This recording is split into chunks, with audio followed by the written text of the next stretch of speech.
So do that. That. Okay, check here. We're good. Oh, I should probably be in that too. That would help too.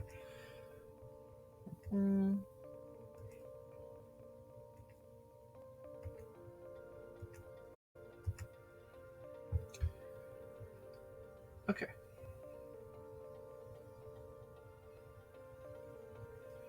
All right, I sped run that get all the pings in Discord.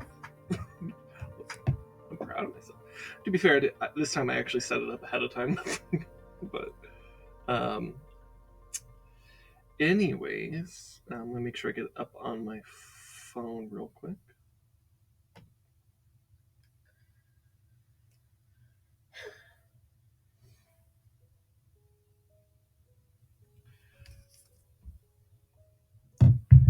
Alright, so I'll give a few minutes. So I guess I'm saying this maybe for the benefit of people watching on YouTube.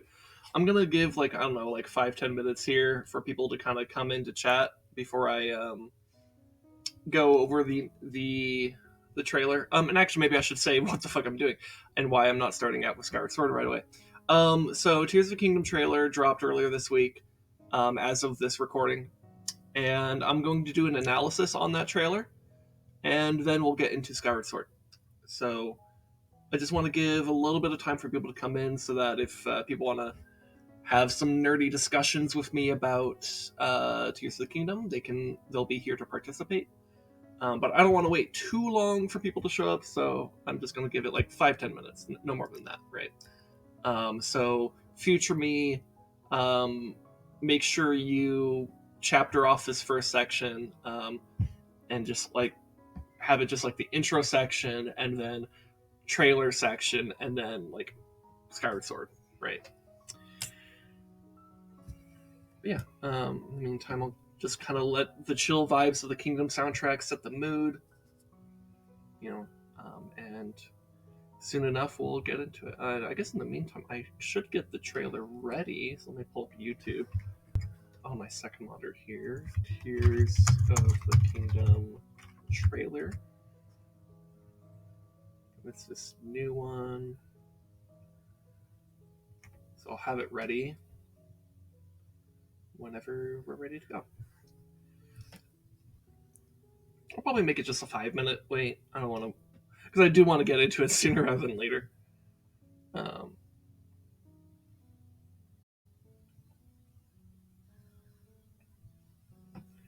Of course, that makes me not sure what to do. Oh, wait. I don't know. Maybe I should. Maybe what I should do is watch this. Maybe what I could start out with is just watching the trailer straight through, and then break it down like frame by frame and just get really into it. Let me take a sip of water before I do any of that, though.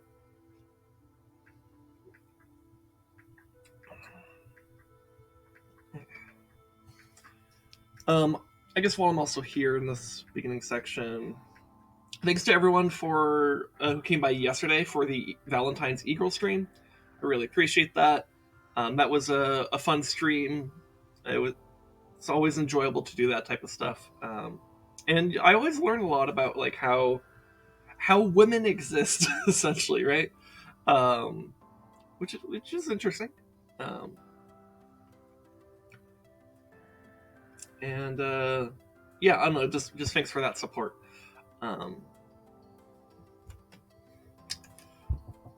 Anyways, how much longer in this track? So I'll wait till the end of this track. No, I think I'll just pull up the trailer. I'm getting a little bit impatient myself. Because God, what dropped this week was exciting.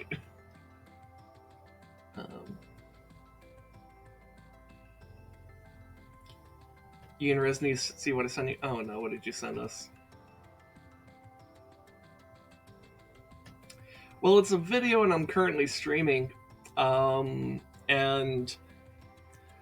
here's what I know, Yang. When you DM something to me, as opposed to putting it in like, the server or whatever, it's a little bit more risque. So I'm not sure if I'm going to open that on stream. Unless you think it is stream safe and you also want it in the...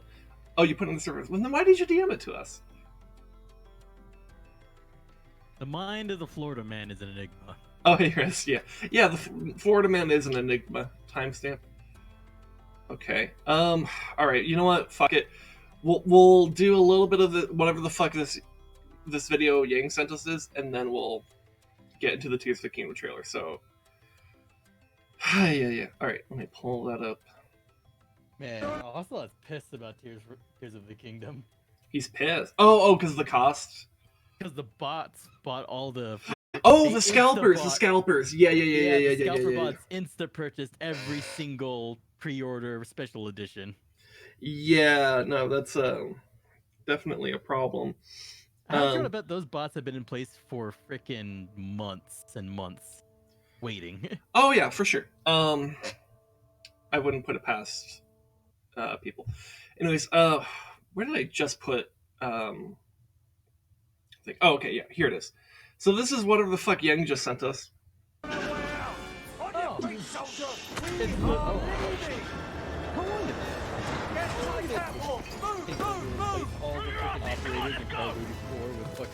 Is this a mod for Darktide? No, this is the Call of Duty 4 remaster that came out a few years back. Oh, okay. I was like, what the fuck am I looking? Because I'm like,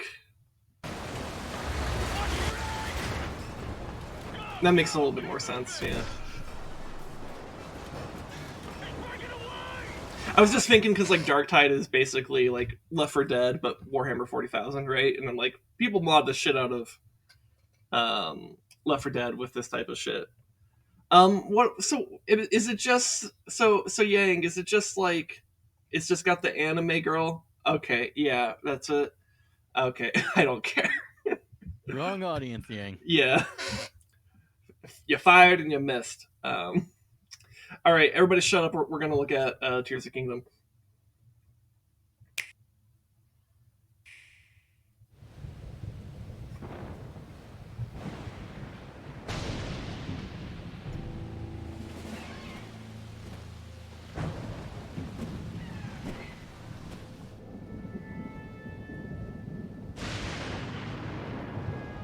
So this dropped at the end of the Nintendo Direct earlier this week.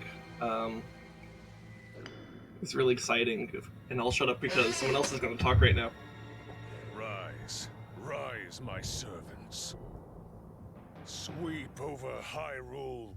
Eliminate this kingdom and her allies. Leave no survivors. I am so excited.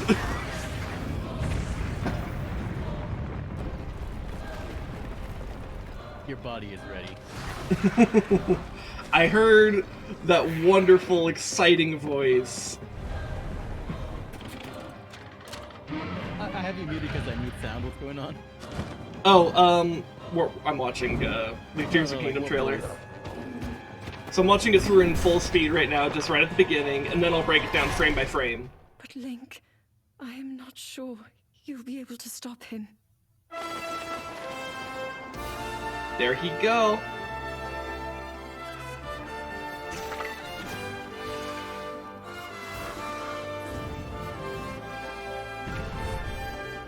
So fucking cool. Oh my god, it was cast. Did you see that? I'll explain that joke in a bit. Yeah.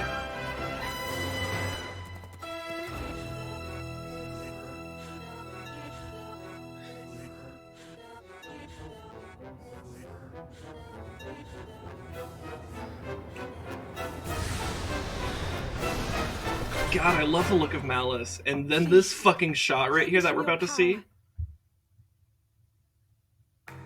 God damn, that's a good shot. Look at me in the thumbnail quick. Just the shadow of my cleavage. Yeah. Alright, so let's break this down. I'm literally gonna go frame by frame on this shit. So there's a lot of things that we see here. Oh, I'm not this gonna. is another the hero failed and/or fucked up. What was it? Sequel? Maybe. I'll get into that. That's much later in the trailer where I will be talking about that, but potentially Link may have fucked up, but I don't know, and I will get to that. But so, anyways, just going through here, some of these initial shots. So let's see, am I blocking anything in this shot? No, I'm not. So you don't worry about what's behind the camera because there's nothing to see there. We got the lightning over here. I love the way the lightning's looking. I love the kind of just like mood setting of just like this, the dark and stormy night, as cliche as it is. But here you can see three things of note. You can see the top of Death Mountain over here on the left, and it's like just Malice is just like coming out of the top of it. There's Speaking of Malice, there's also a little pool of Malice here. It's a little bit harder to see, but I think as I progress some of the frames, it might be easier. It actually becomes harder to see, apparently, with a flash of the lightning. Yeah. But right here, there's a little, it looks like a pool of Malice or something. And then here we got some kind of like green swirly thing. And I am I'm going to say this is some Zonai stuff. Just so I don't have to always describe it as the green swirly magic stuff. Because I'm 99% sure it's related to the Zonai. And for those of you who maybe don't know what the Zonai are a group of people that are only very sparsely referenced in Breath of the Wild, and only Breath of the Wild. No other Zelda game has any mention of the Zonai. But there is a place in the Faron jungle in Breath of the Wild called the Zonai Ruins, and you will see a lot of ruins there that has architecture very similar design to many other places across Hyrule, but obviously most prominently featured in the Faron region. And you will see many things there. You will see you'll see swirl designs, especially like kind of almost like a blocky swirl design, like you'll see in Mesoamerican architecture. In fact, the Zonai seem very much inspired, at least from an architectural standpoint, by Mesoamerican civilizations. They also have they have many statues that look like dragons, and so they have like very serpentine or draconic looks to them. And yeah, so that's kind of what we know about them from Breath of the Wild. We know next to nothing beyond that, to be honest. But well, I mean, there's a lot of theories out there. I don't want to get into the millions of theories that different people have put out there, because then that would be like a 10-hour stream of just that alone. But suffice it to say that I'm just going to say, whenever you see this green magic, that's Zonai shit, and just there are sources, but for now you're gonna have to just take it as trust me, bro. Okay. But anyways, I just want to point this out here. And what I think is going to happen with Tears of the Kingdom is that I think the Zonai are going to fill a very similar role that the Sheikah did in Breath of the Wild. And so, like, for example, we had the Sheikah Towers and the Sheikah Shrines and all this, like, Slate. the Sheikah Slate, Sheikah technology was, like, all over Breath of the Wild, right? It was just, like, the main thing. Which was really cool. We have never had a game that had that much focus on the Sheikah, like, ever. It was actually insane.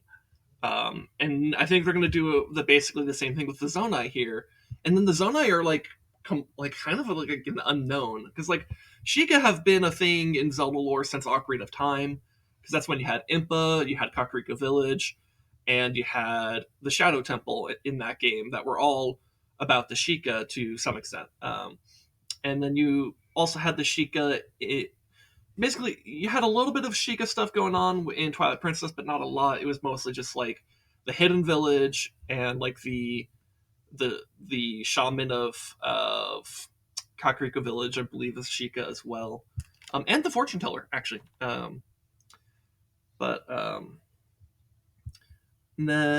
think the next biggest game to really focus a decent amount on the Sheikah is Skyward Sword. But even then, like, you don't have a whole lot. It's just like you get the sense that the Sheikah are, like, prior to Breath of the Wild, the understanding we had about the Sheikah is that they were the close servants of the Hyrulean royal family, almost like a kind of like a shadow government or shadow police, secret police. They were the Fed. They were the CIA. Kind of, yeah. But they're also, and this is something that is very much from Skyward Sword's perspective on things, that they are like the kind of like the spiritual monks / priests or whatever of Hylia. Like they're the most close servants to Hylia, or mortal servants to Hylia. And so that's why we see Impa in that game is trying to guide Zelda on her spiritual quest to like unlock her powers and stuff, right? So that's why Impa's always with her, and that's why she scolded us for not being fast enough to save Zelda. So anyways, so yeah, it was very interesting to see such a dramatic push to have a lot more Sheikah, because previous games that had Sheikah basically had like Impa and like or like maybe a handful of other characters that were Sheikah. And this time we have like an entire Sheikah population, and the plot revolves around their technology, right? So Zonai are even weirder in the sense that like we have no idea what a Zonai would even look like. We have no idea, like we can only speculate about like what their symbolism really means, what their architecture is supposed to signal. Like everything we have about the Zonai is speculative. We don't even know if they look human. Like they might not be human. They might look like fucking. I mean, they could be lizard people for all we know. We don't. Zonai will be the first canon depictions of cat people. They could be cat people for all we know. Now, I suspect they're probably not. I think they're probably going to be a sub-faction of Hylians that, I would guess that they probably are dragon worshippers, or in some ways associated with the dragons of Hyrule, or I guess maybe not of Hyrule, but of the skies. Because in Breath of the Wild, we see 3 dragons: Naydra, Farosh, and Dinral. And so one of them is a fire dragon, one of them is a lightning dragon, one of them is an ice dragon, right? And one thing that we see them do in that game is we see them kind of open a portal into the sky, and they go into it and they just seemingly disappear. And well, Tears of the Kingdom has a lot of stuff in the sky, right? So if the Zonai have all this architecture that shows dragons and stuff, maybe they have some kind of connection to the dragons, and the dragons have a connection to the sky. And hey, wouldn't you note that the sequel is going to focus a lot on the sky? So that might be important. In fact, maybe the Zonai is like maybe it's like a different. Maybe it's like the descendants of the Wind Tribe from Minish Cap. I don't know. There's a lot of speculation you could have. But anyone who tells you that they really know what the Zonai are about is full of shit, because we don't know shit about the Zonai. It's like this much. But that's part of what makes it fascinating, though, is because it's exciting because we're going to learn a lot, right? Anyways, all that to come back to say, I think since the Zonai are going to be taking a similar type of role in Tears of the Kingdom that the Sheikah did in Breath of the Wild, I think this right here might be the Zonai equivalent to a shrine. In fact, it could even be called a shrine. I'm not sure. I really don't know what the fuck this is supposed to be. But this isn't the only one of these we see in the game. I think or in the trailer. There's at least one other we'll end up seeing later on. And so I think this could be some kind of shrine or equivalent to a shrine. I don't know. We'll see. But I just want to point that out. Anyways, what's the next thing to point out? Okay, so these enemies. So this is a new enemy. It's a flying enemy. In fact, let's see. Did we get a closer shot here? Yeah. So look at that. It's a bit of a weird design. In fact, it's one that doesn't exactly match anything that we've seen in any Zelda game before. I do have 2 guesses on what this enemy could be if it's a returning Zelda enemy, but it might be a new one. It's a Kisa-aided spinach. It's a Kisa-aided spinach. Probably not. I don't think it's going to be like any kind of like greater Kisa or anything. I think it's going to be something else. But Zergling Lester. But what it kind of looks like, it almost like its body almost seems to have like the shape of a frog. It's kind of weird. And then it has like the wings, of course, which are very bat-like wings. And then it has these weird fucking antenna things. And so, like, what did you call them? Like the butterfly dragons or something? Oh, but you call them butterfly dragons? So my wife called them butterfly dragons because of the antenna look on them. So let me go to Zelda Wiki and show you the 2 things I think it could be.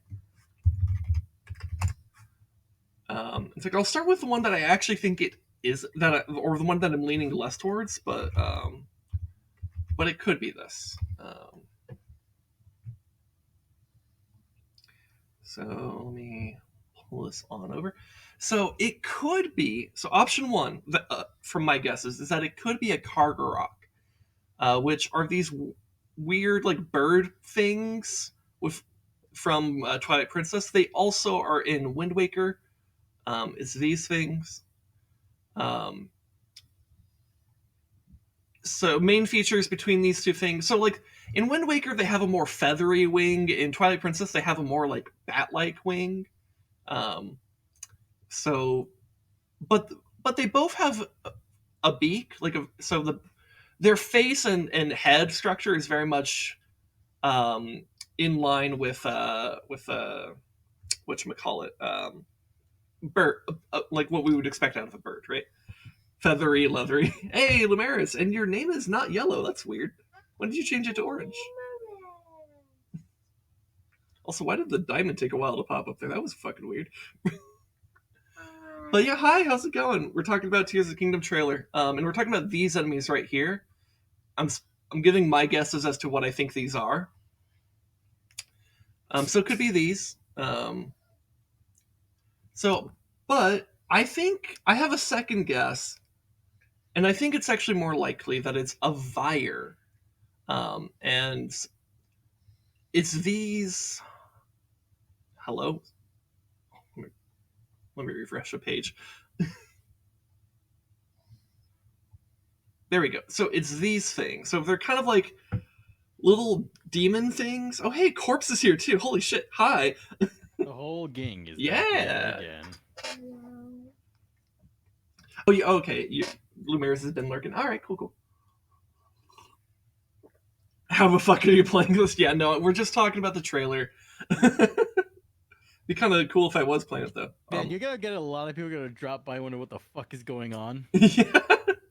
We're just doing a trailer analysis right now. But yeah, hey, you know, if it gets people wondering what the fuck's going on. Speaking of what's going on, what the fuck's happening with my Twitch page over on the right? Hello?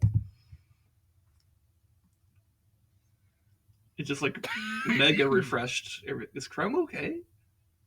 This is all happening on my second monitor. Nobody's seeing this, but hello? Okay. Twitch is fine, I think. And I'm double checking right now. Okay, you know, we're good. We're fine. Anyways, let me get back to what I said. So I think these might be a Vire, which are these little like demon things from. They're in. Well, apparently they're in the original Legend of Zelda. They looked like these back then. They're in Link's Awakening, and this is from the remake, and they're also in the Oracle games. And so this is what it looks like. So those of you who saw me play through Link's Awakening and the Oracle games last year, you'll remember these things, right? My best guess is that this is what it is. I don't know, but you know, it could be. What was that sound? I don't know. Why did you just bleat like a sheep? What the fuck? Or a goat? You okay, wife? Is this the Breath of the Wild game where they introduce Tingle? Okay. I was trying to like make like a, and it like just didn't. Okay. It did whatever the fuck that was. I hope that comes up. Can you write that timestamp down just for me? Okay. So I can look for it later. All right. Okay. I want to know what it sounded like. All right, I'm gonna go back to trailer. I just want to briefly touch on what I think these enemies are. I don't really have much to say beyond that for now. So, okay, so here I want to point out a few things, and actually, let me shrink it here so you can kind of, or actually, hold on. Let me better idea. I'm gonna keep it full screen, but I'm gonna move me like I don't know in the center. Fuck you. I'm there's nothing in the sky now except me. So we have these two things over here. We got what looks to be a couple of towers with beacons of light around them. And I remember talking with my wife quite a bit about what we thought these could be. And for one thing I want to point out is that these are based off of these shots and other shots we see throughout the trailer. I do not think these are the same Sheikah towers from Breath of the Wild. I think these are new towers. Perhaps Zonai towers. I don't know. Or maybe something's happened to the Sheikah towers and now they just look a little bit different. Maybe like, bokoblins and moblins like did some shit to them. I don't know. I really don't know. Boko Moblins. But yeah, but then additionally, like they now have these beacons of light around them. My best guess is that these are, well, I have a few guesses actually, but I just really hope they add some more themed dungeons in this time. Yes, I absolutely agree. Yeah, I'll get to there probably towards the end of my trailer analysis in terms of talking about like what I want out of Tears of the Kingdom. But for now, I want to analyze the shit out of this. But yeah, so these could maybe just be something that turns on at night. Though I think there was a shot of these during the day and they had the beacons, so that might not. I could be misremembering. We'll see as we go through. But these could also serve as like, like, hey, you haven't been here, come check out these mysterious lights. One day before release of Tears of the Kingdom. Now a switch to exclusive. They could also maybe indicate the opposite of like maybe they're actually indicating that you have already discovered those towers and now they're all lit up. The beacons are lit and Gondor calls for aid. I don't know. But I really don't know. It might just be like, hey, they're just there at night so that you could see them very clearly. I don't know. But more interestingly, Lumeris is blessed Res. Nice. And then also, even more interesting than blessing Res is blessing the rains down in Africa, or in this case, Hyrule, where now we have whatever the fuck this is on the ground. And like, it's just we saw this in the previous Tears of the Kingdom trailer, but we see it a couple more times in this. Like, there's just like some like green carvings on the ground, like across the landscape in a few areas, and I have no clue. Like, I just have no fucking clue what those are. I don't know if it signals anything. Like, I don't know if it's like supposed to be like, oh, this is where a story event happens, or this is where like a dungeon is gonna be hiding, like, or if it signals some kind of form of completion or thing that needs to be completed, or if it's just there to kind of be like cool lore things and we will learn about them. I don't know, but it's there and it's intriguing. So yeah. All right, let's keep watching. And actually, I'm going to put myself back in the corner. I'll move myself around as we go. Okay, a couple things I want to point out in this shot. So, let's see. So I'm going to move it a few frames ahead. And, oh my god. Is it a cat? Is it a cat? Oh shit, we have Ocelot here now. Mm-hmm. Hey, how's it going? All right, let's only pull up. I am overanalyzing the trailer. That's what I'm doing. Yeah. Nice. Let me pull up map of Hyrule, Breath of the Wild. In fact, can I get an interactive map of Hyrule Breath of the Wild? Yeah. Yeah, okay. So I want to show you where I think this is. In fact, or actually where I know this is because I recognize the terrain. So let me pull this on over. So if you see down here below the island, you can see these craters over here. I know exactly where that is. That is over on the left side of the Breath of the Wild map. I think it's here. Yeah, so Giza crater. What are you looking at? So you see this shot right here with there's craters down there. Yeah. That's Giza crater. So I'm pointing out this is where we are, and so that means the island is up, up above this area. But there's also something else we see over here that is not in the Breath of the Wild map. That square item down there. Yeah, there's something that looks. It looks like one of those Zona puzzles. Well, Zonai labyrinths, yeah, from Breath of the Wild, right? But in Breath of the Wild, there isn't anything like that over here. The labyrinths are here, here, and here, respectively. So seeing one over here is different. So it means that maybe another one has popped up, or maybe they've moved around or some shit. I don't know. But another thing I want to point out about it is beyond seeing something that at least it's a big cube. It might not be a labyrinth, but the only other things that I can think of that are like big cubes in Breath of the Wild are the labyrinths. So I'm just going to refer it to as that until proven otherwise.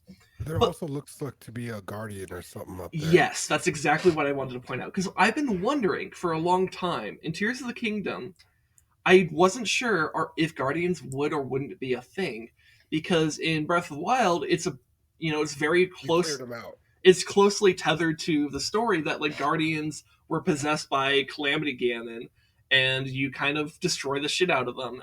Especially if you're like me and you go crazy and you've literally capped out how many fucking ancient screws you could have. I'm not even fucking joking. I have 999. But anyways, point being that I've been wondering, like, since the whole story of Breath of the Wild was about the Sheikah technology and how, you kind of destroy a lot of it because it was possessed by malice. Would there even be guardians left in Tears of the Kingdom? Would we be done with that? There should be, and the reason I say that is after you defeat Calamity, all the other guardians go back to the way they were. Okay, yeah, so... But what we see over here is we see the red light of the flying guardian, whatever it's called. It could also be the shrine entry if they decided to change it up. Maybe It could possibly look like an entry point. But to me, does it move?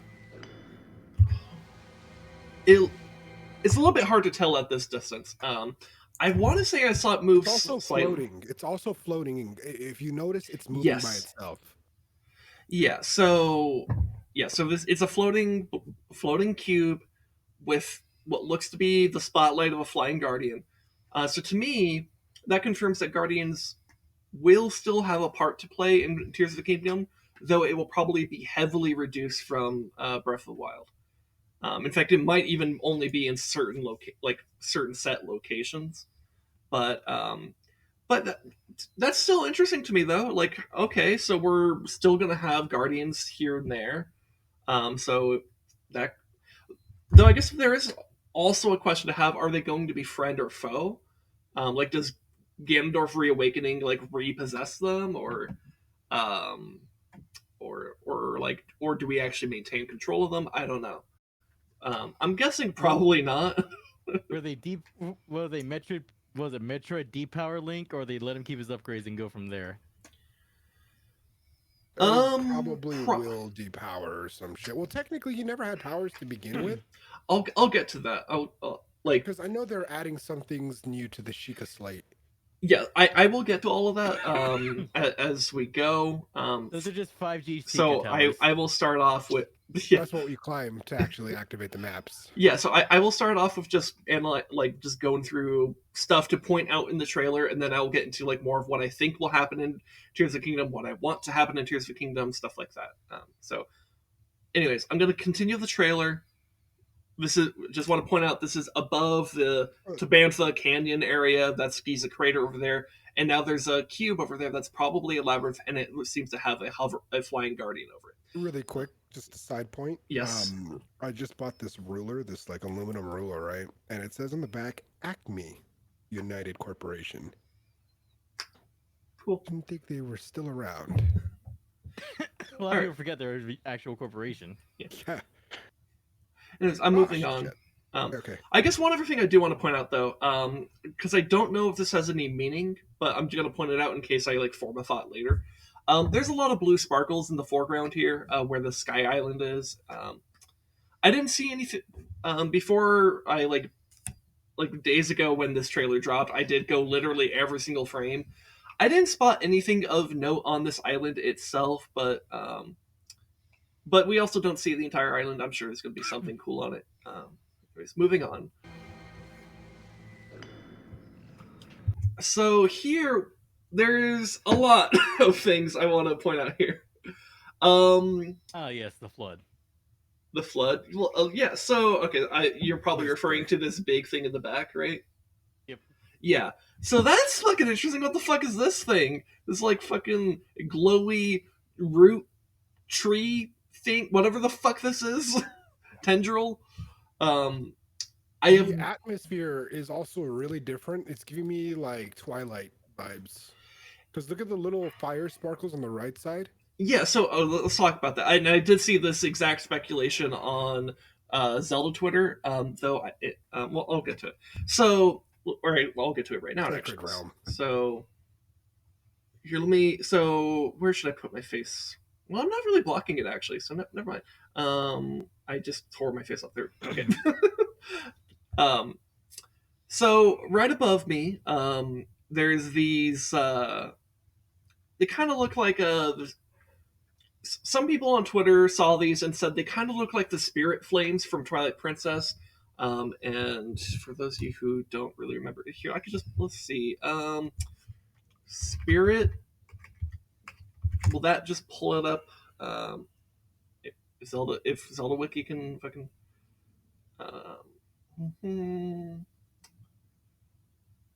Twilight Princess. Oh, I hit Phantom Hourglass instead. No,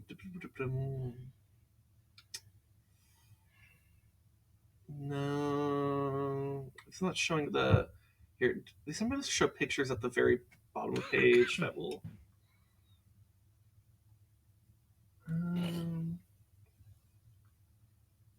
No. Well, okay. I mean, I guess in this shot it's kind of close enough because you see how in this picture you see all the spirits here and they have that kind of green flame going on here. That's very similar to what you see in Twilight Princess with the spirits that are trapped in Twilight.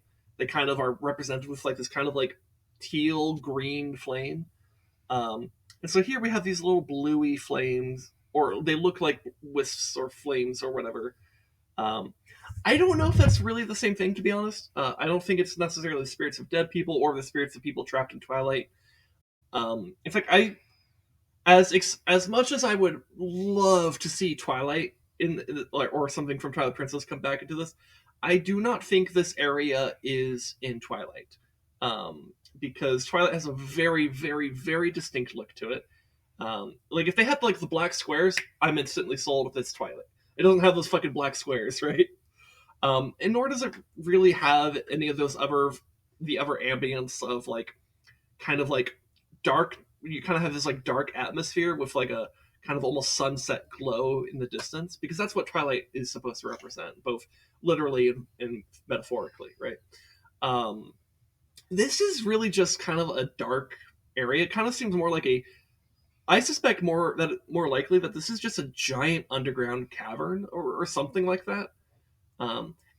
It could be an area that's shrouded in some kind of darkness in the overworld or something, or on one of the Sky Islands. It could just be nighttime. It could just be nighttime somewhere. You know? Nighttime. So I don't know.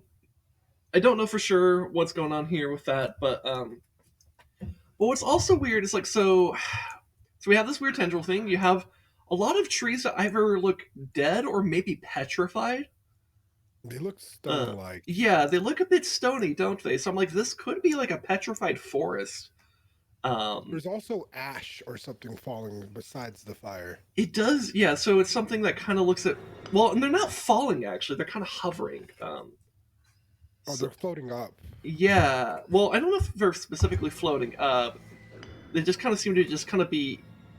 They're almost like flying through, like the way you might expect like dandelion seeds to be, like kind of going through the air, right? Where they're not necessarily going up or down; they're just kind of flowing through the air, right? So I don't know what those specks could be. Um, they're just kind of little gray specks. They look a bit like dust. Um, anyways, a couple other things to point out here. An So emulsion. so Gears of War is back. so thing number one, there's all these pools of malice everywhere, right? Like just giant pools of malice across here. Um, and then thing number two, these are malice infused enemies, like malice infused Lizalfos and a malice infused Bokoblin, and the malice infused Bokoblin is mining ore. For what purpose, we don't know. But this isn't the only shot we see of enemies mining ore. So, like, they're after some kind of metallic or geological resource, but we don't know what it is. At least as of this moment, we don't know what it is. But I am very, very excited to see malice infused enemies because that was something I've been wondering about for like I don't know 6 months or so or however long. Is like whether or not we would have like almost like elite because you know how they have different rankings of mobs or whatever. Like so you have like red, Colored yeah, the color variations. I wondered if they would maybe introduce something that's more of like a special case scenario of like you have like something like what if you had like a malice infused enemy and they just like did more damage or some shit, didn't really behave differently, just was like extra spooky or dangerous, or maybe it had some kind of curse effect on it or something. Kind of And like the death claws from Fallout. or something, yeah. And so like what we're seeing here is like that exact idea is happening, which is super exciting. We don't know what the malice infused enemies will do if they like. I obviously there's gonna be something special about them. They didn't just do that for nothing. If I had to guess, they'll probably do more damage. Like maybe they'll do twice as much damage as their counterparts.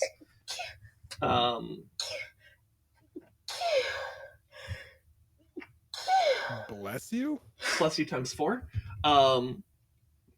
And yeah, and maybe they'll also have like some kind of like secondary effect. Like if they strike Link, that maybe Link will have like A heart reduction or stamina reduction for a little bit. Yeah. Oh, that's a good idea. That's a cool idea. What if these attacks didn't just drain your like if you got hit? What if it didn't just reduce hearts, but also reduce stamina?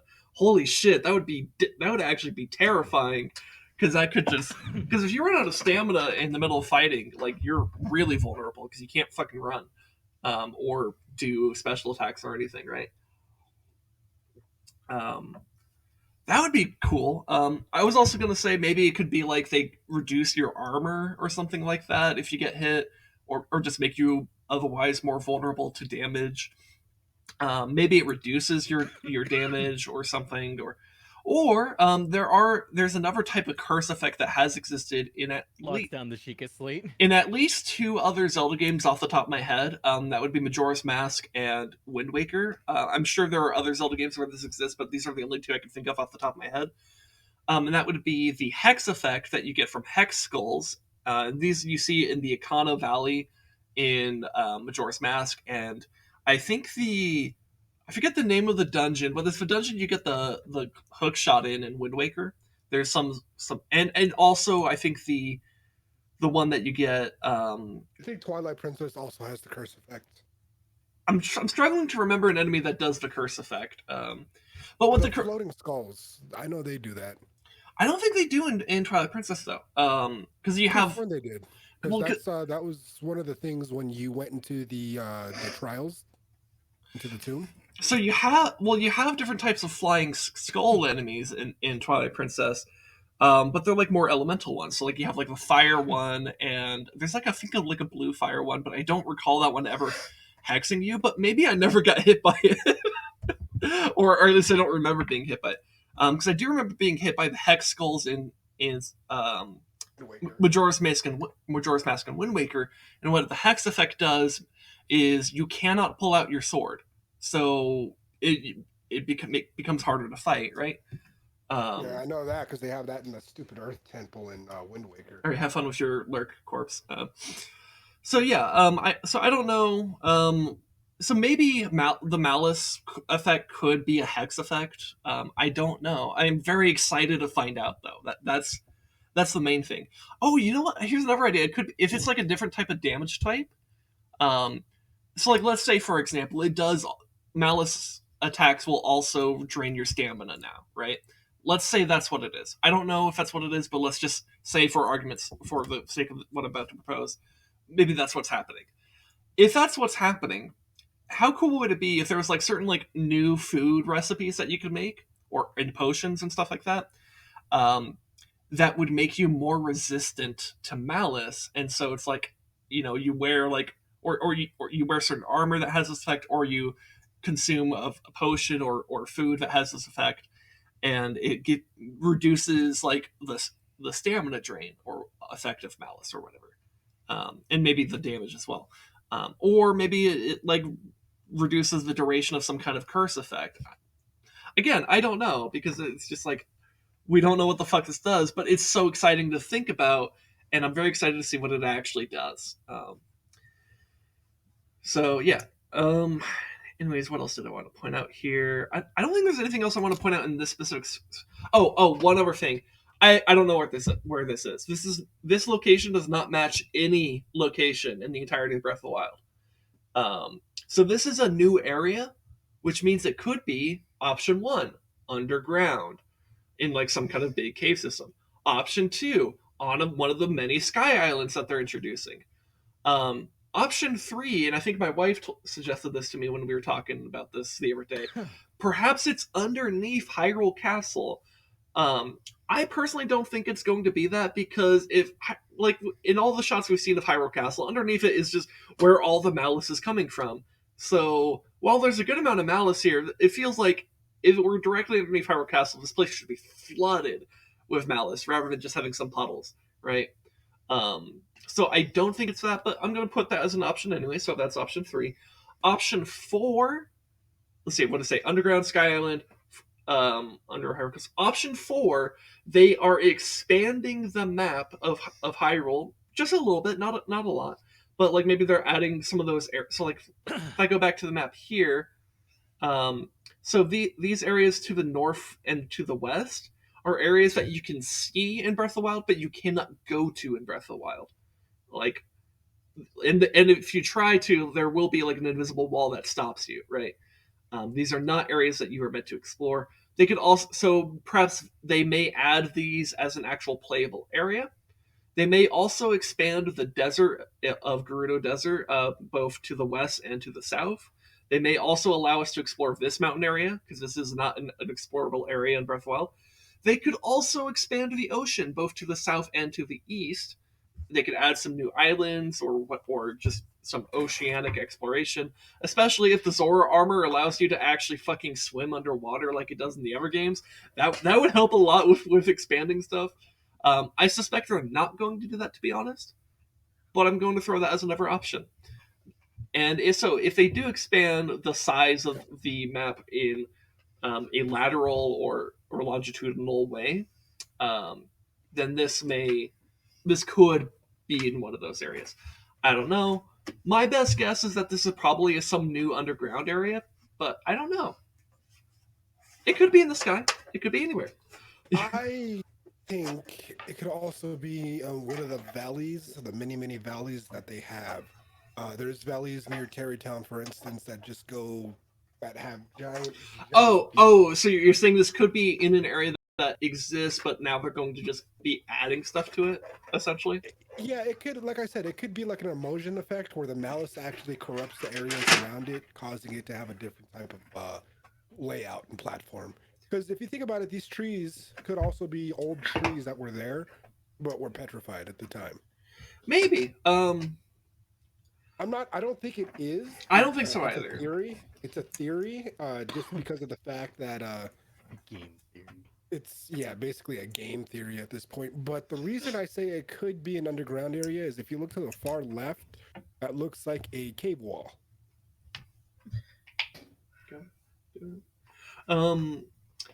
Yeah.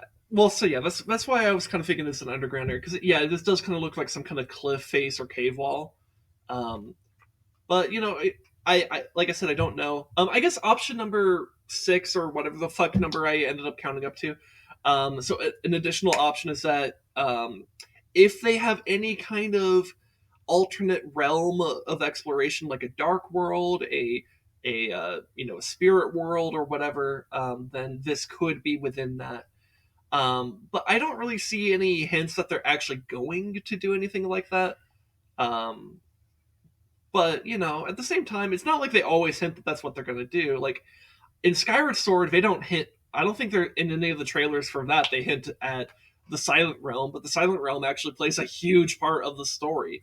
It's like critical to Link's journey in that game. So yeah, I literally need to use this hand right. I love because we're gonna continue here. All right. All right. I was trying to do that first. No, do it. Okay. I got to where I needed to be. So next area. There. Oh, so. Oh, Jesus, wrong button. Hold on. Why are my buttons not doing buttons? Hello. There we go. Okay. So, which thing should I talk about first? Let's go the far away. Let's go the malice coming out of the fucking volcano. Okay, let's talk about the malice coming out of the volcano. It's coming out of the volcano, and that's about all I know about it. But I just want to point out, but it is worth pointing out every time it comes up, because ever since I think the first like official tier. What are you doing, I'm love? just pushing your hand away. Okay. Okay. Every time we see the Death Mountain in both this trailer and the previous trailer, it has malice pouring out of the top of it every single time that we see it. So what that means, I don't know, but I suspect there's going to be a whole plot or side quest line with the Gorons, in which we're going to be doing stuff there. It kind of fits the pattern of some previous iterations of Death Mountain, like from Ocarina of Time and in Link to the Past, where Death Mountain seems to be a hub of Ganondorf's operations, and there's like physical signs of evil going on there. So like in Ocarina of Time, you have that kind of like red cloud around Death Mountain that stays until Vivagi is defeated. And in Link to the Past, Death Mountain exists in both the overworld of Hyrule, or the light world of Hyrule, and the dark world of Hyrule. It literally has the same name. So it was like I guess like his evil effects were kind of like still very persistent enough to keep it there. I don't know. But Ocarina of Time is the better example here, obviously. So I think whatever is going on with Death Mountain, we probably have to take care of something. Maybe Ganondorf has corrupted Dinral, and we have to do something about that. Maybe there's something else happening in Death Mountain that Ganondorf is fucking with, or some other spiritual effect is happening. I don't know. But there's probably going to be some kind of quest line about doing a spiritual cleansing on Death Mountain in order to clear it. Right? All right. So there's a few other things on this screen. Does anyone else want me to? There's, I think, 2 other things to point out. So which one of those do we want to point out first? Doggy. All right. A pretty fucked up looking dog right there. So yeah, so some people think this is a Cerberus. I will tell you, it's not a Cerberus. It's not.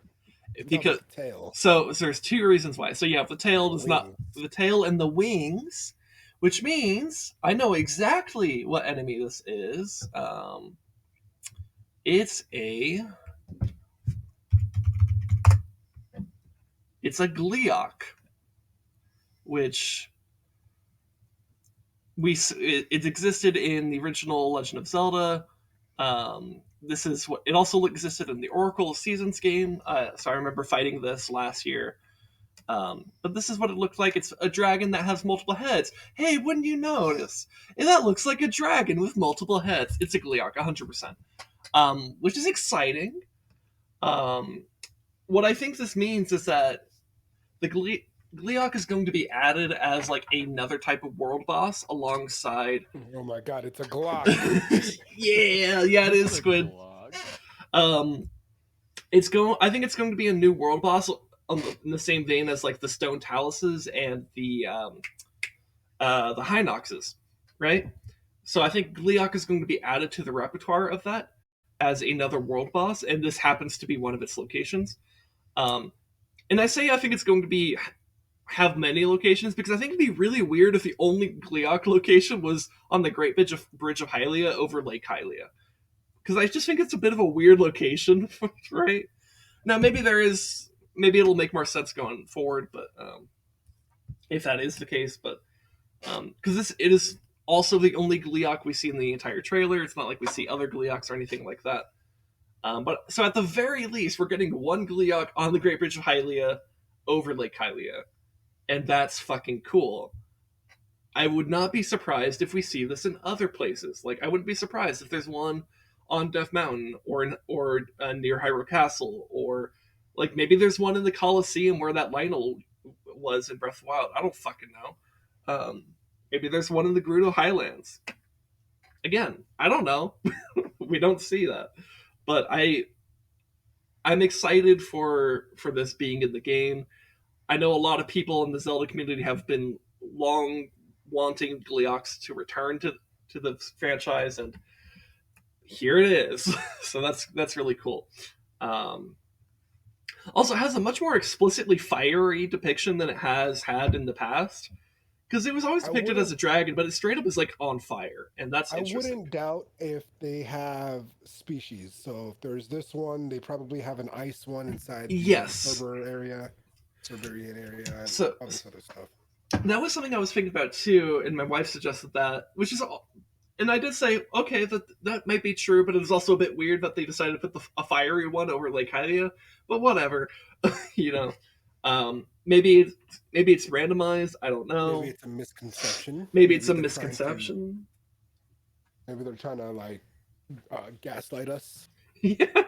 It's actually a water Gleeok, even though it's all red and fiery. Maybe they're trying to gaslight gatekeep girl boss us all. You know. Mm-hmm. What are you talking about? You're not being gatekept. You're just crazy. Anyway. But yeah, anyways, it's a Gleeok. I'm very excited about that. And so last thing I want to point out on this shot, we see Hyrule Castle in the distance. We see the Malice underneath it, which, by the way, I fucking love the way Malice looks in Tears of the Kingdom. I'm very excited for it. Also here, and it's a little bit hard to tell at this angle, but we see some Zonai thing here. What I don't know is if this is underneath Hyrule Castle, or if this is like just on the other side of the on the bank of Lake Hylia here.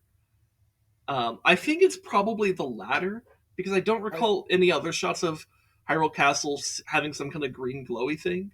So I think it's going to be under Hyrule Castle because by the looks of it, it looks far, and I'm pretty sure to fill the void of where Castle was, they're going to have some sort of light coming out, emanating from there. Well, that's what the Malice would be, right? The Malice glows. Well, yeah, but at the same time, it could depend on what's going on because, like, for instance, with the, Skyward Sword, they didn't necessarily have Malice or whatever Ganon's, demise energy was necessarily floating throughout the area. Well, no, especially where the stump was before the seal. Well, yeah, because the idea is in Skyward Sword, there's only one place that has what I would say is like for sure it has Malice, and that's in the underground section of the Ancient Cistern. Yeah, well, we don't talk about that. That's creepy. Oh, I talked a whole lot about it when I did the Ancient. I love that section. It's yeah, like the fucking Like it gives you the most tiddlywinks of information of what the fuck is going on. Well, and it's one of those things that, like, when paired with knowledge we have from Breath of the Wild, it's like, oh shit, those evil crystals are literally Malice. Oh shit, this is literally Malice. Oh shit, these bokoblins were reanimated by Malice. Which does mean that Malice probably has necromantic properties, which would probably explain two things. One, why in like Skeledorf. why well yeah, so it explains why we have the undead looking Ganondorf. And two, it also explains why like Twin Rova and other minions of Ganon keep on trying to reanimate him, right? Because like they're probably using some kind of demonic malice ritual, right? Um, but you know, malice is a relatively, as like a substance, is a newer concept to the Zelda franchise. But I think we can kind of retroactively attribute a lot of things to malice, right? Um, anyways, coming back to the Zonai scroll we see, or whatever thing we're seeing over here. I think if I was right about like that earlier thing I said where like I think it could be like a Zonai shrine, this could be another one that's just like on the other side of the Great Bridge of Hylia. Um, but I don't know. I'm curious. And yeah, I think that's the only other thing I want to point out in this shot. So let me go forward. So here's Hateno Village. And here we got another Zonai spot right here. It could be, and if my theory about the shrines is correct, this is another Zonai shrine. And that would make sense because like there's a Sheikah shrine in Hateno Village. So if these Zonai things are acting as shrines, I'll call them Zonai shrines to kind of keep it simple for going forward. Then that would make a lot of sense. It kind of could work as a thing that you do in Hateno Village, a way to kind of come back to Hateno Village, all that type of stuff. Two other things to point out here in this shot. One, the laboratory no longer has its blue flame thing on the outside, and I don't know why. Same thing with the blue flames throughout the village. That's true. Yeah, we don't see the blue flames on the way up. So I don't know if the blue flame is like doesn't work anymore, or if like Pura's kind of done with that shit and she just yeeted it into the ocean or some shit. I don't fucking know. But like, regardless, like it's just not there, and I don't know why. Though she kept the dead guardian on top, so. There's also a plate, like a trial plate or something, right underneath the shack right there. Wait, where? You see the door? If you look to the bottom right, or that shack, right where your mouse is, there's like a little plate or something you can stand on. Oh, like right here? Let's see. Yeah, right there. Okay. Yeah, I don't know. I don't know what purpose that may or may not serve. I don't know. There's one other thing I want to point out in this shot. Way in the back on these mountains here, you could see some red, and I'm pretty sure this is like a crack or a fissure of malice. Because if I let the shot play out, it doesn't move. So this is to Legend of Zelda what nanomachines are to Metal Gear Solid now. Yeah. Maybe. I don't know. I still think they're more Emulsion from Gears of War.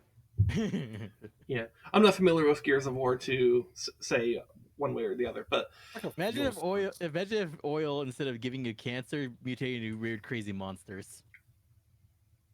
So it's like nuclear fusion, but goopy. Okay. I'll just have to take your word for it. Anyways, so I just want to point out there's like what looks to be like a fissure of malice in these mountains. And so coming back to so I think it's these East Nakluda mountains, because the camera shot is like, it's over Pura's observatory staring at the village. So this is her observatory, this is the village. So it's like kind of like the camera's probably like here-ish, maybe a bit closer. I don't know. So it's kind of pointed this way. So I think that fissure is probably like right about here on these East Nakluda mountains, somewhere around here, if I had to guess. But beyond that, I don't really know much about what's going on with that. But to me, that does confirm that we should be seeing Malice like all over the place, like much more than we saw in Breath of the Wild, and I am excited for that, especially if Malice actually does something more than what it did in Breath of the Wild. So, anyways, next thing. Really quick, don't go to the next scene yet. Go back like 2 seconds. Like where? Like from there, and then press play. I want to see if you notice what I'm looking at. Eliminate this kingdom. Hold on. Sweep over Hyrule. Eliminate. I'm not sure what thing you may be referring to. You see all the sparkles going on back there inside the village? Oh yeah, no. I saw a lot of people on Twitter talk about it. I think people are overreacting to that. That's just fucking the town's lights, dude. Like the. Well, no, because Rise, the my thing is, when it comes to servants. town lights and stuff like that, especially when it comes Sweep to over Switch Hyrule. capabilities, they won't always be like that because it's the Switch.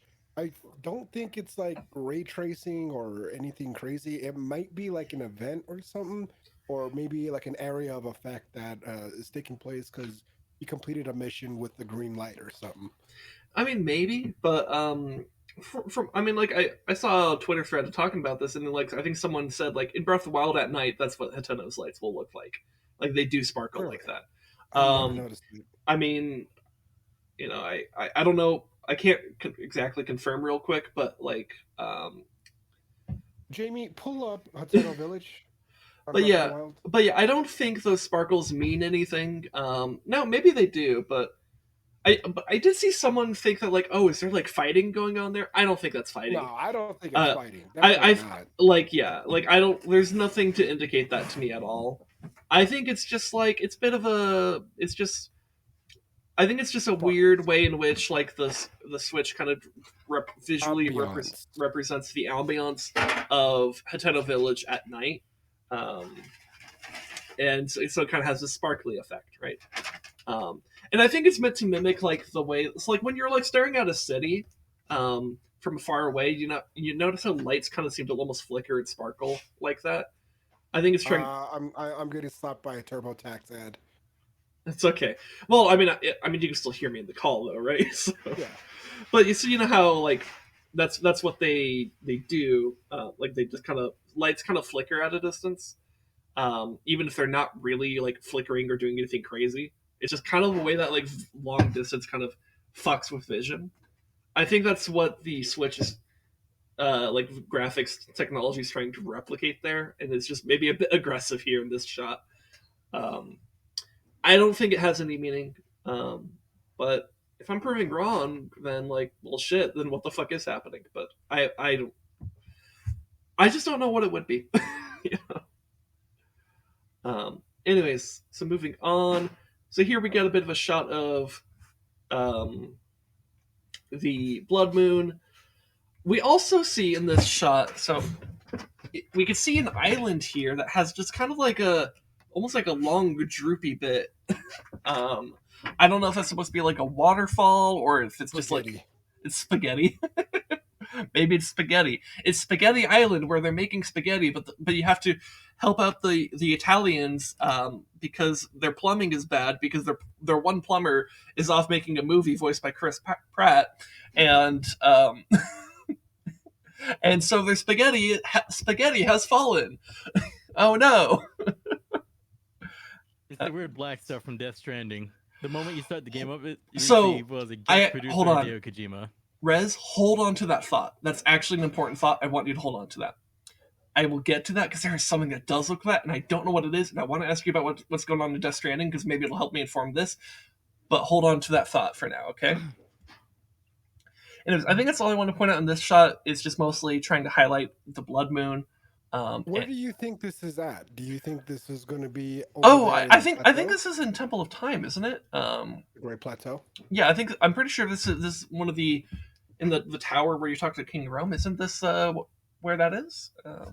Looks like it. Yeah, I just wanted to bring that to attention. Yeah, I don't have a whole lot to say about this shot. Just want to. It's just like you see some islands and you see the blood moon. That's about it.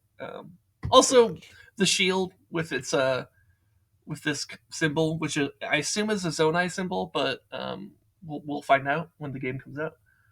So yeah, and then here in the next shot, they kind of show the blood moon getting into a deeper red.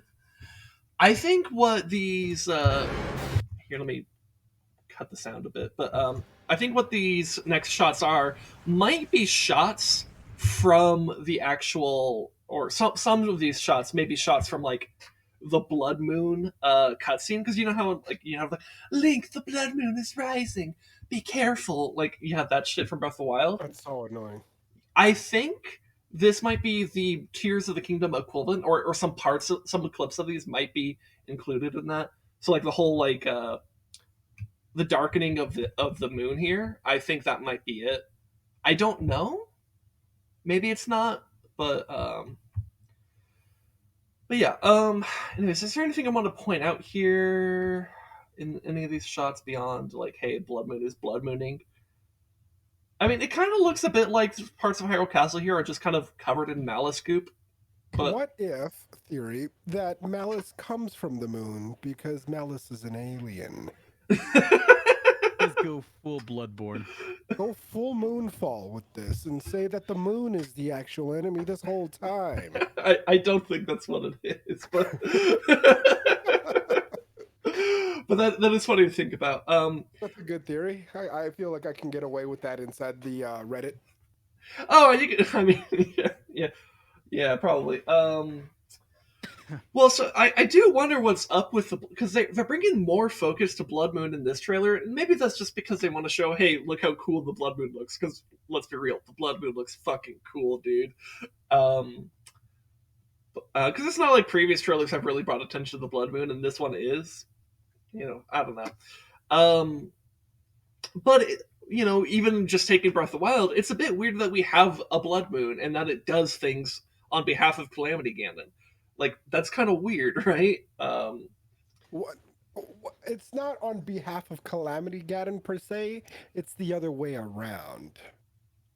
What do you mean? My Moon's theory haunted. is the moon is haunted. Moon's haunted. Malice came from the moon, and that is why the blood moon comes around here and there. Yeah, I don't know about that. So This is why Link gets the Master Glock. The moon's haunted. the Master Glock. Well, yeah, I mean, maybe with the destruction of the Master Sword, we end up needing the Master Glock. I don't know. Carry this. He needs the Master Glock and balls. Well, we see in Breath of the Wild you can parry range attacks, so I don't know if you should threaten to parry that as a taunt, because they might. Anyways, yeah, I don't know what's up with the Blood Moon. And I don't think it has anything to do with Majora's Mask, by the way, because we know the moon gets possessed by Majora in Majora's Mask to destroy the world of Termina. But I do want to point out that's an alternate world. It's not Hyrule, right? And like I don't think Termina is even on the same planet as or even the same like physical universe as Hyrule. I think it's like literally like an alternate like realm, right? But it's a bit of a weird one, and there's tons of theories you could have about Majora's Mask. But without getting too deep into any of those, I just want to point out I do not think this moon is the same one from Majora's Mask. I think those are completely different celestial bodies, right? But it is weird. If I had a nickel for every time The moon was evil. there was a Zelda sequel that was supposed to be darker than the one it's a direct sequel to, that heavily featured a moon that does spooky things, I'd have 2 nickels, which isn't a lot. I mean, but it's weird that it happened twice. Look at Termina. Termina had a whole ass evil moon. And you're telling me my theory is crazy? Look, so hold on. So using that logic, I want to point out the moon was not the evil one. The moon was being used. The moon was being used and abused by Majora. Majora was the evil demon in that universe. But the moon was a victim. I actually think the moon is straight up a victim, and that's why the moon cries. That's why you get a moon's tear, because the moon is being held hostage by Majora and used as a weapon. I need a weapon. Yeah, and so now maybe so Majora, is I guess the closest equivalent to Ganon in Termina. We don't know a whole lot about. But Termina was basically a fever dream. Maybe again, there's a lot of different interpretations of Majora's Of Mask. Majora. Majora's yeah. Mask was just a really deep ear infection that Link had. It was the Wachowskis brothers of the Legend of Zelda. Maybe. It was the Matrix of. I think they're just the Wachowskis now, not Wachowski brothers. Well, they're Wachowski sisters now because they're both trans. Oh, okay, so sisters now. Okay. Yeah, they both transitioned, right? I'm just gonna say the Wachowskis. There's, You know what? you, Safe bet. you can't go wrong with it. It's the same reason why they them is like actually the safest pronoun to use because you can't be wrong if you use that, right? Unless it's only one, because then they is plural, right? Well, so No, they can be singular. they them has always been used as a singular. It's just it gets a little bit fucky because the way they teach you grammar in like middle school and high school and shit like that, they do try to say, hey, they them is a plural pronoun because from a very strict and traditional interpretation of the English language, that is how it's used. But if you recognize that English is a living language, which it is, and then extrapolate from that how people actually use words, you will very frequently find that people use they and them to refer to single people frequently. And this was done before, like this has been going on longer than we've been alive. So this is not like some recent thing that's part of like woke culture. It's just like an observation about language, and it happens to also coincide with the fact that you can refer to an individual person with they them pronouns if they identify as non-binary because they don't feel comfortable with masculine or feminine pronouns. It's neutral, right? So they and them absolutely work for both cases, right? Anyways, fuck, what was I? So with Majora's Mask, I just want to point out Majora is like the for all intents and purposes the equivalent to Ganon in Termina. We don't know how much significance that really bears towards Zelda as a whole, but It turns out that all of but Breath of the Wild and Breath of the Wild 2 are just sequels to Hyrule Warriors, and Malice is just the leaking Malice is just the universe leaking out coolant fluid because it can't handle multiversal bullshit. So but in Majora's Mask, Majora uses her evil magic to like take control of the moon and corrupt it and try to bring it down and destroy the world. And so that suggests if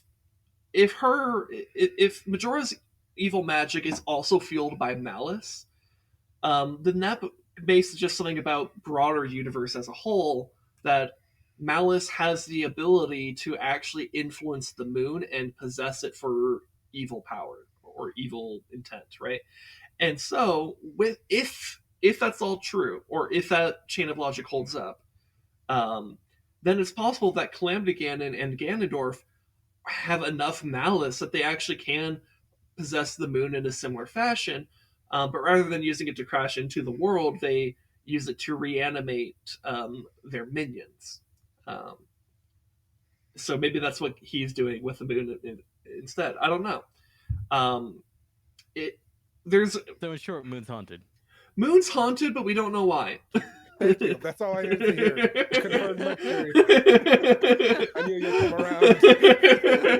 No, but you were saying, No res is on my side. but listen, you were saying the moon was controlling Gin, and I think it's the other way around. I think if anything, Gin is controlling the moon, but I don't know how and I don't know why. That's what the moon wants you to think. We're all victims of a moon's lunar psyop. The moon has been our enemy this whole time. Yeah, the other thing that does beg the question to me is, why is it only in this era that we're seeing the moon being utilized by Ganon, right? Because, like, in Link to the Past, Ganon literally, like, the Dark World was created by the fact that Ganon actually gained control of the Triforce, right? And so, in that timeline, that's the timeline in which Ganon has achieved the highest level of power that he's ever achieved. Because in the other two timelines, Ganondorf was destroyed before, or he was killed before he could ever obtain that type of power. Now in Wind Waker, he came this fucking close to using the Triforce before. He got sealed away. Before King Daphnis, whatever his name is, the King of Red Lions, used the Triforce first. The Boat King. The Boat King. Boat Daddy. Boat Daddy. Boat Daddy. Yeah, thick Boat Did Daddy. that make him a baddie? Makes him a boaty. The Boat Buddy.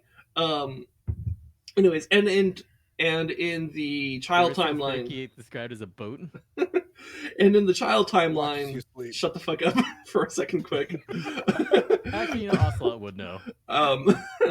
In the child timeline, you have Twilight Princess, where Link kills Ganondorf at the end of that, and Ganondorf is such a fucking Chad that he dies standing up, and I fucking love that. And in my personal opinion, by the way, speaking of these timelines, my personal opinion is that this Ganondorf is the same Ganondorf that Twilight Princess exists in the Twilight Princess, because you have the chest wound, right, and that lines up with thing. Also, I feel like the other two timelines either don't make any fucking sense or are kind of like finished timelines, and there's nothing more to explore to like tell story wise in those. I definitely feel that way about the Wind Waker timeline. It Yes. literally flooded the whole fucking globe. I mean, there's not much more you can do. Yeah, well, they didn't flood the entire globe, but they basically permanently sealed Flooded. Hyrule. Yeah. So Hyrule is just like done in that universe, right? And like, it's not like there aren't other demonic threats, and because you have Maladus in Spirit Tracks, but like that's not Ganon. Another form of malice. It's not another reincarnation of Demise. At least I don't think it is. So it's just like another demon lord, right? And so like, sure, you could say like, oh, there's still things going on in that timeline, but I think the whole, the Curse of Demise doesn't really hold power anymore because Ganondorf can't exert any of that power because he's sealed in stone beneath the waves of Hyrule forever, and that's that, right? So I don't know. Alright. Did you see what I posted in NSFW? Let me take a sip of water over here. Eh. Anyways, I don't want to get too much into timeline fears. And are you trying to signal me something? What's going on? My sandwich there. Oh, I'm sorry. Post-traumatic iridodonosis? All right. Post-traumatic. So it's like iris, so iridodonosis. Technically. Basically, when your iris separates from your eye and it jiggles when you look around. Oh, God. Okay. why are we talking about this? Oh, I posted it in NSFW. Okay. Anyways, I want to move on to these malice meteors. Or meteorites, I guess. So one thing I'm a bit unsure of, based off this shot, is like, are these coming from Hyrule Castle or from the Blood They Moon? look like they're launched. They look like they're launched coming from the angle they're coming from. Yeah, and so because I saw some people saying these came from the Blood Moon, and like maybe, but like from this angle, and if I continue along some of the frames here, like that arc doesn't make sense if it's from the Blood Moon here. At least in my opinion, it doesn't. Those look lobbed. Those look like they were lobbed from something that's hanging, like on the like surface here, like perhaps. Upstream. And probably Hyrule Castle, if I had to guess, right? I don't know. It might be neither. It could be something else entirely. But we see these kind of just launched around, and like look at that. Those look so fucking cool. I love the way Malus looks in this game. And we see, so that's the Gerudo Highlands camp, or not the Highlands, the Gerudo Mountains near that are around the Gerudo Canyon Pass. Near that big fucking abyss. Yeah, and right here, this is the Great Plateau. Yeah. So we see, these Malus meteorites are hitting the Great Plateau, Now, whether or not this is part of like some kind of attack against the Great Plateau or some kind of event or whatever, or if it's part of the Blood Moon, I think it's part of the Blood Moon event, and I'll get to why in a bit. But yeah, this is what shot we have here. One thing Another theory I think it could be is it could be coming from the volcano. it could, that's also possible. This is pretty far from Death Mountain, but the eruption you know, would make sense to it. But yeah, you know, if we have some kind of mega explosion or something, yeah, I don't know. We'll find out when the game comes out. One thing I want to point out here, we could see some kind of Zonai scribbling on the cliff face here. We don't know what the fuck that is, but it's there. Dick. Yeah, I don't know. It's a Zonai dick over there, and so I just want to point that out for you guys. Then we got a fucking explosion happening here, and I don't know what this is. It kind of looks like, so right here we have this kind of something darker in the foreground here. Balls. I think it kind of looks vaguely humanoid to me, but I don't know. You can also see claws to the left. To the left. Yeah, the claws, those 3 little talon-like things. Oh shit! Yeah, you can. Hey, it's a souped up way down the line sequel version of that one Skyward It Sword looks boss like it we has just multiple fought. arms. If you look around, it could be either a tree or a evolution to probably endgame boss or a creature. It could be a guardian. Is one thing I was wondering, especially since if you look at. Because if you look at the arms too, they have that pattern. Yeah, they kind of have that almost like segmented thing that the Guardians have, right? Yep. So this could be like a Guardian imploding on itself. I don't know. I don't know what's up with that. But it's definitely a huge explosion of malice, that's for sure, right? And I'm just going frame by frame, and that's just like a lot of shit. And it's destroyed for sure. Maybe, I don't know, because the last frames we have here, it's just pure white, and then it's on to the next scene. Well, if you look back a little bit, it actually disintegrates into atoms. I mean, well, so I don't know. I just wouldn't be so certain. Is the thing, is what I'm saying.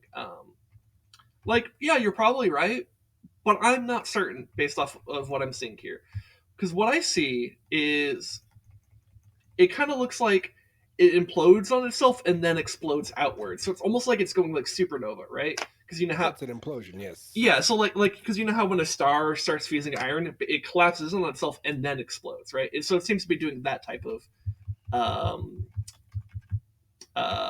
function, I guess, right? And with all the red here, it's related. It's some kind of malice explosion, but I don't know beyond that. And then here, right here, I have no idea what this is. Some kind of crumbling igneo talus. I don't know, or something big. It looks pretty big though. One thing I'll also point out here, you can see a couple little flakes of malice in the foreground here. So this could be maybe related to what's happening on Death Mountain, right? Because you have all the kind of like semi-cooled lava here. And then a little bit of malice. We know malice is coming out of the top of Death Mountain, so it's possible that maybe maybe this is like some kind of boss that we fight. A big fuck off talus. Yeah, like a igneo titan or some shit. I don't know, or something else. Maybe like we uncover. Maybe like we break something open and like it uncovers like an entrance to like a fire dungeon or something like that. A really big Goron. Yeah, dude, are we gonna see the return of Big Goron? Hell, let's fucking go. Rock Daddy? I hope so. Yeah, I mean that'd be cool. Yeah, and then a shot of one of the parts of one of the towers on I'm assuming Hyrule Castle. I agree. I think this is when Hyrule Castle gets lifted. So I think this will happen very early on in the game. I don't see any significance beyond that, so I'm already moving on. So then we have this right here. I think that with the way the camera pans right here, I think this is part of the Blood Moon cutscene. Because it has the same kind of energy that the Blood Moon cutscene in Breath of the Wild has. So I think this is what we're seeing here. This is a shot of the Great Plateau. We see a little bit of writing over, Zonai writing over here. I think we see a little bit of malice right here. Or actually, that's a little flake in the foreground. Never mind. So forget that. But and then we see floating bokoblins. By the way, their horns are different, and that's really cool. They look like serrated daggers or some shit, man. It's fucking cool. But we see some malice meteorites come in and hit near them, or maybe directly. And that one looks like it hit that or bokoblin directly. And so maybe this is just part of like their reanimation process with the blood moon, or maybe. No, it spawned in another one. Look. Hold on. So. Go back 2 frames. You're right. There it is. You see, it spawned in another one. You're right. Okay. Because I was okay. You know what? I was going to say maybe this is how we get malice infused enemies. I'm going to strike that from the record here, because yeah, you're right. These are actually spawning new bokoblins. Though maybe this is still part of that kind of reanimation thing. It's still part of the blood moon thing, I think. But yeah, it's worth pointing out there. All right, so this is something that I had a lot of speculation on. What the fuck are we looking at right in the center here? I have, 4 guesses, I think? So, let me go back to the Zelda wiki here. First guess it's a Cyclops with 2 eyes. It's a Cyclops with 2 eyes. It's a Triclops missing an eye. Hold on. So, if I didn't know anything about Breath of the Wild, or if Breath of the Wild didn't exist and I saw this, if I saw this, I would immediately assume it's a Moblin. But we know what Moblins look like. We see one on the right over here. It's so we can strike Moblin from the options. This is not a Moblin. It gives it away. It's a goblin. So I started thinking, okay. So we started thinking, like, okay, well, what's going on here? You know, what else could it be? And so I was like, okay, well, I started looking through older Zelda games and like the 2D Zelda games in particular that I've played through and stuff, and I'm like, okay, what's something that I end up fighting there? There's a type of enemy that I thought was a Moblin, but actually isn't a Moblin. It's called a Borblin. And Borblins exist in Link's Awakening and the Oracle games as well. It's confirmed by Nintendo as possible Goblin. I will get there. So I'm just kind of explaining the process of me kind of going through and explaining what I thought it could have been. So I thought, oh, maybe it's a Borblin because it kind of has this boar-like appearance. Also, hi, welcome, Jared. So that was like one thing I thought. Then I thought, okay, I forget what it was called, like a Taros or something like that. I'm just remembering all the time as a child and all growing up, I read Bokoblin as Boko Goblin. Boko Goblin, yeah. And so then another option I thought is like, oh, but what if it's these enemies from Link to the Past? Because it kind of has this like almost like crown look on it, right? And that kind of seems a bit like this. And then is it Bokoblin? I pronounce it Bokoblin. It's not Bokoblin? I pronounce it Bokoblin. I've always understood Bokoblin. Really? Yeah, I don't know why. Ever since I was a kid, I've always called them Bokoblins. Interesting. Boko Goblin, Bokoblin. I kind of always read it as Bokoblin because it's like they're clearly supposed to be like they're based off goblins, but they're trying to be different because it's Zelda. They're somewhat similar to the Scout Goblins, the Skyward Sword that blew the horns. Yeah. I'll get there because there's another shot of that. So then option number 3, and this gets us closer to what the actual answer is I remember in the Oracle games there is a King Moblin, right? And he's like in charge of like the Moblin base, and you blow up his base, and he cries about it. He's like, "You blew up my base!" Like that's what he does. And so I was like, "Oh, maybe this crown indicates that he's some kind of Moblin king." But then why does he look so different from the Moblins? He doesn't have this kind of like I don't know. Maybe it's just a different thing. But as Jared is pointing out in chat right here, it's actually I wonder if it's been updated on the wiki now. If I type in Bokoblin King, will it actually bring us to that? Brings up King Bulblin, but it does. Okay, what about if I go to Bokoblin? Does it have it updated for Tears of Kingdom? No, it is not updated on the wiki. Okay, so if I pull up, let's see, official Tears of the Kingdom art, because they released some new stuff. Is this the right website? I'm gonna have it open on my second monitor right now. No, it's not the right one. Oh my god. Where did I spot it?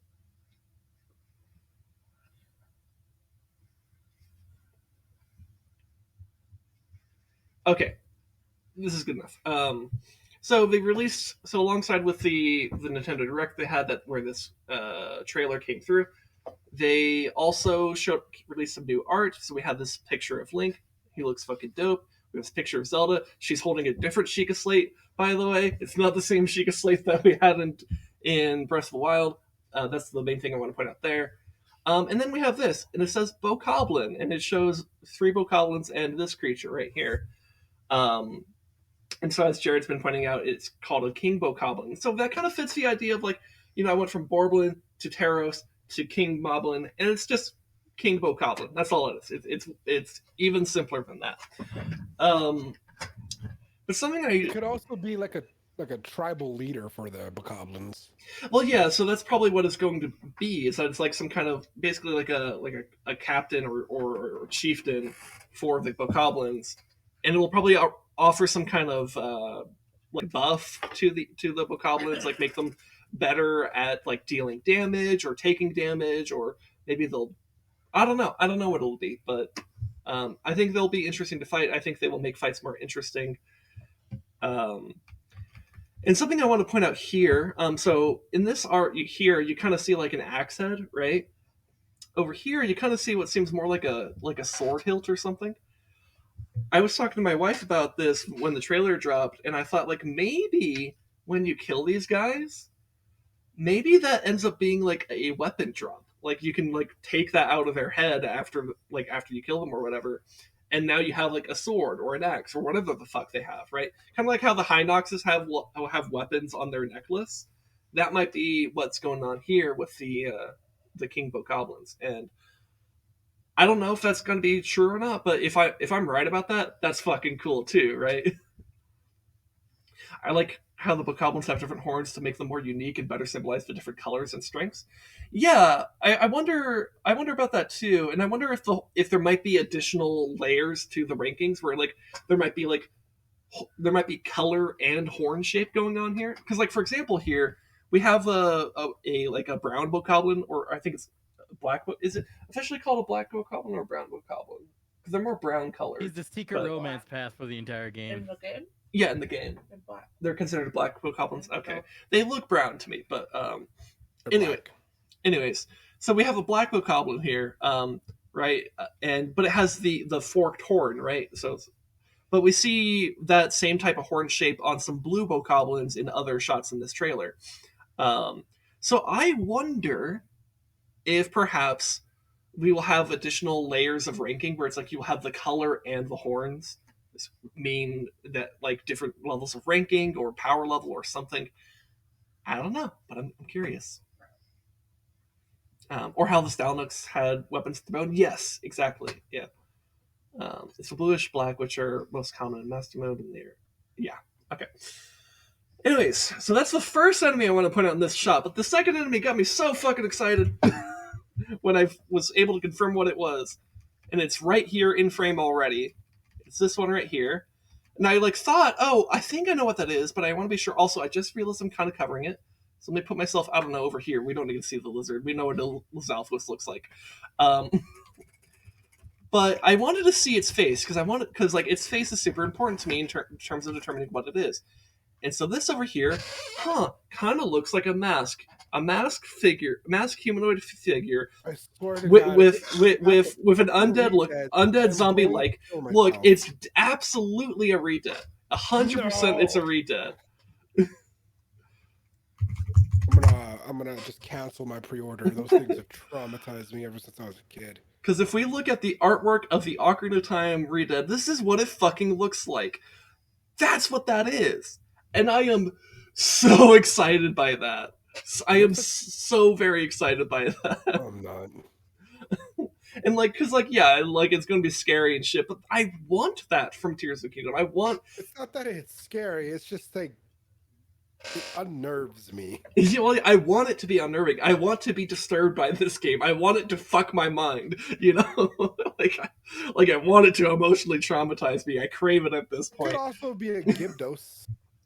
I don't think it's a Gypdos because Gypdos have a more mummy look to them.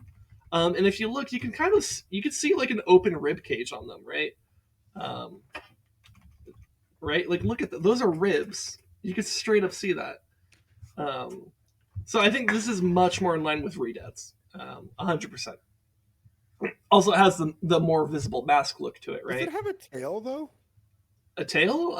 I don't think so. See, I guess that means each color bokoblin is going to have a different horn. Like the red ones have the same single horn, blue horns have the double horn, black and have triple. Yeah, that might also be what it is.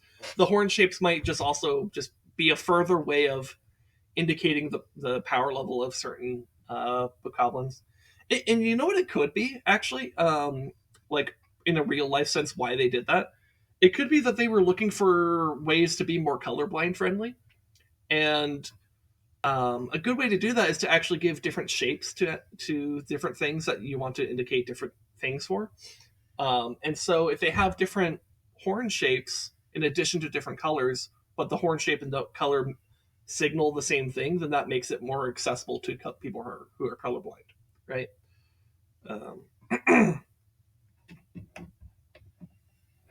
I hope the Breath of the Wild Master Mode gold enemies will spawn in this. I bet you they will have Master Mode in this game. Like, I don't see any reason why they wouldn't. So, anyways, one other thing I want to point out about this Redead is that it has a, like, sideways mouth, which is different from previous iterations of Redeads, because previous iterations have had more of this, like, just kind of standard flat mouth to it. And of course the Wind Waker one has like much more like unhinged jaw look to it, right? So yeah, I don't know why they decided to make it sideways, but maybe they just want to be extra creepy, and I fucking love that. And the reason why I love that, the reason why I love that so much, is because I want this game to go into those darker and creepier themes of Zelda. If you're actually going to have Ganondorf reawaken, please make it like so much more intimidating. And here's the other thing that gets me so excited about seeing the Redeads here. One of my bigger complaints about Breath of the Wild, as good as that game is that it has a lack of enemy variety, and it's missing a lot of enemies that were really exciting in previous Zelda games, right? So like, so seeing Redeads here makes me wonder, oh, are they going to be doing other things? Like, for example, are they going to be bringing back Skulltulas? Because that would be great. You could put them in like in the Lost Woods, or in like in some other dark forest areas, or just spooky areas in general, right? And then you would have like a spider enemy, right? And that could operate differently, you know, and that could be kind of fun. Maybe they'll have Deku Babas back again, right? And those could exist in forest areas. Maybe they'll have Pose. That would be cool to have Pose back in the game. You know, and maybe Tektites and I don't know, just other shit, right? Like, there's all sorts of enemies that I would love to see make a return, if for no other reason than just having more enemy variety. Like, for example, one of the probably like the number one enemy I want to see come back in Tears of the Kingdom that might not come back in Tears of the Kingdom because I haven't seen any confirmation of it is the Dark Nuts or Iron Knuckles, right? Because I really love having like those like heavily armored high tier enemies, right? That are just like kind of meant to be like the might of like Hyrule, but like evil, you know. Seriously, there's potential to make a scary looking Skulltula. Yeah, and like especially if you go like the Twilight Princess route of like how they look, Skulltula, is that how it's spelled? Because like, so this is what they look like in Skyward Sword, you know. Ocarina of Time, this is what they looked like. They apparently existed in Phantom Hourglass, that's what they looked like. Majora's Mask, same as Ocarina of Time. Here's what they looked like in Twilight Princess. Here, I wonder if they have artwork. No, if they just have the Ocarina of Time artwork. Okay. But they have render of Twilight Princess. Yeah, so this is what they looked like. Oh, and you know what? They're showing the naked version of them too. I wonder, do they have the not naked version of the? Yeah, here's a not naked version of them, where it literally has like this like skull armor or whatever or carapace or something on them. Skarmer, yeah. Twilight Princess runs are definitely intimidating. Yeah, exactly. So imagine if you had this shit in Tears of the Kingdom. Like if they're bringing Redeads back, they could bring this back, and that could be cool. And like, fuck, dude, there's so much potential if they're doing that. I really hope that's what they're doing. I hope that's what they're signaling here with the reintroduction of that. They're just doing more and more and more to make the game more interesting.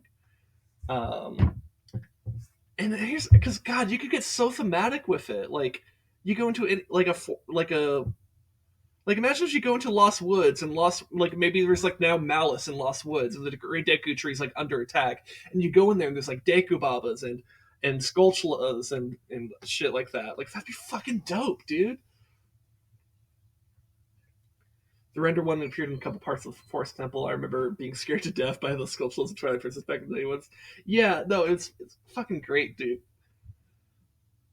I love that type of aesthetic so much. Oh, and here's one from Link's crossbow training. You can't. Oh my god, that is a tiny ass picture. Never mind. I have that game. Oh, and here it is in the Cave of Ordeal. So here's how they actually look in that game. Yeah, I remember playing Link's crossbow training. It's actually I stopped playing as soon as I saw the redeads. It's actually pretty fun. They said there was no redeads in the game. They lied to me, and I quit the game.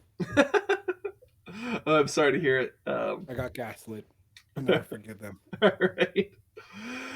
Anyways, the only other thing I want to point out here is that there's this moblin over here that has like a fucking like bone helmet or something going on, or maybe that's like a new horn. I don't know what's going on. Covering it. My face is covering it. Thank you for reminding me. Let me move myself back to the corner. But yeah, on the left here, Skulltulas are most frequent ones. Prove me wrong. I can't prove you wrong. You're fucking right about that. And yeah, and we could show the moblin helmet moblins in another part. Anyways, also, so I think only thing I really want to point out in this shot is look how cool the Malice is. Also, we got Epona. We got Epona as like an actual thing, and I hope this means not a goddamn amiibo exclusive. I hope this means we have Epona in the base game and not as an amiibo exclusive, because that would be way better, right? Salt in the wound. Yeah. So that's cool. See, in this shot we see some kind of like, I don't know, maybe stampede going on in the Gerudo Canyon. I don't know what's going on here, so I'm gonna move on.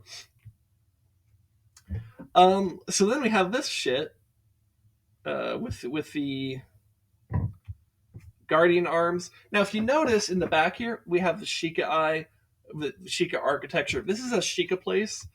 I think this is not like some kind of like danger thing. I think this is probably either in Robbie's lab or Purra's lab or something going on. So I think it's either Robbie or Purra has like some like new like invention they want to show off or whatever, and this is like a kind of they're getting ready to put fucking. Well, look, if you go back a frame.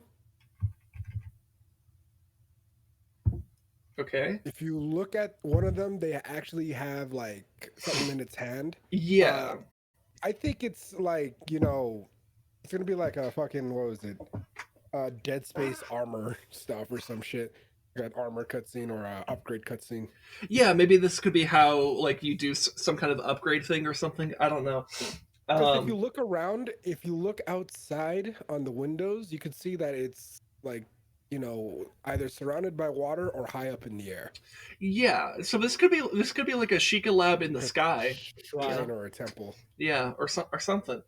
But I think this is probably going to be this cutscene is probably just like a silly cutscene to kind of like show off some like little invention of Purra or Robbie or something like that.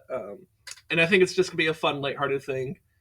But probably it will serve some kind of like as like an upgrade mechanic or something for the game itself. Link got tired of getting sexually harassed by the fairies. So now he's going to get sexually harassed by technology. At least one feels different.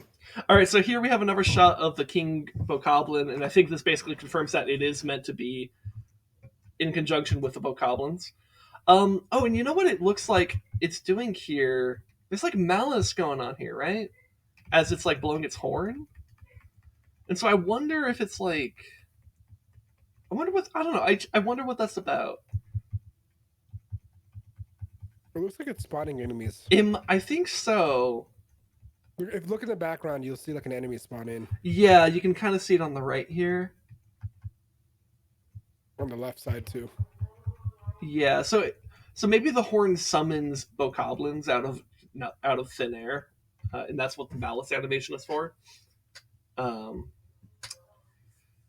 yeah, so that's probably what its gameplay functionality will be. Is just kind of, I guess maybe what it'll be. It's like when you find one of these, you need to prioritize the King Bokoblin, because if you don't, they'll just keep summoning more dudes, and then the fight will get out of hand, right?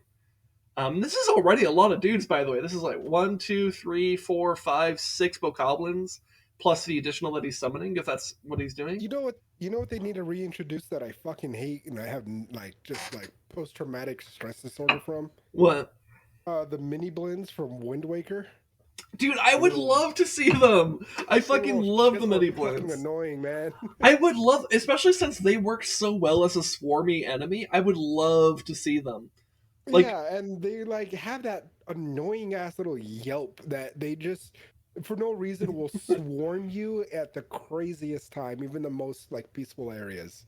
Yeah, no, it honestly, have it like the knees that fly in the air. They should have it like that, but it's a fucking little horde of mini blends. Yeah, no, I would be totally down for mini blends. So the mini blends hang out in your walls, Rez, if you didn't know. Yeah. All right, let's see what's going on here. Link jumps off to cliff. I'm trying to think if there's anything I want to point out in these shots. I mean, you can see more Sky Islands and stuff, and that's cool. This one, you get some good shots of the Malice from the Hyrule Castle on Death Mountain. Also, look at the grass. Grass looks cool. Wait, what's that big ass? Is that a rock formation? Yeah, it's a rock formation. Never mind. Yeah, this thing right here. Yeah, it's a rock formation. Yeah, I was wondering about that too. But yeah, I saw it move with like legs or something, but it wasn't. That's what I thought initially when I first saw it, but then I went back and it's like, oh, it's static. It's not moving, so it's probably some kind of structure. I just don't know what it is. Seeing in that field looks like it's one of those weird carvings. Oh shit! You might be right. Yeah, this could be one of those Zonai carvings. If you look at the top right, you'll see it. Oh shit! You're totally right. Yeah, in the top right here where my mouse is, you could totally see that. Oh my god, that's why this grass looks so interesting to me. It's not because it's normal grass; it's magic grass. Hell yeah! It's weed, dude. We're gonna go touch some grass in this game. I look forward to it. Yeah, thank you for pointing that out, dude. And upon that, many switches caught fire at that grass. It's a good thing I have the OLED version. All right. Anyways, here in this shot, I just want to point out how fucking cool it is that they're holding Bokoblins.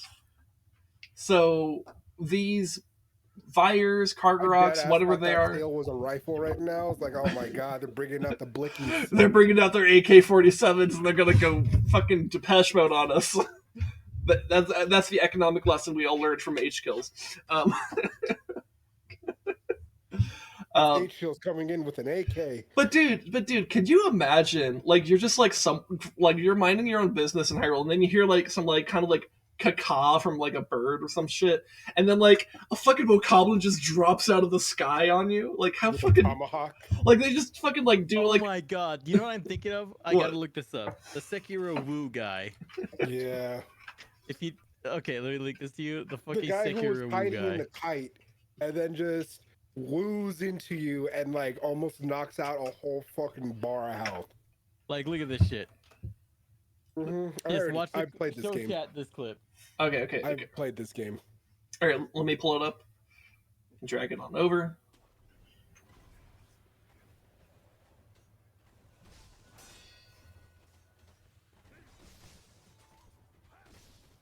Look at this dude. He fucking sucks. Could have wiped him all. Dude, imagine that shit happening in Zelda though. Like actually though, imagine just out of fucking nowhere, an RKO out of fucking nowhere from a Bokoblin. Like oh my god, I'm so excited for that, dude. And then here we go. It's like the roach meme. Everyone's fine until the roach starts flying. Everyone's fine until you see the bokoblin start flying.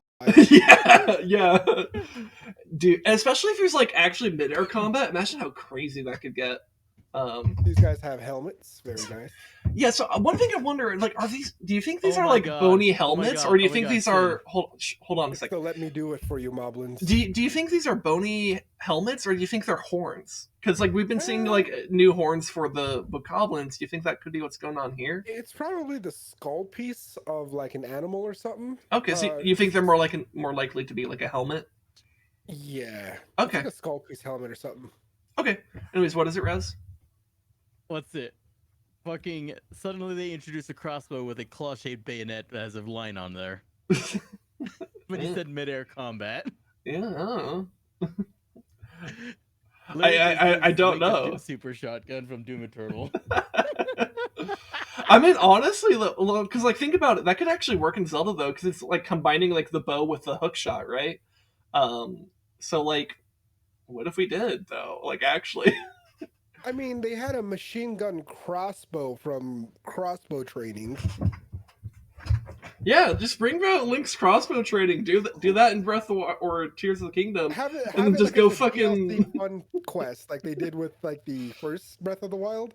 Just have it like that, just a fun little find that you can do, and then you just have like an automatic machine gun that shoots arrows. It seems one of the approaches they're going with this game is multiplying enemies. Maybe. I mean, we see that with King Bokoblin. I don't know if other things are really going to be doing that, but maybe. What I don't want them to do is just keep fucking adding enemies. I want them to add other life inside the world, because Yes. that was my biggest gripe about the Breath of the Wild, is that there wasn't much going on. Well, yeah. So in addition to like, I want to see more enemy variety, but I want to see more enemy variety because I want the world to become more varied, right? I want the I world to want feel more like, Terry Towns. yeah, and yeah, and that too. Like, so I want there to feel to be more places in Hyrule that feel like they're themed. Like, for example, I want to see like Dodongo's return to Death Mountain, but only Death Mountain. I don't want to see them in Hebra. I don't want to see them in Gerudo Valley. I want to see them in Death Mountain, right? And just like I want to see Dagobaba's return, but I want to see them in the Lost Woods and other forested areas, but I don't want to see them in like Death Mountain or the Hebra region, you know? So like I kind of want to see a bit of a return to that. I don't know if they're going to do that. There's nothing that's indicating that they're going to do that, but I want that, you know? But we'll see.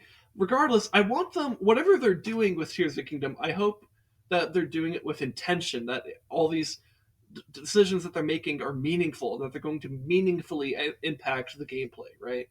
You know they are. And I think they are. Like, I generally have a lot of trust in Nintendo here. So I say these things that I want, and I hope that they're doing, or whatever. I have trust for the developers of Breath of the Wild, to clarify, because I don't have trust in Niantic when it comes to Pokemon. Well, yeah. So I trust the Zelda team. So like Eiji Aonuma and the guys that work with him have been knocking it out of the park for 30 fucking years. Like, they're really good at what they do. So I even their worst entries into the franchise are still like solid games, right? I don't know if I had to pick like what's my least favorite Zelda game, like, well, it almost feels unfair to pick a least favorite Zelda game because they're all good. That's the problem.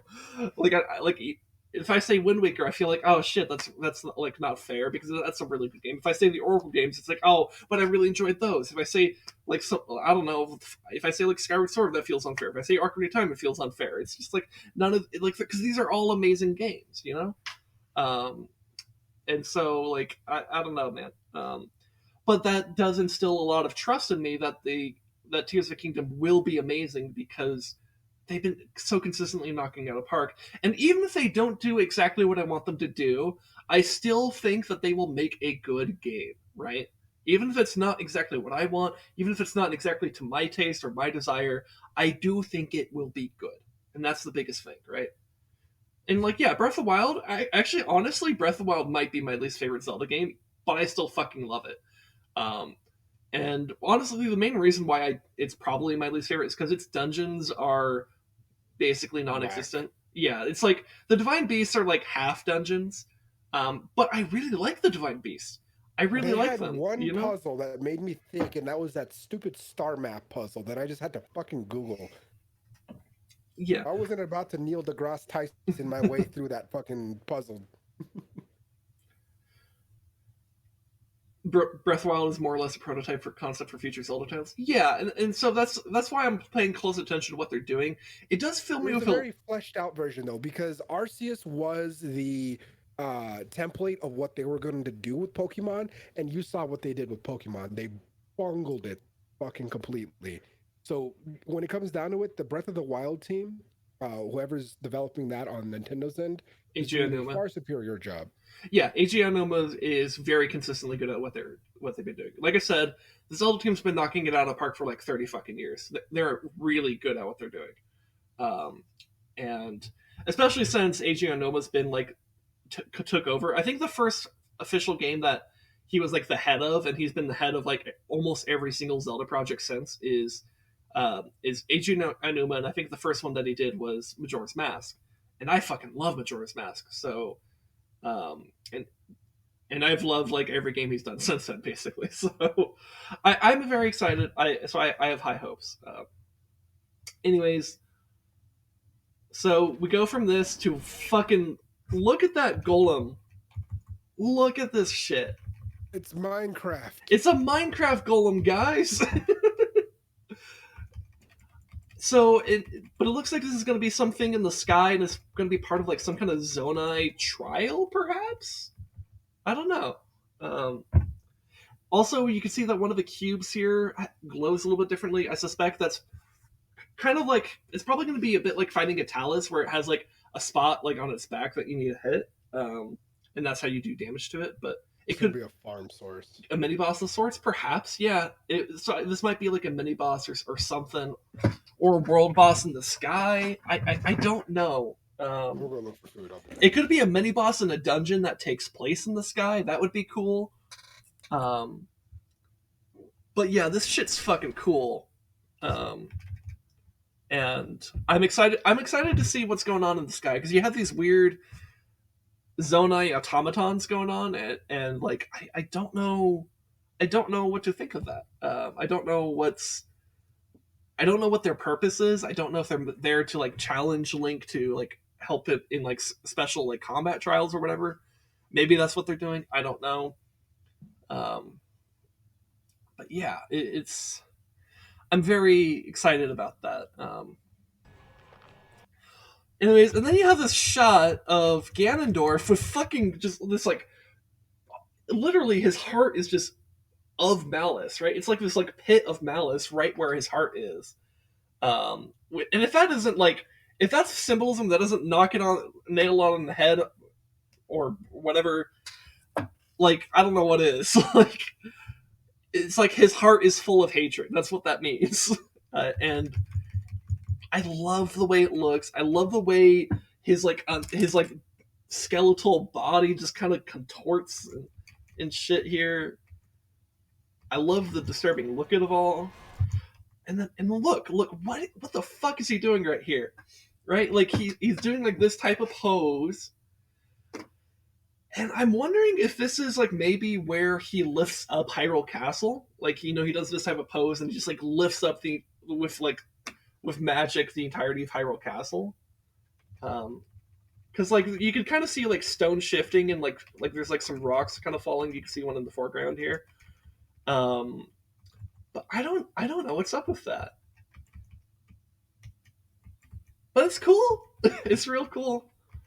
Speaking of cool, I love these malice eyes on Ganondorf so fucking much.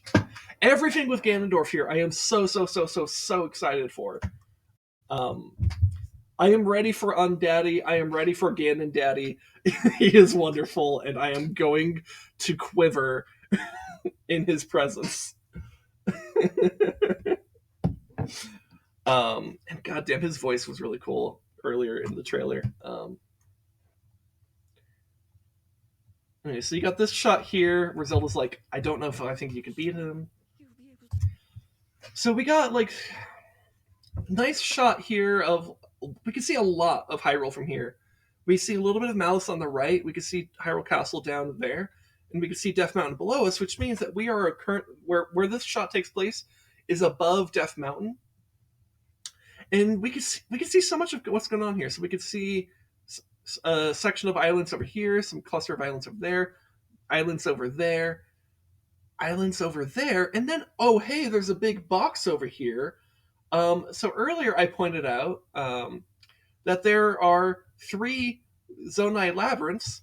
There's one that's over here near the Hebra Tundra, or Tabantha Tundra, I guess is what it's technically called. And well, if we're like above Death Mountain and we're looking out this way and we see something to our right, that looks like it might be above where that labyrinth is. So maybe the labyrinths got lifted up into the sky for some reason. Which then makes me wonder, what is underneath that? But also, is the labyrinth itself different now? Is there something new to discover? I don't know. Also, this isn't the only shot that contains these like vertical, like this just like chain of like vertical islands. But I'm very curious to see what this is all about, because I wonder if it's like maybe some kind of like Sky Island dungeon where it's all about just like going up and up and up and up and up and up and up and up and up until you find something special. I don't know. But that's really cool. To stop him. All right, so Rez, you're still here, right? Possibly. All right, so you're playing Death Stranding. I want you to explain something to me. What the fuck am I seeing here?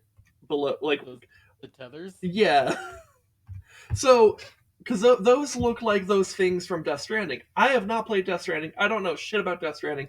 What the fuck are those in Death Stranding, and what implications might it have for Zelda?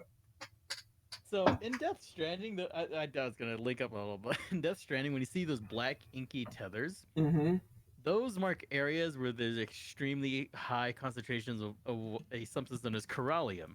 Corallium? Okay, so what is that? In that universe, corallium is a material that was used to create basically the chiral network, which, long story short, used the afterlife as a super ultra mega high bandwidth internet to transfer both matter and information. Okay. Long story short, they fucked up. Okay. And now, whenever you see those black tethers, that's where there's such a high concentration of corallium, which means the separation between the other side and the actual world is really thin, and that's where you start seeing BTs, beach things. Okay. Which is where those weird black inky ghost creatures are. So the tethers mark where there's extremely high amounts of that, well, the corallium. That's why you see the black inky stuff, because that signifies where the BTs are. Okay. So, for the context of Zelda, then, because like, the reason why I wonder if Death Stranding may have had an effect or inspiration for the Zelda team here is because Death Stranding was a fairly big game, and it was made by what's his name? Hideo Kojima. His name is all over that fucking Hideo Kojima. Like 67 right. times in the credits. And Hideo Kojima is one of the most influential Japanese game developers in the world. And the other significant Japanese game developers would be the people at Nintendo, right? So it's like, I wonder. And Squeenix. Yeah, and Square Enix, right? Squeenix has taken a lot of L's lately. Deserved L's. Yeah. But so with this, I wonder if maybe they took some inspiration from from Kojima, and maybe they're like, hey, we could totally put that in this game. So if they're like tethers to like this, like the afterlife in that game, maybe this could be like signaling some kind of like some kind of connection to like the spirit world, perhaps. You think that might be a Potentially. potential explanation? Or they're the tethers for the islands. Well, so that's what's weird to me. So, like, you're right in the sense that these look like they're kind of connected to those islands over there, right? But it's only those islands, right? We don't see that for every single island. We just see it for maybe a few. Now, maybe those islands have some kind of significance in terms of, like, the spirit world or some shit. But I don't know. And I'm very curious about that. Anyways, so from this shot, we could see... Okay, so remember those beacons I pointed out at those towers earlier that were at night? We see those same beacons here. So they are both on at night and during the day. So they're not there just to make it shine at night. They're also just there in the day, which means, I don't know, they're either always on or they signal that it's a tower you need to get to that you haven't been to yet, or it's one that you have gone to, or some third thing that I don't know of.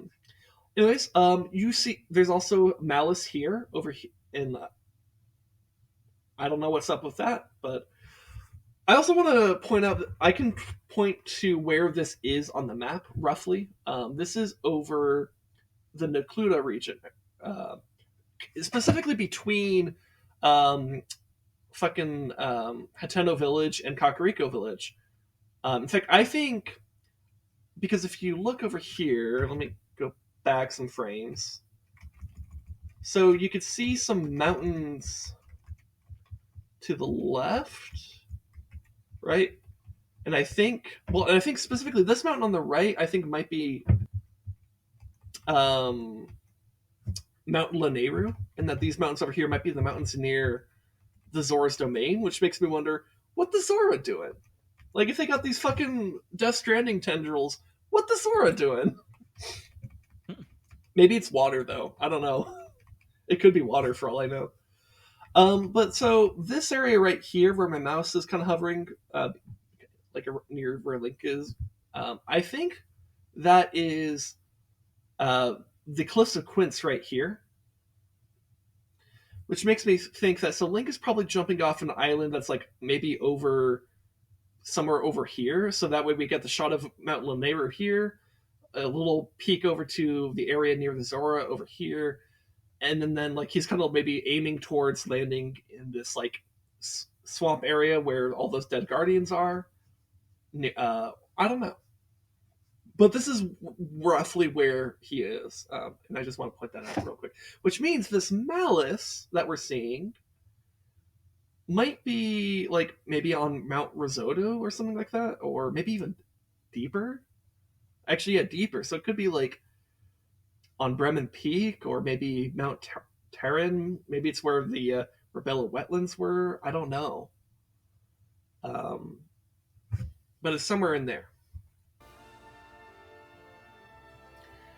What the fuck else do I want to put? So we got some more. We got some more of that kind of grass writing stuff going on. We can more clearly see a tower on the left here. It definitely. I pointed out earlier, the towers do not look like Sheikah towers. I do not think they are Sheikah towers. I think they're... Well, I think if they are the same Sheikah towers, maybe the Bokoblins and Moblins have done something to it because it kind of looks like it has horns. But it might just be Zonai towers. I don't know. Anyways, this is cool. We got a new arrow that is a homing arrow. Like, it seems to home straight for the head. So I suspect this is probably going to be a pretty rare arrow, or one that's like kind of like the ancient arrows where you have to craft them or something like that. I don't know if they're going to be as powerful as ancient arrows or not, because like in this shot we see it go towards the head, which means it does a critical shot. But we don't know if like maybe this creature was already weakened, or if it was like low health to begin, or like if it doesn't have much survivability in the first place. Because it does kill it, right? Like that thing's fucking dead. But that's cool. We got a new arrow type, and it looks like a fucking balloon. And then we fucking go, like, we got fucking minecart riding, or mine rail riding, skateboarding, like in fucking Deep Rock Galactic. Hell yeah. Like, look at that shit. This is fucking exciting. Also, we got more moblins with the forked horns, or not moblins, but goblins. And we also see that they're mining stuff again. And this is on Death Mountain, by the way. You can kind of tell by the geology here. And if I back up enough, you can kind of see some more of Hyrule. The shape of the peaks here, that's very much in line with Death Mountain, and you could the additional context of seeing what external Hyrule, that definitely signals this is on Death Mountain itself. But they're mining something, and we see this right here. I don't know what that is. I don't know what kind of rock it is, but it's some kind of like beige rock with some red streaks in it. So maybe it's like a malice rock or something. I don't know. It's Mulk. Mulk. Yeah, I don't know. But they're mining it. And then here we got like another like puzzle thingy where you rotate stuff. And I was seeing some stuff about this, that this might be optional motion controls, in the sense that you probably could do this with motion controls if you want to, but they probably, because you have a very clear X and Y axis here, they probably have this doable just with a joystick if you don't want to bother with motion controls. Because some people really fucking hate motion controls. I'm not one of those people. I actually love motion controls, but some people hate them, and they're very vocal, so... I think this might be Nintendo trying to kind of bridge that gap and make it available for both types of people. Also, on the right, we got Death Mountain with more Malice spewing out of it, just pointing that out again. God, that's fucking cool! So, this is in line with, I think, one of the other trailers we saw where we have, like, some kind of shield that breathes fire out. Now we got a fucking dragon hammer that shoots a fucking cannonball. And that's just fucking dope. I'm so excited for these Zonai weapons, dude. Because they're gonna have all this dragon symbolism, and I fucking love dragons. Dragons are my favorite mythical creature. So I'm very excited to see all this like dragon iconography. I'm very excited to see that these dragon weapons are just doing some of the coolest fucking shit. Like, holy fuck, dude. Look at that shit. That's fucking cool. Also, we got a bunch of luminous stone in the background. So this is like a cave somewhere where there's a bunch of luminous stone, and Link's fighting a luminous talus. And luminous taluses do exist in Breath of the Wild, so it's not a new enemy type, but this is a new location, and I'm excited for that. Okay. So, there's been a lot of discourse about this. And let me explain something that Zelda Twitter's been doing. Zelda Twitter's been having off. I wonder if I could maybe find some tweets about this. Zelda Twitter. Zelda Twitter is silly. Last time I talked about Zelda Twitter on stream, I talked about how they wanted to eat everything. So just to remind you guys that Zelda Twitter is fucking weird. So yeah, here's a couple examples. I'll just pull my own Twitter over here. So, by the way, follow me on Twitter's. I'm at it's Sindev_. Anyways, so people have been kind of memeing in Zelda Twitter about like, who could this be? Is it Ingo from the Ocarina games? Could this be Sans from Undertale? Or this one's pretty great. Could it be Ellen DeGeneres? Oh my god. Yeah, they've been. Could it be Ike from Zelda Twitter? Like, this is literally like a one of the Zelda Twitter people I follow. It's like, you know, it's they've been having some fun with this type of shit. So just a fun reminder: Zelda Twitter's silly, and you should go follow people on Zelda Twitter because they're fucking hilarious. But yeah, people have been speculating like, oh, who could this be? And like, let's be real. There's exactly two answers, and the two answers might actually be one. Because Farm Girl from Twilight Princess. Yeah, clearly it's Ilya from Twilight Princess and no one else. No, there's two answers that, and if you're saying anything other than these, you're either memeing or you're like, I don't know. It's either Zelda, which I think is the most direct and most likely answer, or it's Hylia. And so let me give a little bit of spoilers for some stuff at the end of towards the end of Skyward Sword, which is the game I will be playing after I finish analyzing the shit out of this trailer. And goddamn, I've been doing this for 2 hours. Holy shit. 2 minutes of trailer and 2 hours of analysis. Let's fucking go. But towards the end of Skyward Sword, it's revealed that Zelda in that game is the first incarnation of Zelda, and therefore the first reincarnation of the goddess Hylia, because the goddess Hylia realized that she would need to utilize the power of the Triforce in order to ultimately stop Demise, who is the demon lord in that game, and by the way, Demise is reincarnated as Ganondorf. So whenever we see Ganondorf in any other game, that's Demise reborn. So they're essentially the same being. But anyways, so Hylia was fighting Demise and trying to stop Demise and stuff, and she had to like send humanity into the sky because they would have died if she didn't do that, and a whole bunch of other stuff. She set into this plan where she would lose her like divine form. She would no longer be a deity, and she would take on the form of a mortal, and that mortal being would be Zelda. And which is why Impa in Skyward Sword is going around trying to get Zelda to like remember her memories as the goddess Hylia and unlock her divine powers, right? So that's why all the different incarnations of Zelda have had this like power to like do like sealing powers or heal people or or create a big fucking light, create light arrows. That's one of the things she does in Twilight Princess, for example.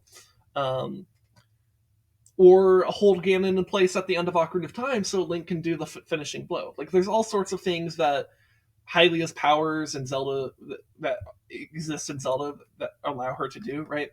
The most significant one of them being the sealing power. That's what Breath of the Wild's story is all about. If you go into the memories, it's all about like Zelda struggling to awaken the powers of Hylia within her.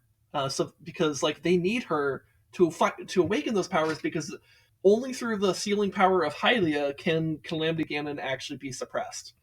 And spoiler for that game, she doesn't figure it out until it's too fucking late. And so Hyrule gets destroyed, but she does awaken it in time to actually keep Calamity Ganon contained to Hyrule Castle. And she does that for 100 fucking years. So until Link is able to come in and beat the shit out of Calamity Ganon. Anyways, so this is important because that means each subsequent incarnation of Zelda is also a reincarnation of the goddess Hylia. So this could be Hylia, but it could also be Zelda at the same time, right? Where it's like, if this is Zelda, this could also just be like, maybe this is Zelda fully figuring out the powers of Hylia within her and embracing that level of divinity that she's supposed to have. And so this could be like, and maybe she even remembers all the memories of the previous Zeldas and stuff. Like, you can think about it like the Avatar. Which actually, I'm wearing an Avatar shirt right now, coincidentally. And so it's like, you have that. Like, you can think of like all the previous Avatars' lives and how they can affect Aang and Korra and stuff like that. And so maybe there's a similar thing that happens with Zelda, where she awakens all the memories of the previous Zeldas and all the way up to the goddess Hylia, right? And so maybe with that, she then awakens a very high level of divinity that other Zeldas have not been able to achieve. And maybe that's what we're seeing here. I don't know. This could also be maybe some kind of like big flashback to like the original Hylia and original chosen hero of Hylia that takes place before Skyward Sword. I don't know. But one thing I want to point out here, it goes from that shot of, the dress to the shot of the hand grasping her hand. And this hand looks like Link's hand in Tears of the Kingdom.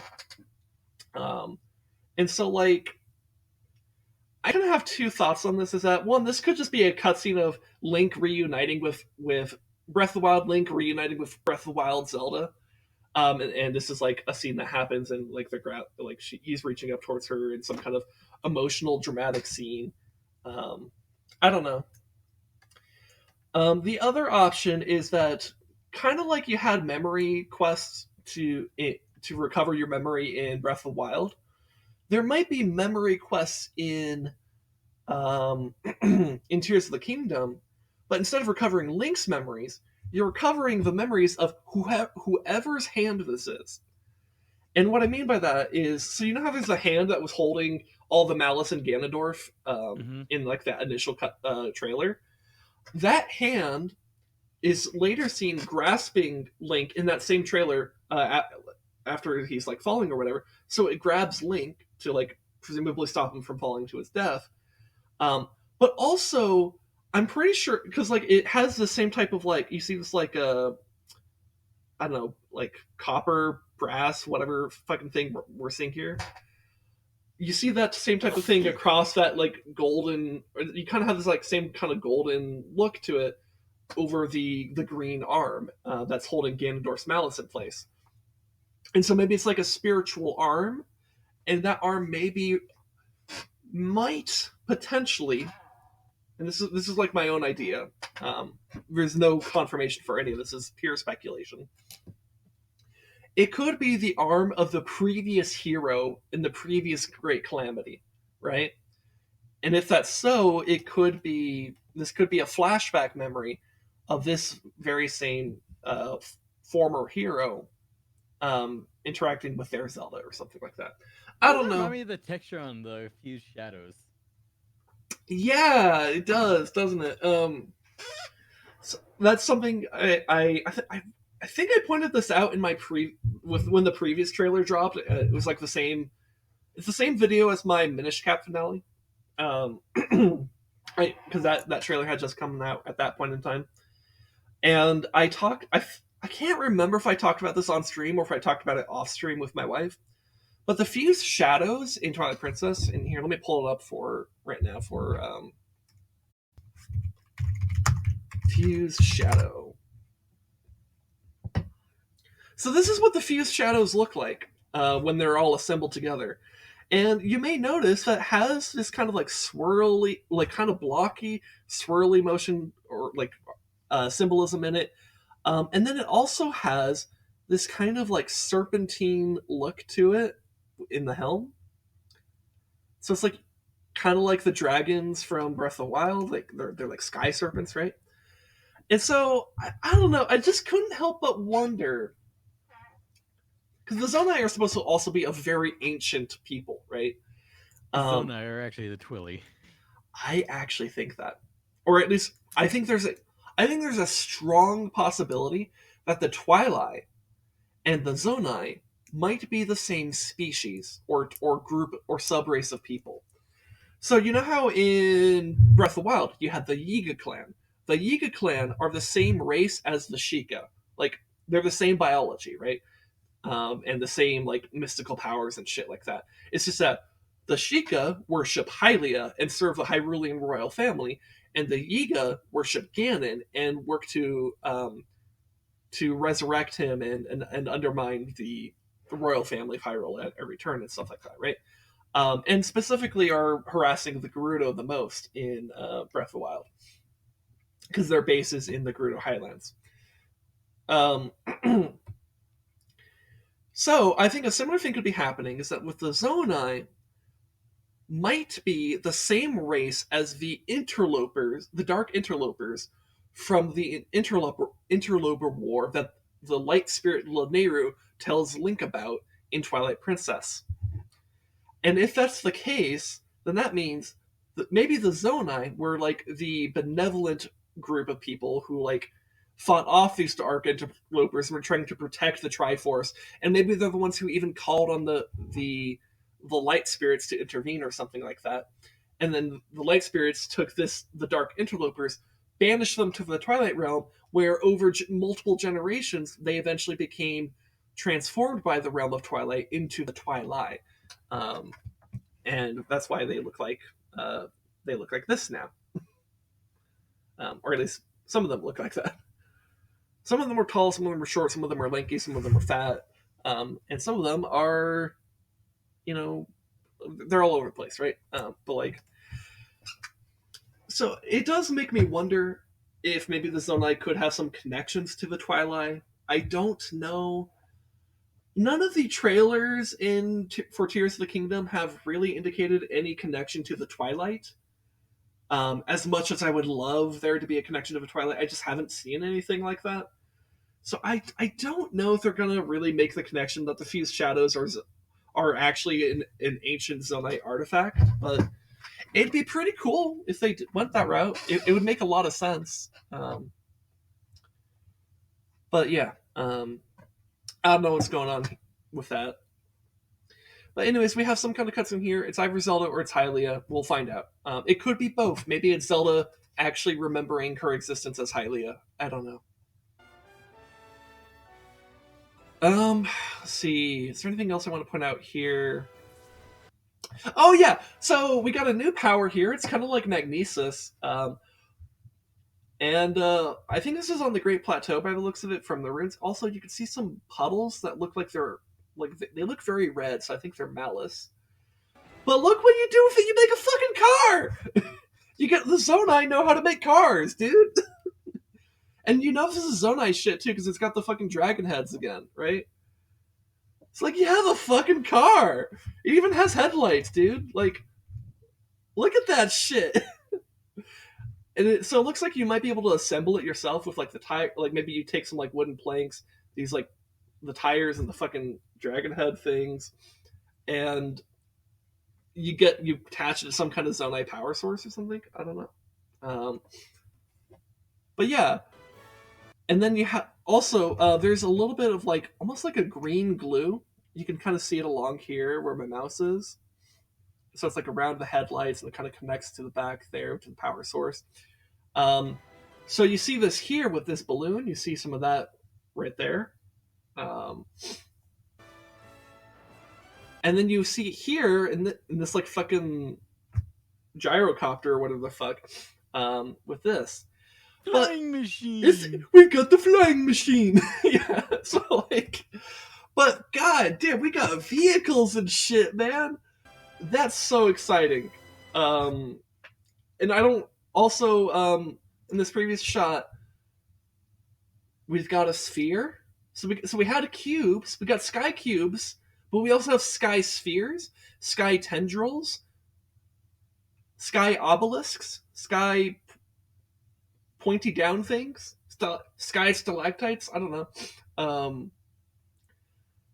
So like, what's left? Sky pentagons, where it'll actually be easier to drive a flying machine into it.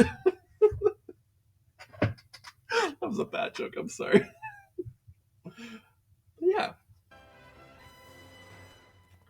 Oh, also a couple other things I want to point out. So you see this right here. I think it'd be pretty easy to confuse this for a chain that's holding up this giant ball. It's not. It's actually exactly the same thing we see right here. It's just that cluster of like vertical sky islands. But yeah, and then also we got some Malice stuff going on over here. We got some kind of fallen over cube ruin thing. And then what the fuck is this? We have a fucking Zonai meteorite now on the left. Like what's up with that? Like, because we had all those like Malice meteorites with like the Blood Moon and shit. This is like, when I finally saw this thing on the left, it was the most fascinating thing in the entire trailer for me. Because what the fuck is this doing? Why is there like green? Why is there a Zonai thing here? Where is it falling from? What does this mean? What does it mean? The numbers Mason. What do they mean? But I have no guesses. I have no idea. Anyway, so we get some more of that kind of reverse dialogue that we got from like the very first trailer. Also, in this shot, you can see a couple more of those towers that look a little bit different. That's Dueling Peaks on the right, by the way. And then fucking Malice comes in. So I want to point out a couple things. So right here, look at the Master Sword. This is before the Malice erupts from Ganondorf. Or from Ganondorf's body. There is Malice coating the Master Sword, which, if you remember from, 2 trailers ago, we see a broken Master Sword, right? So that makes me wonder, and it's still in Link's hand at this point. So I'm like, did Link fuck something? And like the hand, where's the spirit hand that was holding the Malice? And I'm like, what's going on? What's going on? Why is there Malice on Link's sword? Why is it on the Master Sword? Where did the spirit hand go? And I'm like, I was like thinking about it, I'm like, oh my god, did Link fuck up? Like, did Link like try to like kill Ganondorf's body or like attack Ganondorf's body and actually like that removed the hand or some shit? And now that's actually what's unleashing all the Malice and he fucked up? I don't know. Anyways, but then it like comes out and like lashes at him. And here you can see in this shot, his face looks pained, and you can already see like you can see some of like almost like black charring on his like right shoulder. And then Malice again comes at him, and right there, like, look, his whole shoulder and arm are just they look charred, they look burnt, like he looks like a burnt chicken nugget right now, you know. And it's just that area. And like it's his entire arm, and parts of his chest too, and like it tears up the shirt too. Oh my god, he tries to kill Ganon, and instead of killing Ganon, it fucking releases all that shit, burning him, fucking up the Master Sword. Yeah, and then also, so look here, he has the Master Sword in his hand. Frame 2, he's dropping it because... Please, lend him your power. I love this shot. I love it. It is a gorgeous shot. It's a beautiful shot. Link just abandoning his sword, abandoning his own pain. Like, whatever happened to his arm must be horrifically painful. Forget all of that. Zelda just fell. I'm going to literally drop everything and just immediately jump to save her. And so what I think happens is the Malice erupts from Ganon's chest. It envelops Link's arm. And then, like, the earth starts trembling. Zelda falls. Link drops his sword, jumps towards her. And then we get that green spirit hand that we saw from the very first trailer. There's a shot of it grabbing Link's arm. I think that immediately follows that. So I think that's the exact sequence. Malice flows out from Ganon's chest, envelops Link's arm, ground shakes, ground crumbles underneath Zelda, Zelda falls, Link goes to save her. He can't save her. So I think remember that first trailer, we see that shot of her just falling. I think what happens is that because he can't save her, she falls further, and his left hand gets grabbed by the spirit hand, and that saves him, right? And I think this is going to happen like very, very early. I think it's going to be the first thing that happens in the game, essentially. But yeah. Anyways, that was 2.5 hours of analyzing the shit out of this trailer. Let's see, what are my final thoughts? I'm really excited about Ganondorf being in this game. I'm really excited to hear Ganondorf's voice and how terrifying he sounds. I'm very excited to see things like the Gleeok, the King Bokoblin, the Redeads. I'm excited to see Malice-infused enemies. I'm excited to see that there's all these new environments and that the world has shifted and changed a bunch. I'm excited to see that Malice is just like in so many different places. and I love that there's a lot of creative game mechanics going on too. I'm very excited to see where this game goes. I'm very excited to see what they're going to do with the story and like what kind of themes they want to lean into and stuff like that. Because like, god damn, dude, it's it's just watching these trailers. It just feels so intense and so engaging, and I'm excited, man. I do feel a little bit of anxiety and concern that I haven't seen anything that seems to be obviously from like a dungeon. I don't know. I don't know if they're going to do dungeons like they have done in previous Zelda games. Because like I said earlier, my biggest gripe with Breath of the Wild is the lack of fully fledged dungeons. But just because I haven't seen something that isn't obviously from a dungeon doesn't mean there haven't been plenty of shots from within a dungeon. Like that golem, for example. I suggested that could have been like from like the mini boss dungeon or something, or mini boss of a dungeon or something like that, right? Um, it's like we don't know. Um, but what at the very least, I think even if they don't hit a lot of the things that I hope and want for Tears of the Kingdom, at the very very least, it's going to be Breath of the Wild, but with some new toys and some new enemies, and that's going to be fun. So I think even the worst case scenario for this game is that it's going to be a very fun game. So I'm excited for that.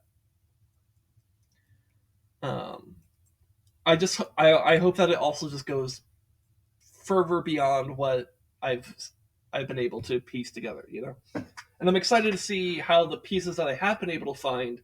I'm excited to see how they come together. Anyways, does anyone in chat have any final thoughts before I wrap up this segment? Because God, I've been doing this for almost 3 hours.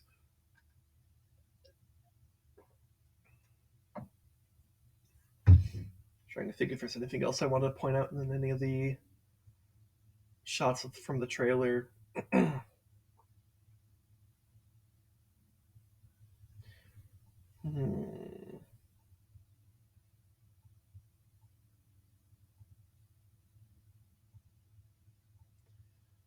I feel like there was something else I want to point out, but I forgot it. And I'm kind of just like looking through. Oh, yeah. There is something in. Yeah. Okay, so here, let me get it with the light on it. So right here, you see that this. Oh, hey, Ocelot. So right here, there's this like some kind of tempest in the sky, or like some kind of swirly cloud thing. I think there's another shot we get of it. I think when Link is on his horse. Is it like here?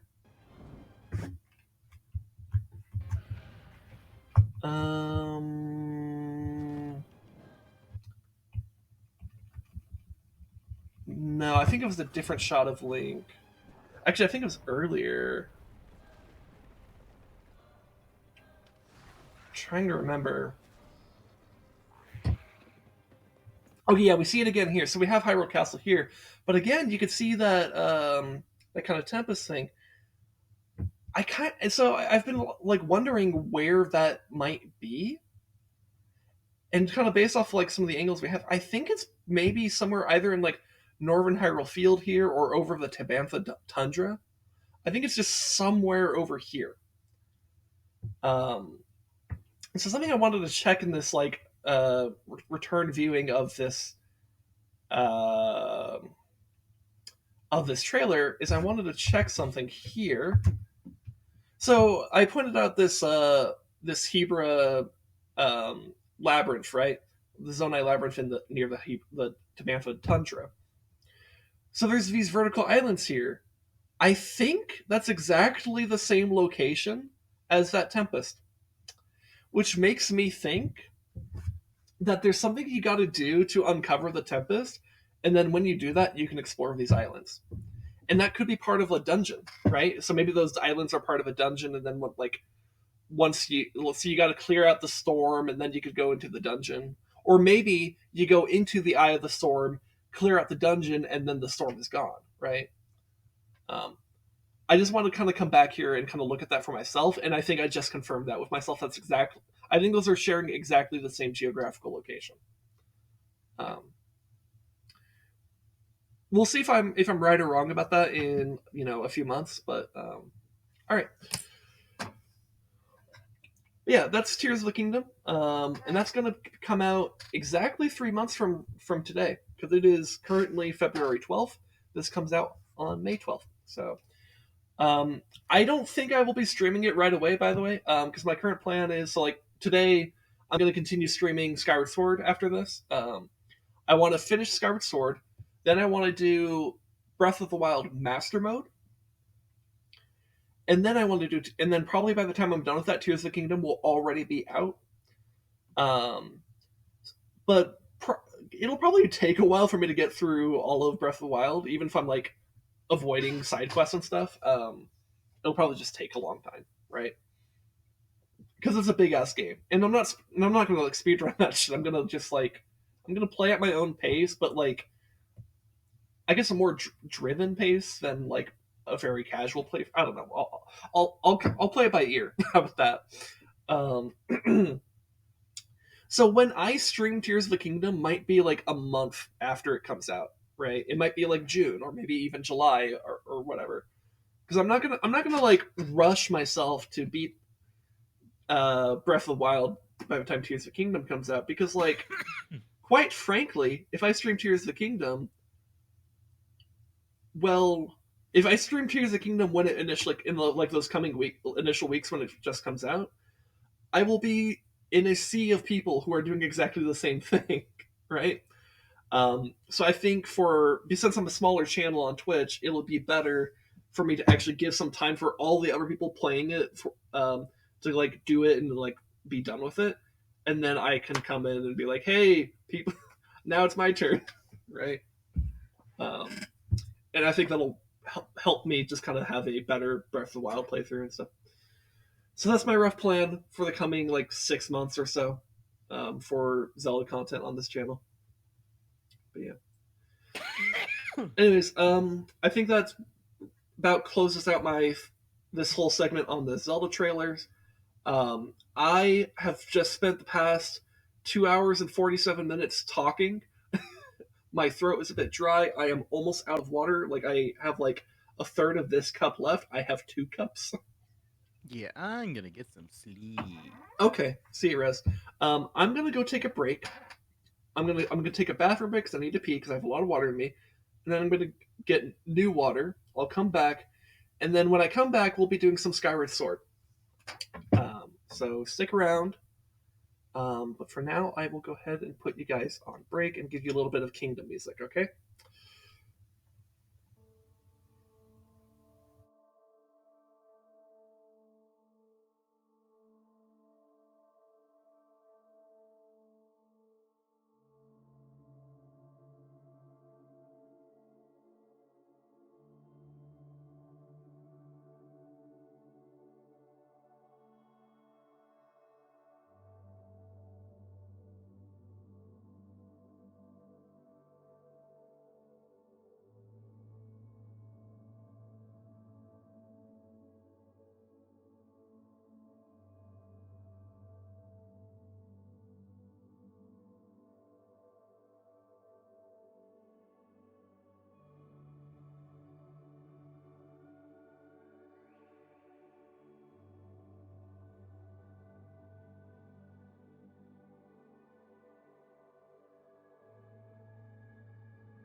I am back. And oh, don't lose this, please. Hello.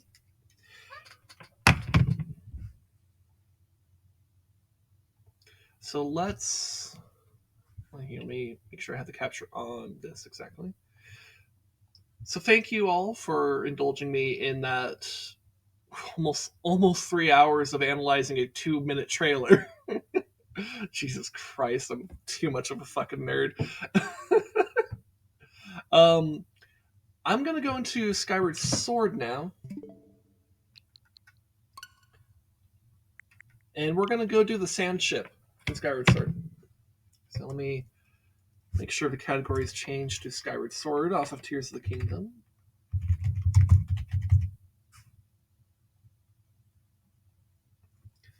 And yeah, I think that's the only change I need to make. So yeah. So yeah, last time we did the Nayru Silent Realm, and then we did we went to the Sand Sea. We got the sea chart. We did the Pirate Stronghold, and then I kind of ended it there last week. So now we're going to move on to going after the actual Sandship and doing the dungeon there, because it's a really good dungeon. I'm very excited to show it off. And yeah, let's do that.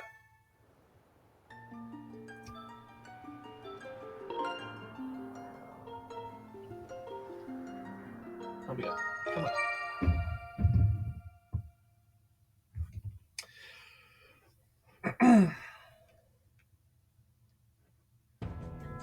See, we should be right here outside the Pirate Stronghold. Was there something I wanted to do before I go to this Pirate Stronghold? I feel like I think I wanted to go check if I could upgrade my shield first, so I'm actually going to go check that real quick. So, I'll try to make this a quick visit to the sky, and then we'll come back and do the Sandship.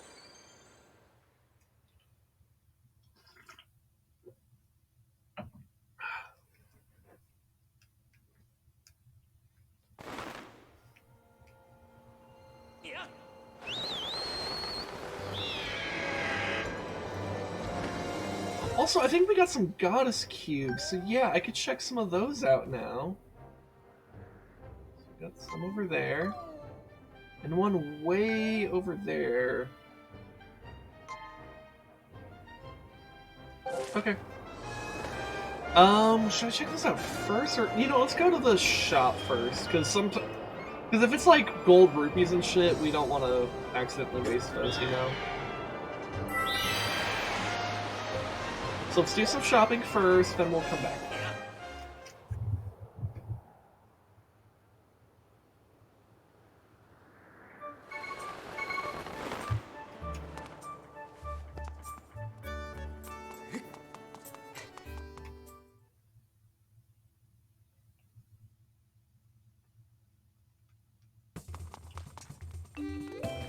Okay, so let's talk to the... Oh shit, hey! Hello! Master Sky Guy! This treasure chest-like object is a relic of ancient times left by the goddess for her chosen hero. It would appear that each chest responds to the energy released when a specific goddess cube is launched skyward, releasing its lock mechanism. Search for goddess cubes on the lands below to send them into the air. It is the only way to open these chests. I already knew all the information, Fee. Why did I need a reminder on that? Oh, it's the gold rupee. Well...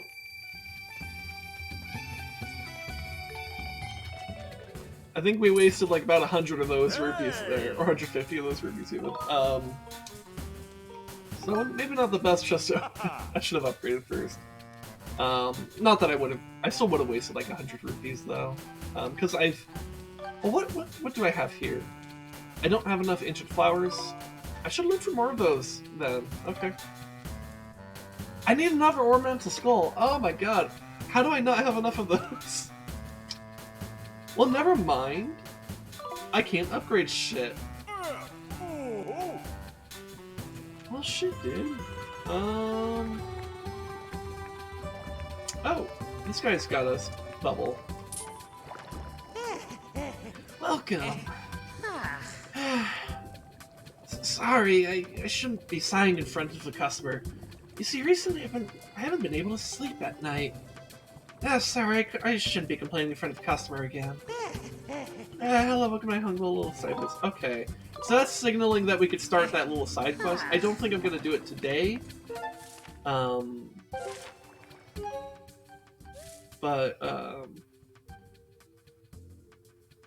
Okay, that's what I have. Alright,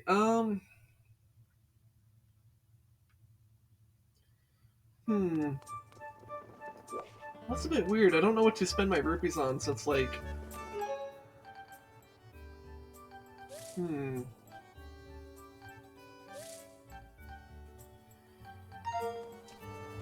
Yeah, that's a bit awkward, actually. I'm in a very awkward state where I kind of want to lose some rupees, but I kind of don't have anything to spend it on. I thought I did, but I need different materials. I don't know, I guess it's like, just classic suffering from success. Like, oh no, I'm too rich. Ugh. Like, whatever.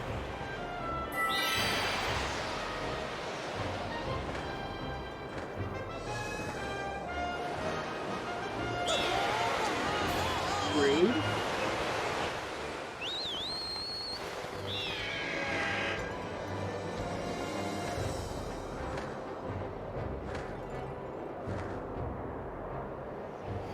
Well, if one of those goddess chests was a...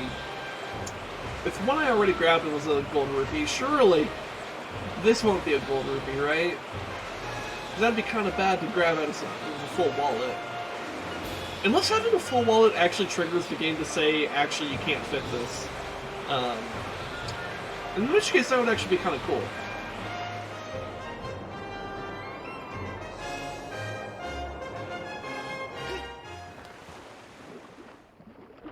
Alright, so I think we swim through this.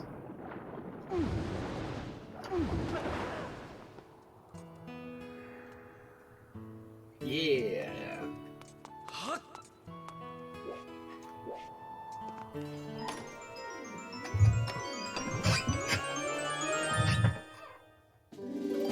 Okay, a heart medal. I already have one. I don't think I need another one. But that's good to know. Or good to have available in case I decide I need to be having more hearts. Anyways, let's just use that fairy because I don't really need another one.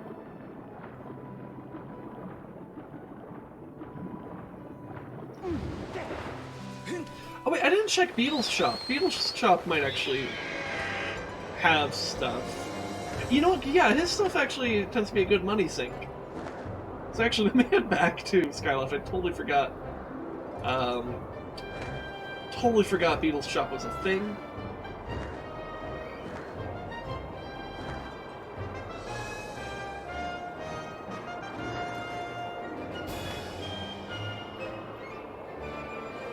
You know what? I could also maybe I should go to the bamboo minigame here because if I just need like an ornamental like a skull or whatever it's called, I think I can get one from this minigame. So maybe I should just do this and just get some treasure, you know? Yo.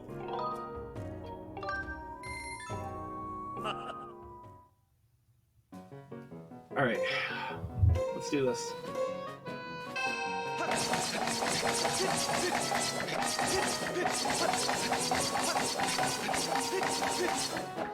$28, that's pretty respectable.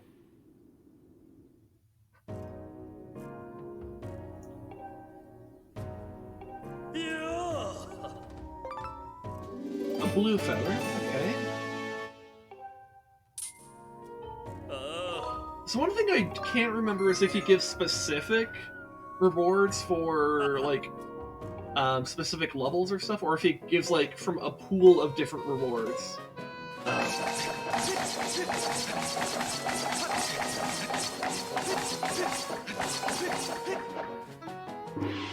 Okay, that's 26. Still pretty solid. I think it should be in the same range as the blue feather we just got. So if we get another blue feather, then he probably just gives the same thing. He gave me something different, so he probably gives from a pool of things. So monster horn, that's pretty good. Now if I could get the skull, that would be good.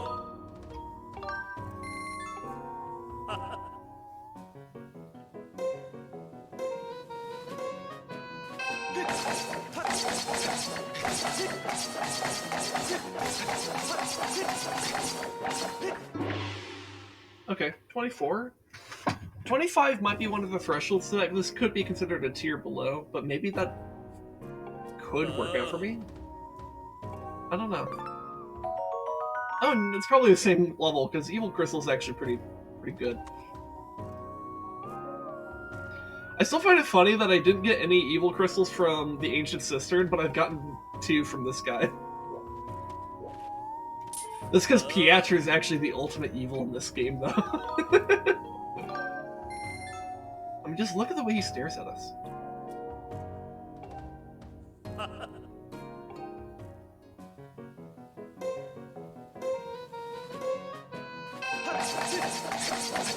Uh-oh. It's too far to the left. That's bad. I got it way too far to the left, way too fast. That's gonna be pretty bad. Yeah, I didn't even get a prize. Let's try again. I've got the money to blow on this, so...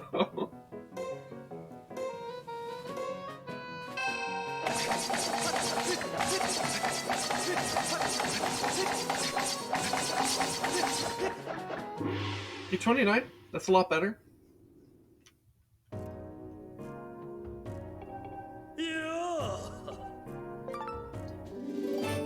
Damn, I need the level below this. The golden skull is actually... I have more golden skulls than I have normal skulls, and that's what I fucking need. God damn it. So maybe I should do a little bit worse then. Here, let me ask about rules. Maybe he says what tiers. No, he just says... You know what, let me look this up then. Zelda... Wiki Piatra.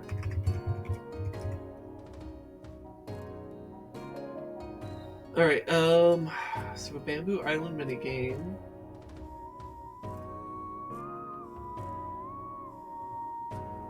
Or it's called Clean Cut, that's actually what it's called. Okay. So Clean Cut.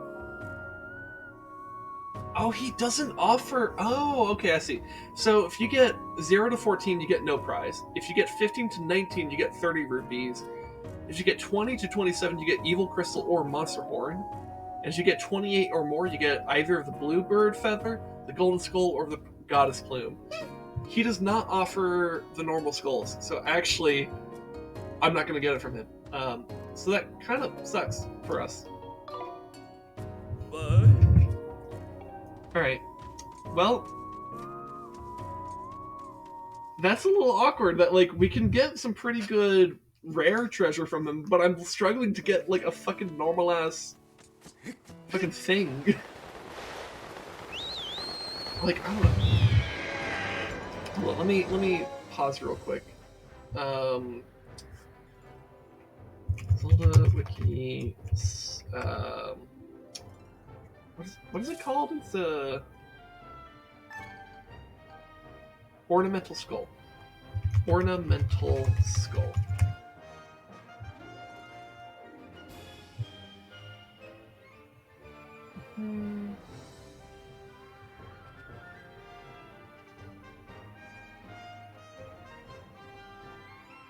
Wow, it has like no information on them.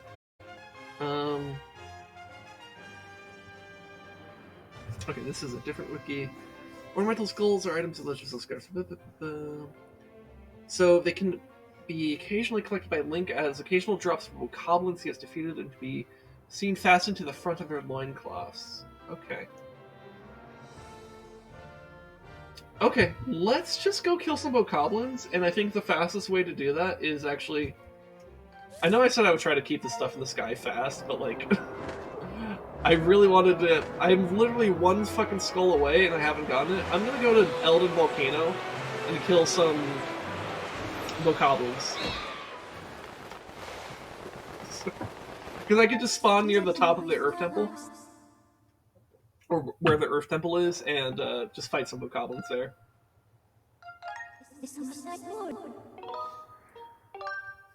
And I have a treasure medal on me, so it should make it more likely to drop. I'm just shocked I haven't I'm shocked I just don't have enough. It's weird. Also, let's see. Wrong thing. Let's also get my whip out.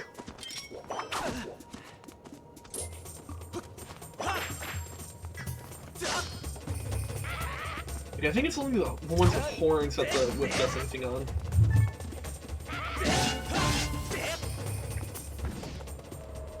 Okay, no skull.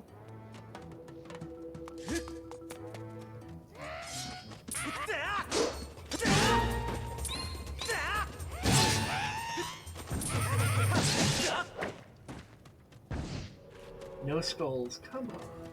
No skulls? No bitches? No skulls?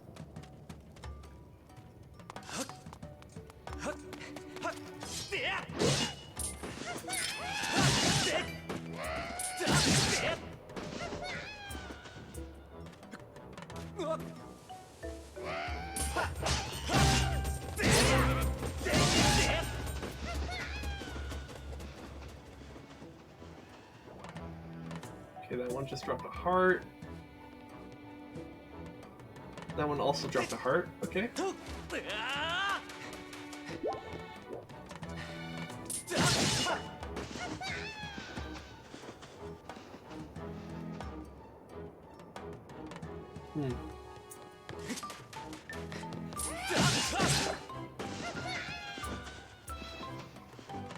on, for fuck's sake, please.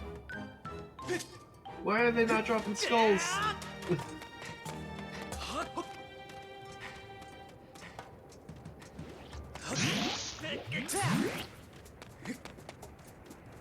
Oh, ladybugs. Let me grab some of these.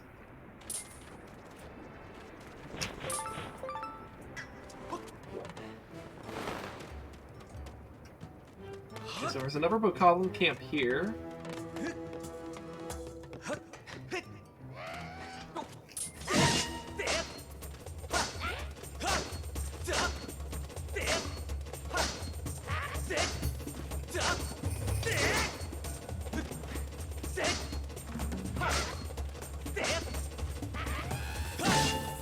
There we go. No skull. There we go. Finally a skull. That's all I fucking needed this entire time. Okay, and I even got an extra one. Oh my god. I should be getting those way more frequently than I have been. But, alright. Whatever, we have them now. I'm gonna go use those to upgrade my shield. And then I'm gonna go visit Beetle's shop because he probably has something expensive I could get. And that will clear my wallet and allow me to just, it'll allow me to have more space to grab rupees, essentially. And that'll be a more efficient usage of my rupees, right? It's kind of like that thing in real-time strategy games where, like, you want to be efficiently using your money, which means, like, if you have, like in StarCraft, if you have minerals, spend your minerals so that you could, because that means you're actually doing something useful with it, right? It's a similar, it's not the same dynamic, but it's a very similar dynamic in this game where it's just like, if you're using your rupees on stuff, presumably, like, you want to be using your rupees if you're going to have them, because that means you're getting stuff from them. You know, it's not the same. It's not quite the same as a strategy game, but it's a similar concept.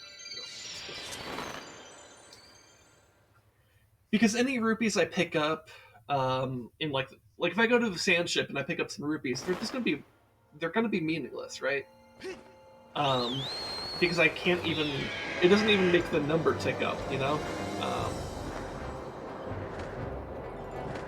And so if I can make that actually a possibility, it means that I can then buy something expensive now, and then buy another expensive thing later, right? And I don't have to, like, spend time grinding for it because it's already organically there. You know? I hope that makes sense.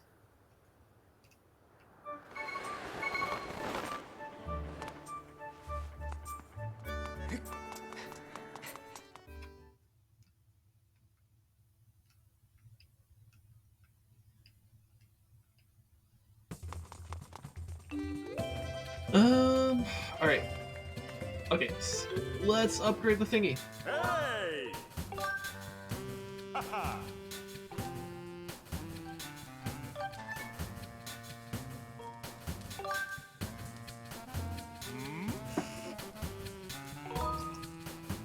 Yes, I would like to upgrade this. Because upgrading this will increase its health, or its durability. Which means that I actually get a lot more use out of it. Because its unupgraded version is actually the... Well, surprise, surprise, the unupgraded version of it is its weakest form, right? So when it's upgraded, it actually becomes much more reliably good. You upgraded to a Divine Shield. This mystical shield can repair itself over time. It's also more durable. If you got anything else that you need me to tinker around with, just let me know. Alright, so what does it take... Oh, I just need more feathers. Dude. I'm not gonna go... Actually, it's really easy to get a feather.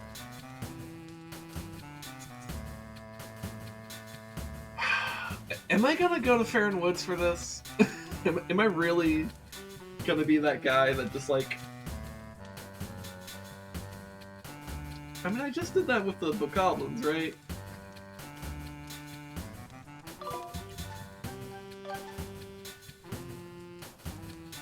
I don't know, man. Maybe I should. Ooh.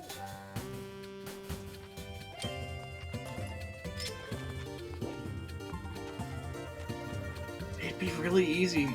All I'd have to do is just go... I just have to go to Faron Woods, find some birds, capture one of them in the bug net, and then I have a feather. I think I'm gonna do that. It feels silly, especially since I'm like, oh, well, I'm gonna try not to spend too much time in the sky, and then here I am spending a bunch of time in the sky. We're gonna go to the Sandship, don't worry. Just... You know, it's just like the upgrades, though, you know?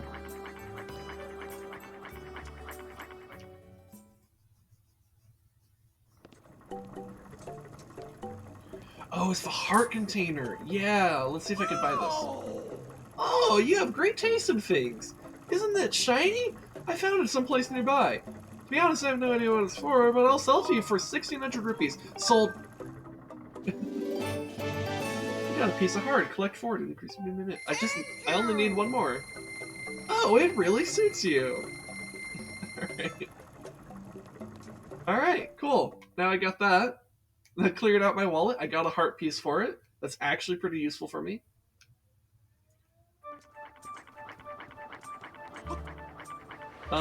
So yeah, I'm gonna go get a feather. Hey, now if those other goddess cubes over on like the left side of the map, if those are if those contain rupees, like I don't mind now because now they're not going to waste.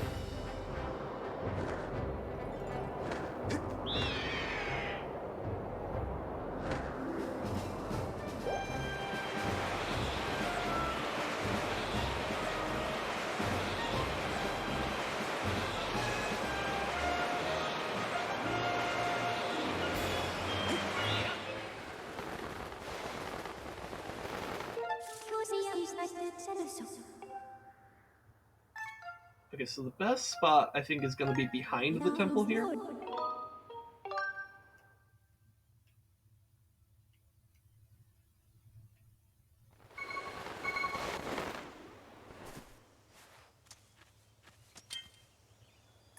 get the bug net out, because there is some birds.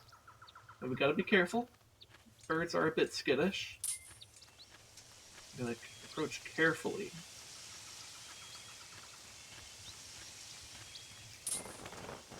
Ah, damn it.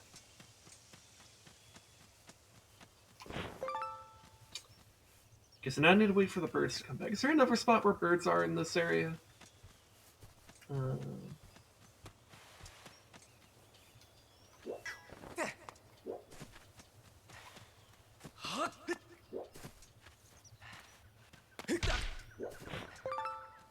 we got another beetle there.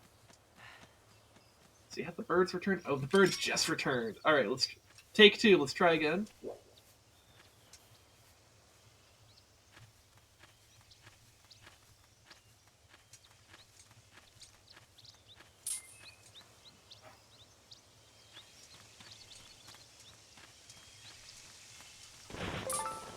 Hey, I think I got two birds with that. Yep. Alright. Also, are there birds up here? Oh, this guy's got a new thingy. Oh, You again, eh? Oh, you would probably want to know that I've seen blessed butterflies flying around here lately. Too bad I have no musical talent whatsoever. Yep, I could not make it more beautiful. Could not make a beautiful tune to save my life. Alright, oh,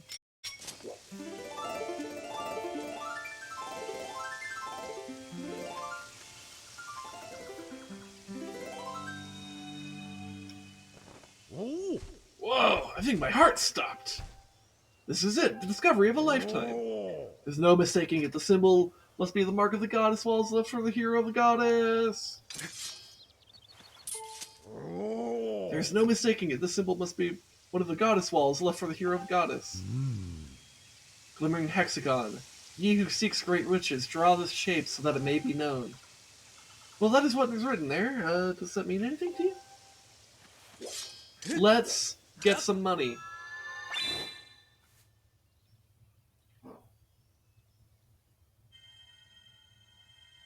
So if I start at the top here. Oh god. Oh god.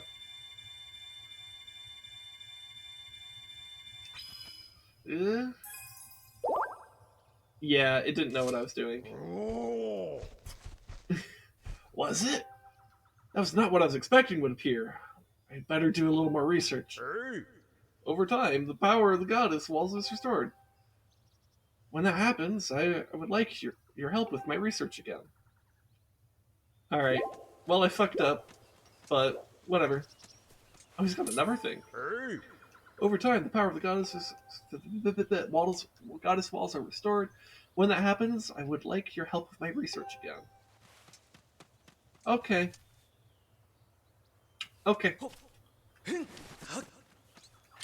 Birds.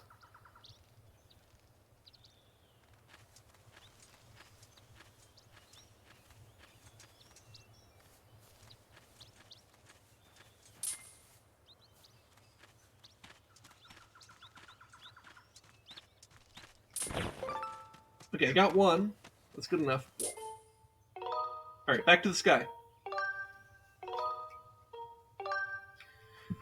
Dude, we're gonna go from just an unupgraded shield to a fully upgraded shield like that.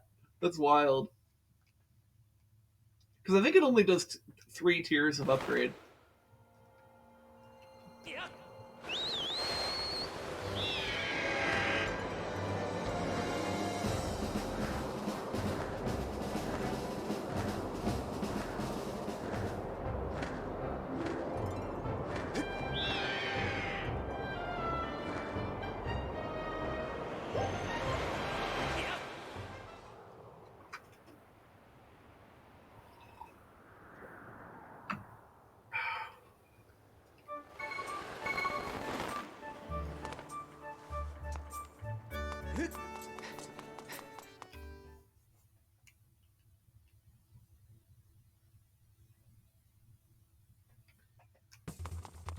Okay. Alright, Gonzo, let's do it. Hey! Or Gondo. Not Gonzo, Gondo.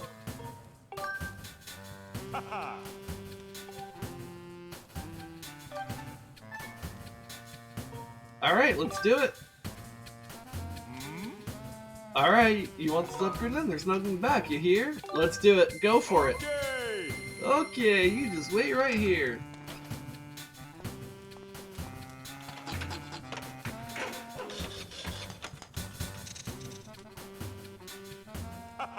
All done, here you go. Yo, look at that. You upgraded to a goddess shield.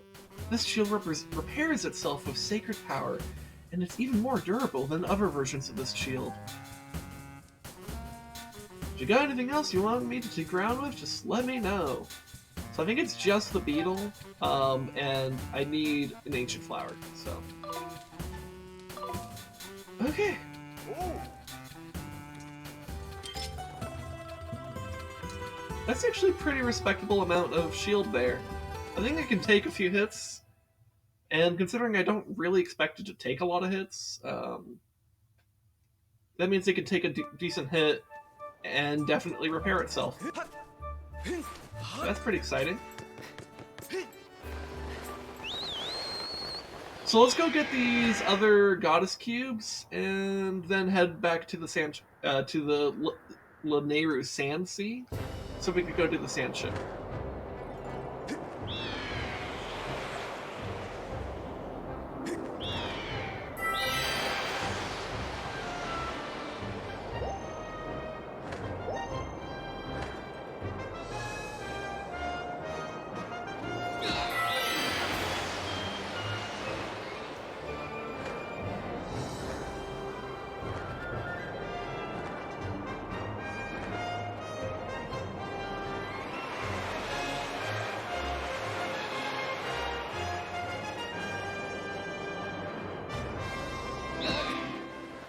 Uh-oh. I missed. Oops.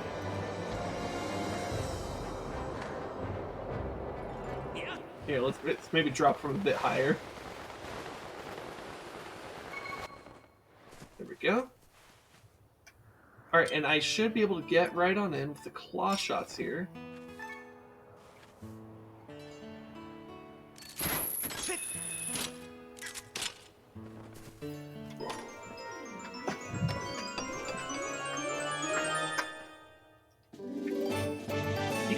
Potion medal. Carry this with you to prolong the effects of a potion. If you've got this, remember to pack lots of potions. Interesting. So we got some potion synergy going on now. Alright, so let me take these beacons off.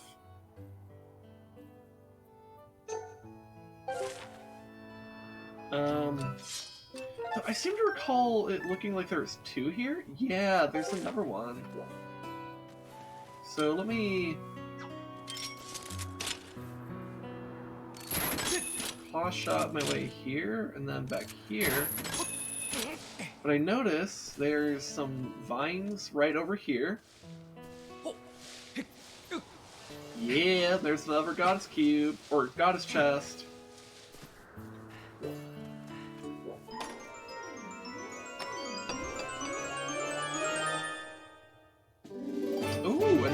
medal. Okay.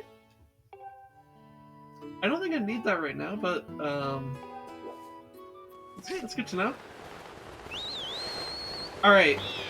Now we're heading back to the Nayru Sand Sea. By the way, you know how I was talking earlier about, like, efficiently spending my money? I perfectly spent my money. Like, that's amazing.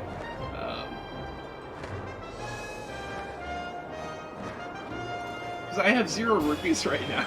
I had 1,900 rupees earlier, like 15 minutes ago? And I'm now at 0. And I feel very satisfied with that, because that means I perfectly spent the amount of money I wanted to spend on stuff. And I'm about to go into a dungeon where I will likely pick up a lot of rupees.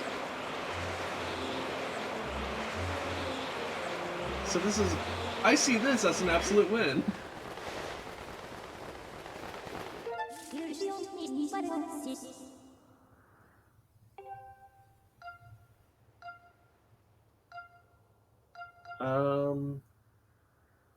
Yeah, Pirate Struggle is what I want.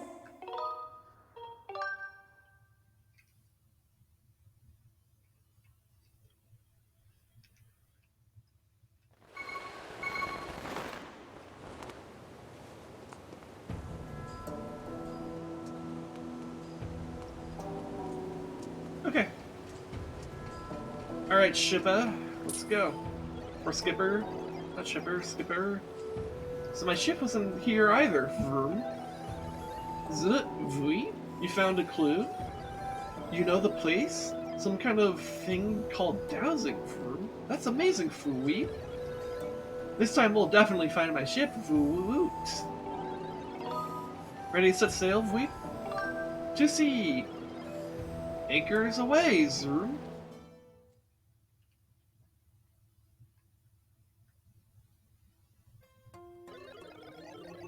How am I going to search this whole huge sea, Vroom? I have no choice but to ask you to do it for me.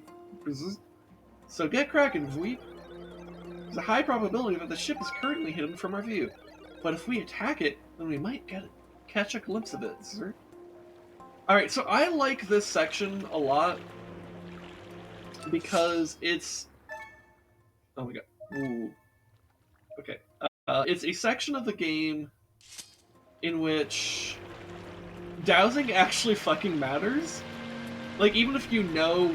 Because, like, a lot of times with dowsing, like, if you just kind of just move about, like, you'll just kind of find where you're supposed to go anyways.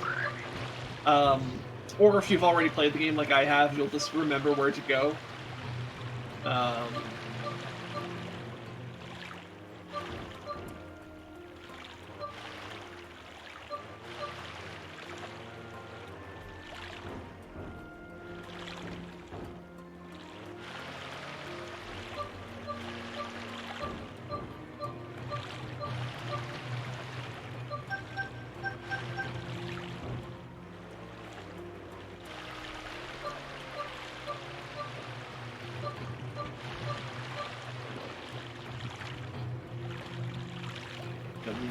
Navigate through these rocks kind of carefully.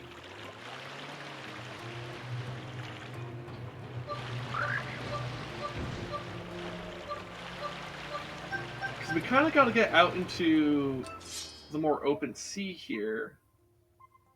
Okay, so the ship is that way, so we're going to go that way.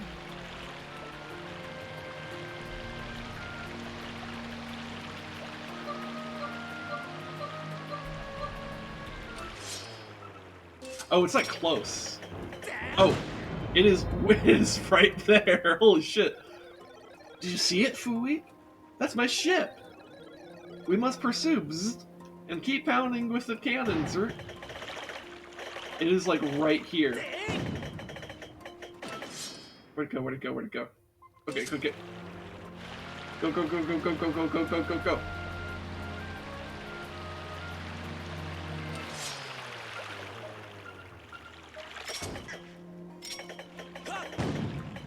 Oh god. Was it running past us or was it further that way? Oh, son of a bitch.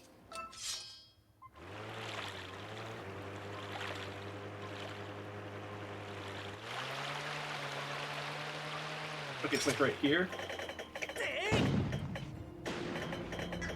Okay, go, go, go, go, go.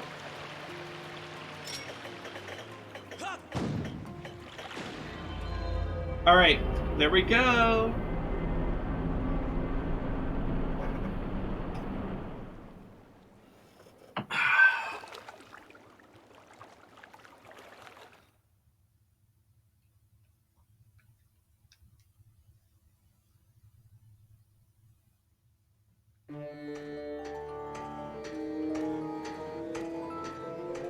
So rather than descending a long flight of stairs, you climb a very, very long ladder into the dungeon. Because the Sandship is the dungeon.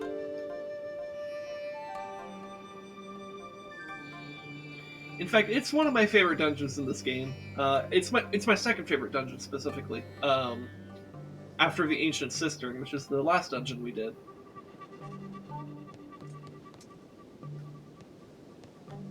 So let's go ahead and get to it. Okay, we can't climb that.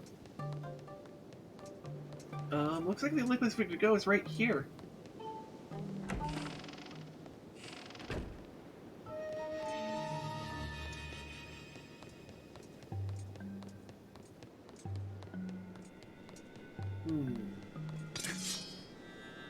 Oh, we got some butterflies over here.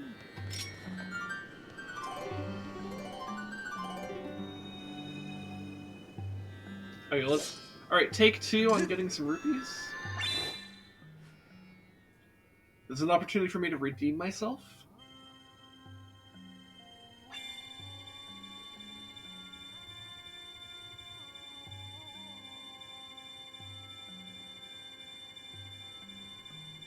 Okay, hopefully that's good enough. No? Really? I thought I did better on that one. Oh well. It's fine.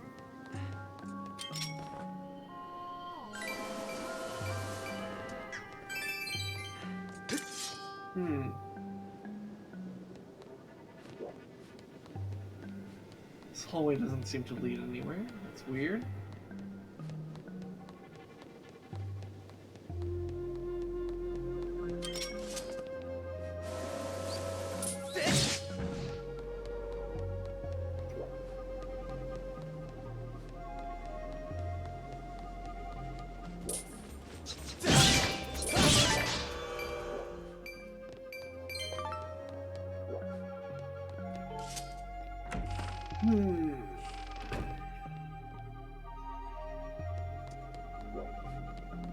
Okay, there's a chest in there. Got one of those guys. Let's just toss a bomb his way. Oh, I hit the thing. Let's try tossing it with nothing right above us. That should do it.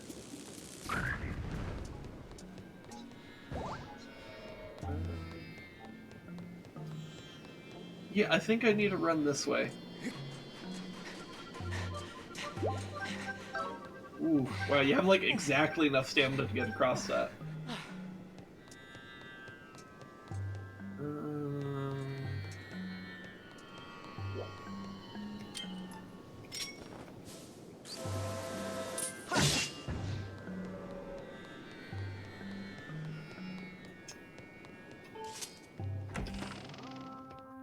Oh.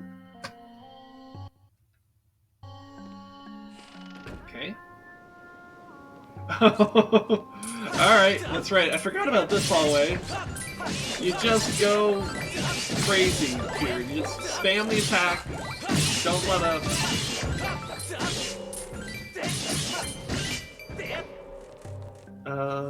Grab the jelly as it comes.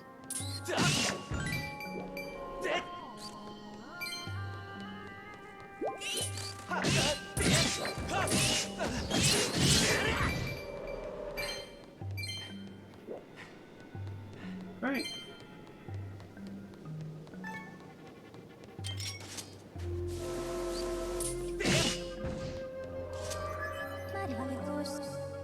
Master, please look. This large door here is sealed shut. This door must lead to an important room in the ship. God, I could speak.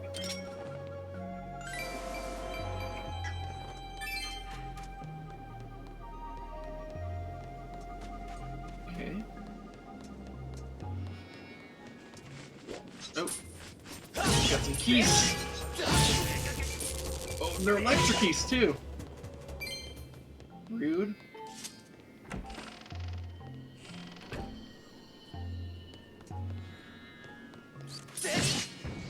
Get a lot of sand in here. And some kind of secret combination thing.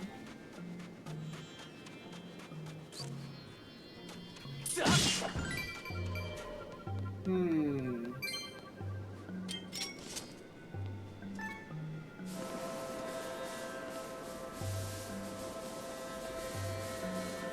Hey, okay, I think I see.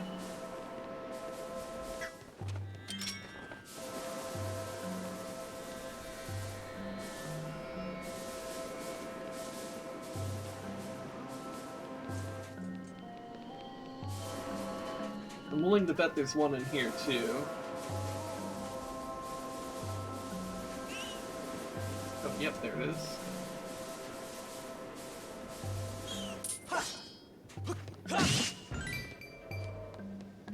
Okay, so...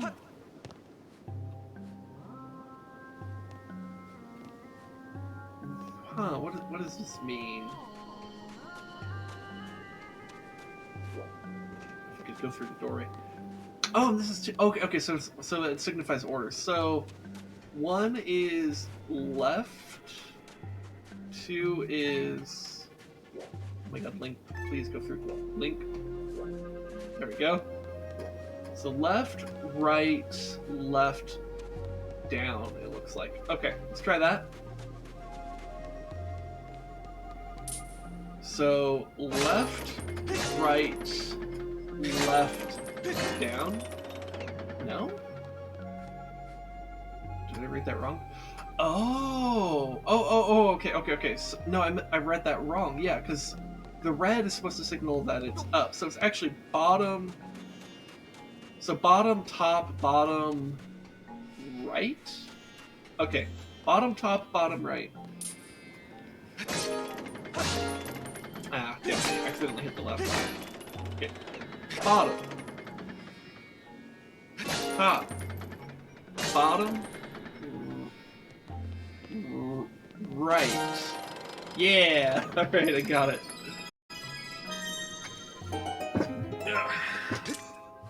Alright, let's go in here.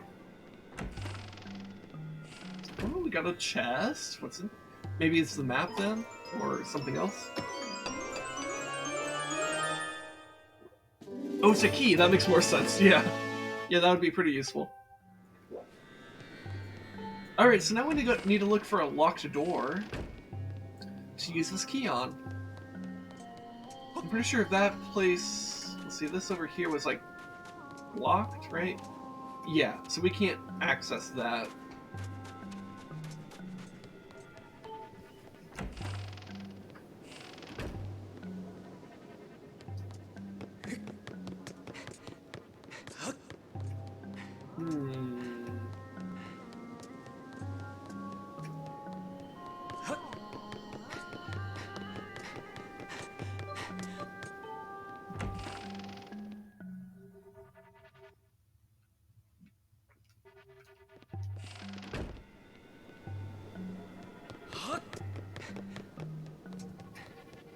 Let's see. Look for a locked door. And not one like this. This is not something a key can unlock. That's not something that a key can unlock. So these are supposed to be accessed a different way. Same goes for what we're seeing in this room here, right? So it's still not here.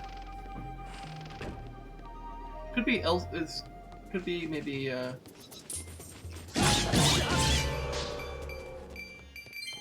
Could be maybe on like the surface of the ship. I didn't really explore the deck of the ship very thoroughly. I just kind of went here, like right away.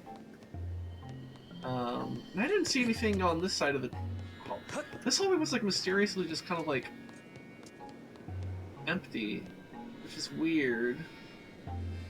There must be something that happens here when you time shift the dungeon, because there's a time shift stone, but we haven't unlocked it yet.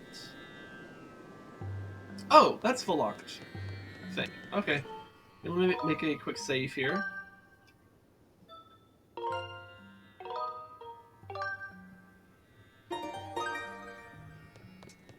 All right, well, let's go ahead and do this.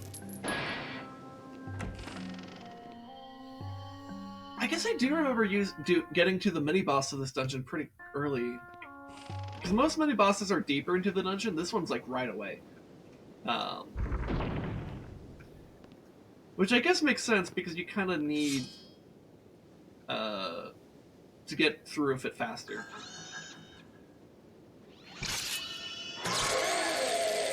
So we got a robot pirate captain.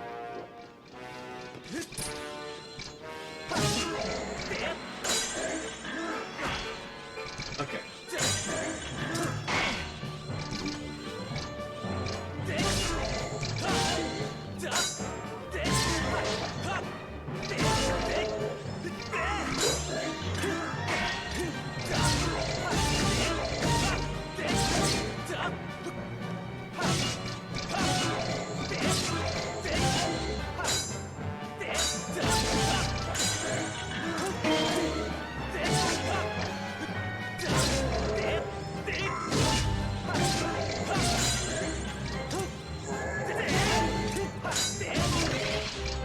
Alright. So I think what you gotta do is you gotta basically push him off the edge of the ship here. Almost like a walk the plank type of fight, I guess is the theme here.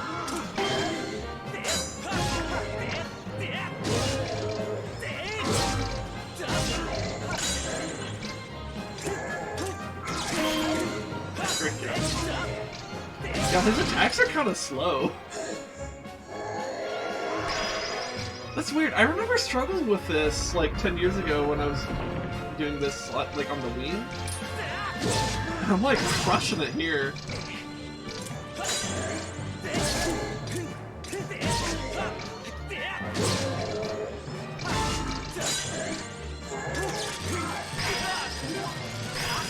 Ooh, okay. So you have the double swing there.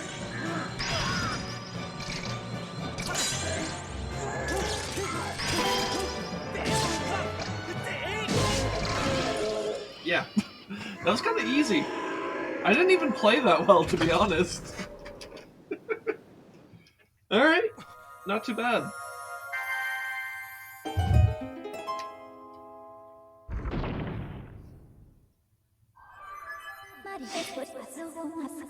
Master, that synthetic life form. There's a 99% chance it was the pirate described by the captain. I can't help but admire the tenacity it has displayed in staying alive and functional all these years. It is actually quite impressive, because, yeah, we're not in the past. Like, we're in the present, where, like, you know, every other robot has, like, rusted away, and that one has managed to, like, persist. It's kind of wild. Anyways, we finally got the bow!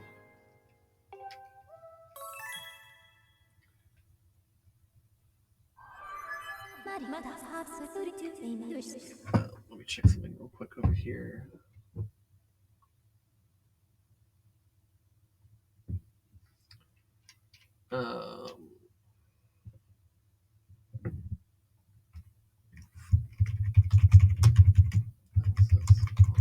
Trailer. Now doing Sandship. Let me drag a picture of Sandship.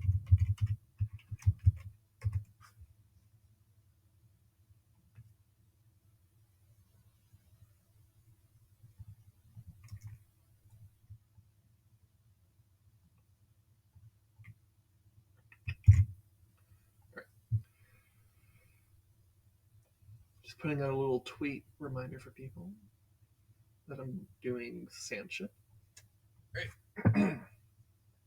Alright, Master, report about the bow you have just obtained. Your bow's elasticity can propel arrows through the air with great force, allowing you to strike your targets from afar.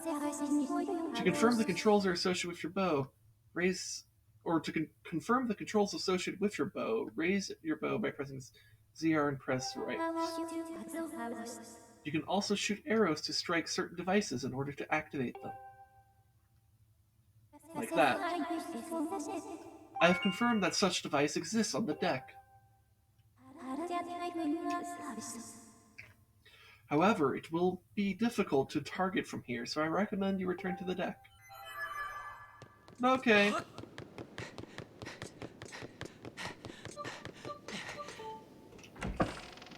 So that's the pirate captain down. Now we gotta take care of the rest of the ship. You know what that fight is, though? It's basically the Zelda equivalent, like, look at me. I am the captain now.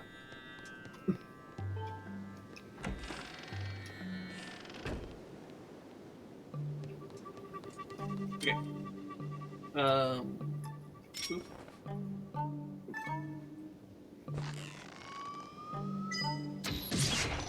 There we go. And look at that, it's a time shift stone.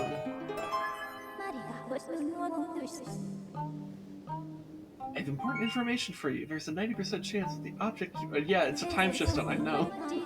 If you could deliver an impact to it by some means, it would have a significant effect on the ship. Yeah. Yeah, it would.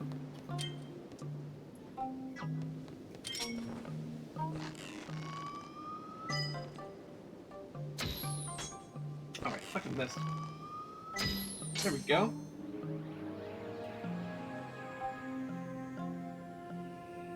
So we've now restored it to the past state it was in. Oh shit! Oh, and they immediately lock it! Oh, so we gotta do something about that.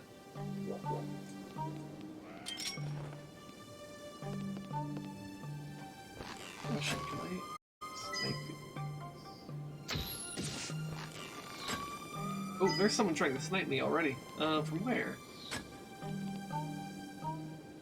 Oh, it's that guy. Did he shoot my arrow? Well, it wasn't good enough.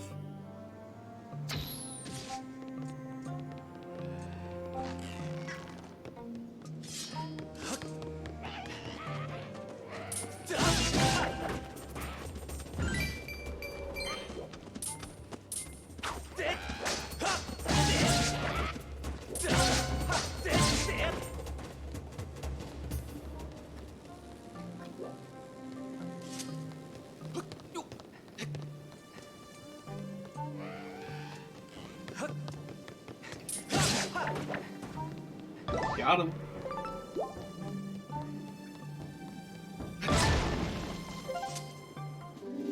We got a bundle of 10 arrows, that's pretty good.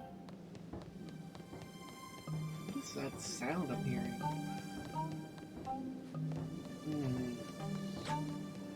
Oh, I heard an arrow.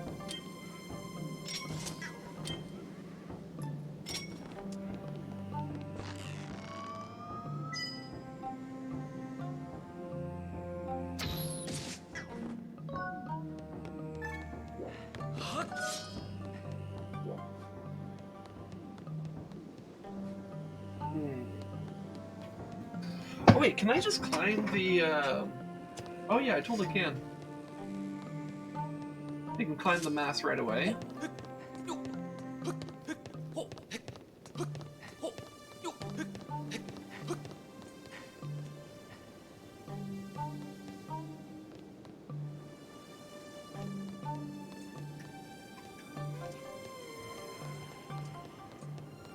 Okay, I heard a horn. Oh. Hello. Okay. Bow.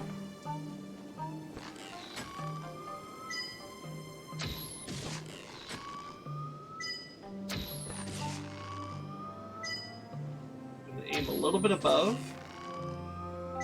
to account for the arcing of the arrow. There we go. Alright, and then I need to shoot this.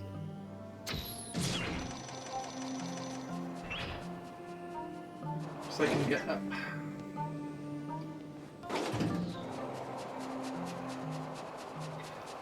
God, I love the bow. Also, goddamn, look at how intense the range on the time shift stone is. Whoa. It goes very far. Like, that's like water as far as we can see. It's as far as the render distance. This is a very powerful time stone. Or time shift stone. Holy fuck. Huh. Like, it was already big when you consider that it had to capture the entire ship, but look at how far that goes. That's insane. That's nuts.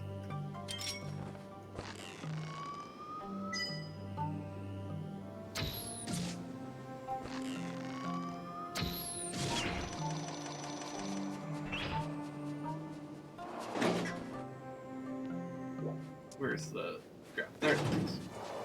Weird grab angle, but okay.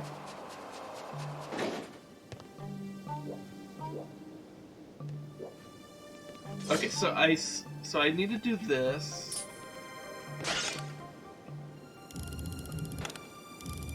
Or no, not other way. And that will give me access to that time shift stone. Okay. And also unlocks that. Sky Guy, good job, Veep. Now the ship looks just like it used to, Fooey. Makes me so happy, Vroom. Now I just need to go rescue my crew, Veep. I'm pretty sure they're being held inside the brig, or they're being held in the brig inside the ship. Bzzzt. Okay, so now we have a goal. It's still pretty dangerous here, so I'll just wait in the boat, okay? You can do it. Vroom.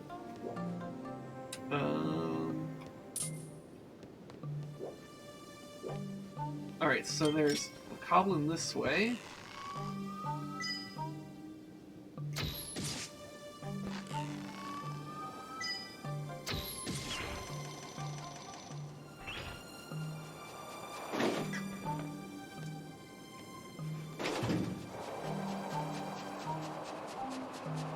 So let's see what's over here. I think there's got to be some kind of... Ooh, yeah, there's definitely a secret here.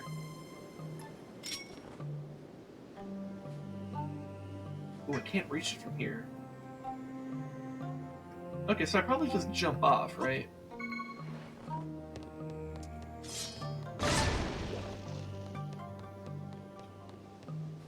Bombs, okay. And a ferry. We'll just pop the ferry.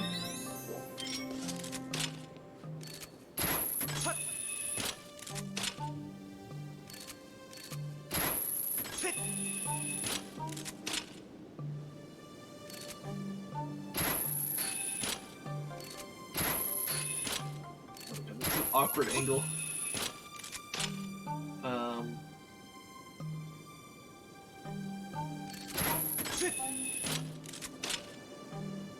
think we just dropped from here. Alright, so what's in here? Some kind of secret chest? Oh shit, that's pretty good! We got a heart piece, and this is the 4th one, so our heart container, we actually gained a heart container with that. Nice!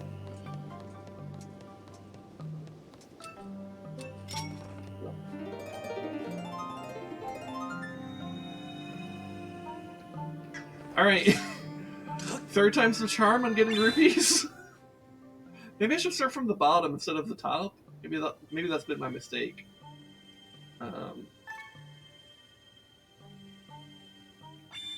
So up. Ooh, that might be too curved already.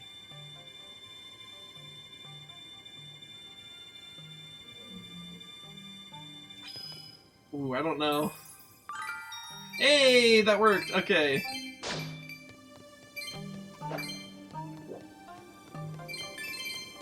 Alright, cool. I've redeemed myself to some degree.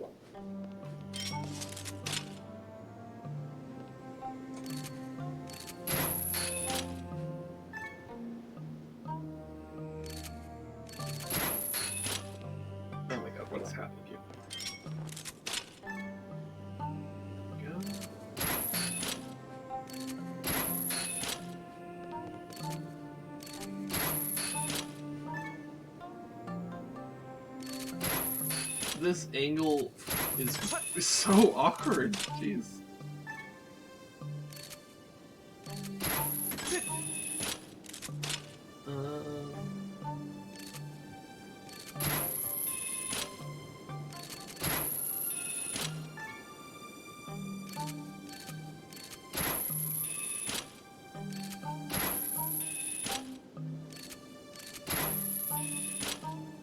Oh my god, come on.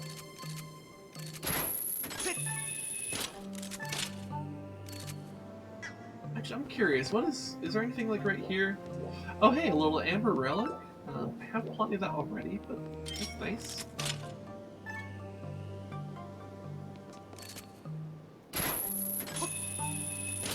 Alright, cool.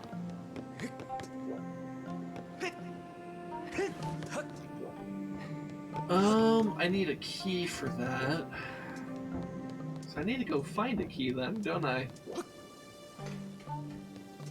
Oh, wait, before I go that way though. I did see something over here that might actually be a bit of a shortcut. It's this little lifeboat right here.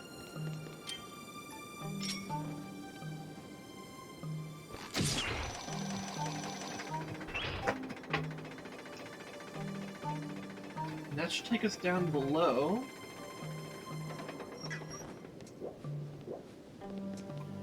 Oh, but that's blocked. Okay.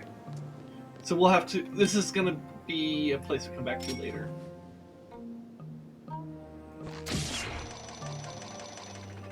Okay.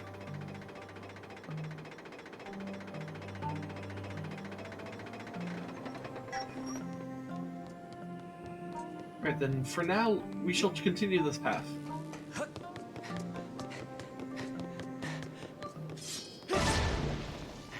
Okay, good, we can use some arrows.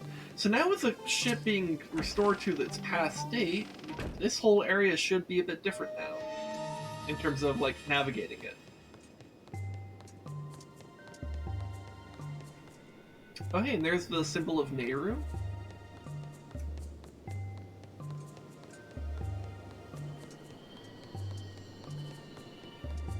Huh. Still nothing over here. That's fucking weird. Why is this hallway here? That is so weird.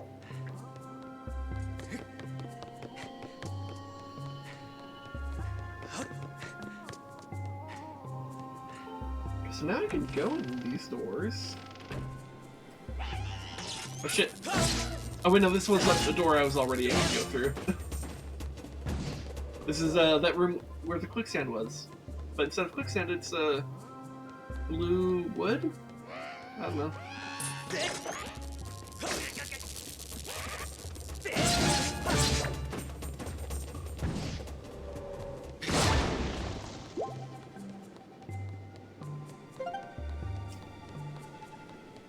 Okay, I can go in here. Oh, hello.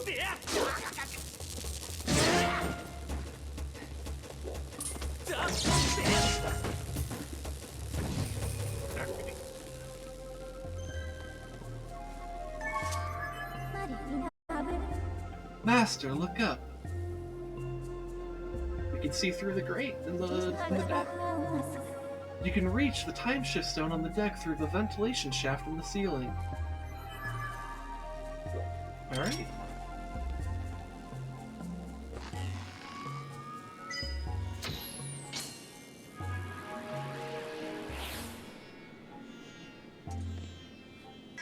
Alright, so now the electricity's gone from here, so we can go right on in here and grab the map. Or whatever is in here. I don't know if it's a map for sure, but... yeah, it's the map. Okay, I was right about that. Well, that's cool.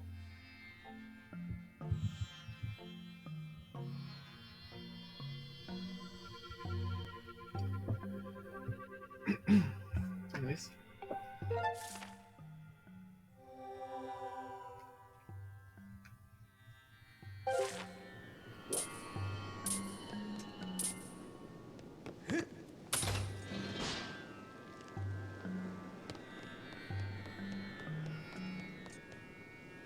Do I want it to be... I think I probably want the technology activated though, right?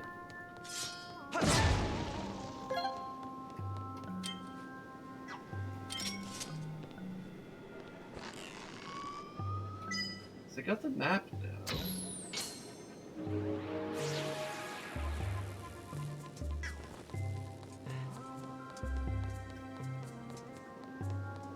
So now I can walk more freely through this area. I can't go through those areas, but this area should be unlocked. Yeah. So what's in here? Some goblins.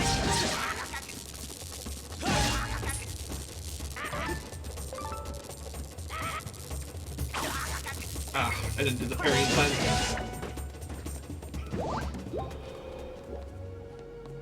Okay, we got a box. Oh, because there's a button. There's a button for the box. Yeah.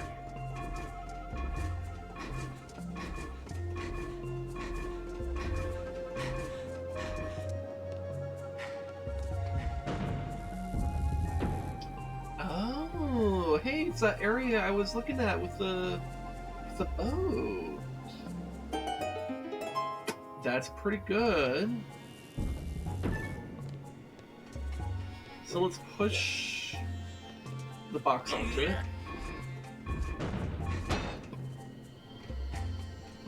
Now it's just open. Neato. Okay, so, and then this has a ladder connected to it.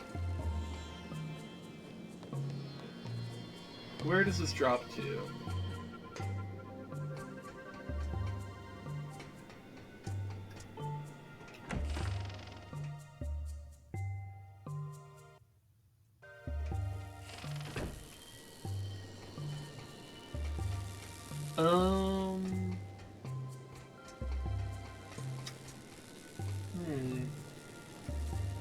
Oh, I think I need to activate something else before I could do this. Okay.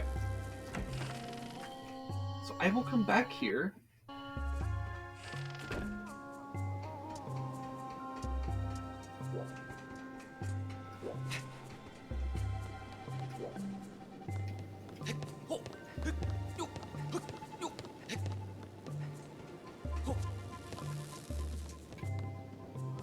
Oh shit! There's an amber relic right here. Was it there when I first came in here? That was weird. I don't remember seeing that earlier.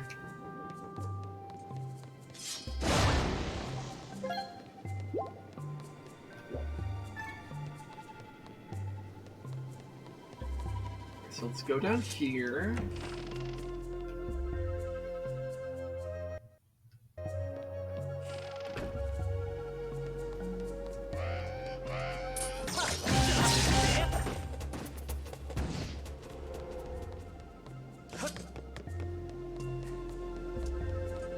Oh shit.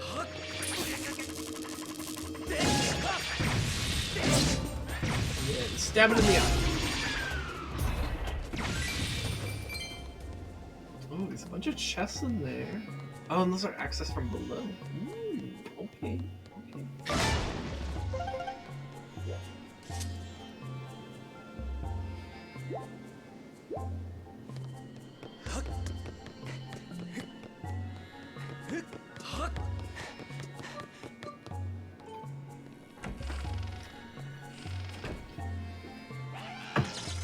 Oh shit.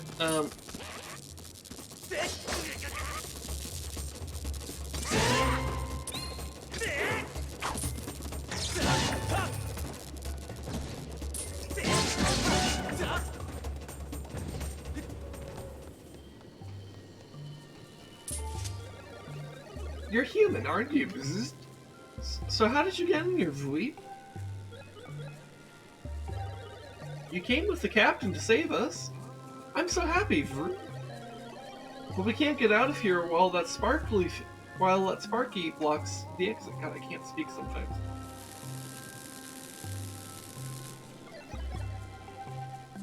Oh, I accidentally skipped that dialogue. I think he said something about the engine room below us, which that looks like where I just was. There's a corridor from the engine room that connects to this brig, Vui. But to get through the engine room from here, you need to activate 2 power generators in the engine room. You will need to activate the power generators in 2 different locations, or... Okay. You can do it, Vui. Okay. Okay, so let me...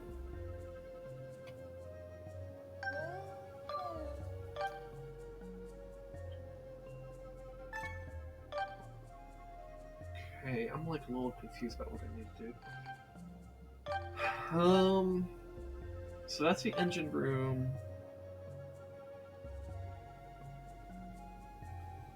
Okay, yeah, I see. Oh, and that's the secret chest I got. Hey, look at me. Look at me being smart about stuff. Oh, so there's really, like, not a lot left of this dungeon, actually, from the looks of it. Because I don't see a whole lot of secret areas. It's just, okay, so... Wait, so I think I just go back to the top, and take that lifeboat back down. I think that's it. Is it really that simple?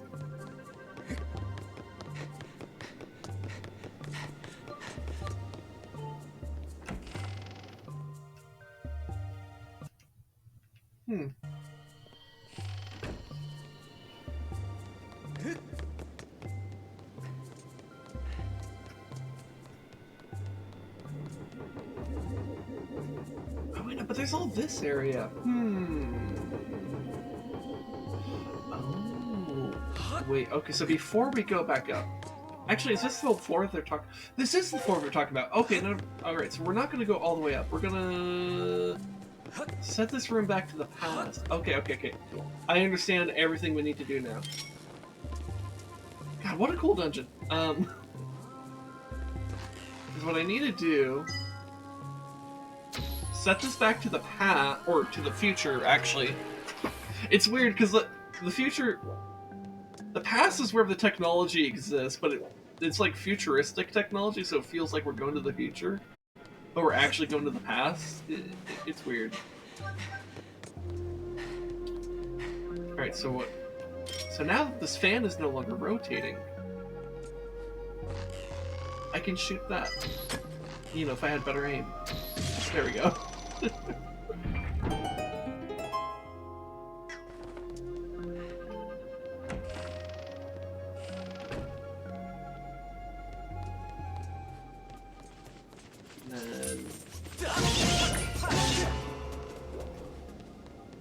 Oh my god, it's Goddess Bloom. Hello.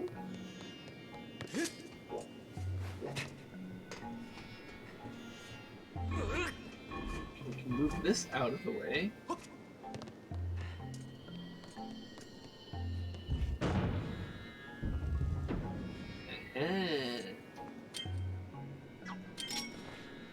So we use this to shoot that. Oh my god, if I could stop twitching at the last second. I don't know why my body's like, or why my hand wants to keep twitching, like right as I'm about to fire. It's actually the worst time to twitch. And I know I'm streaming this on Twitch, but like, that's not what I'm supposed to be doing. I think I need technologies, which means we need to go to the past.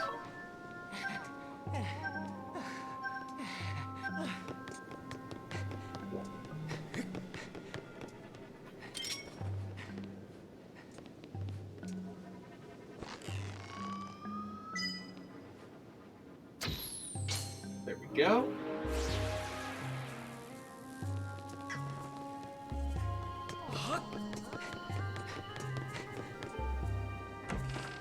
Because then we can go in here. Buildable goblin. And that allows us to actually do this, because I think in the future it's rusted out and unusable. So we need it in its past state.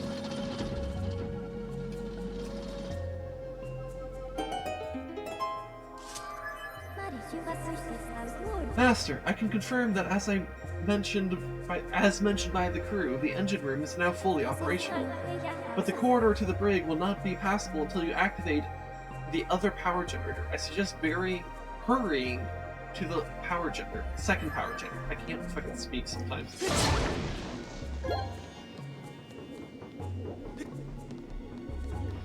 Okay, so I think we just go right across? Or... No, there's something I think we're supposed to be doing in here?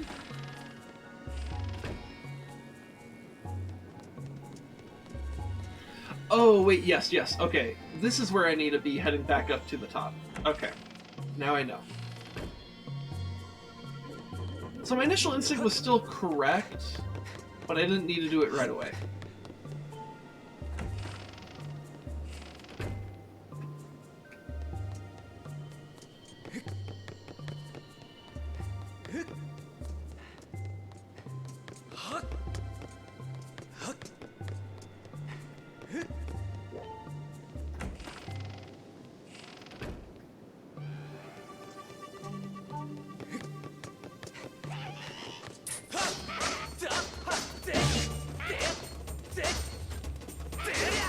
Oh my god, come on.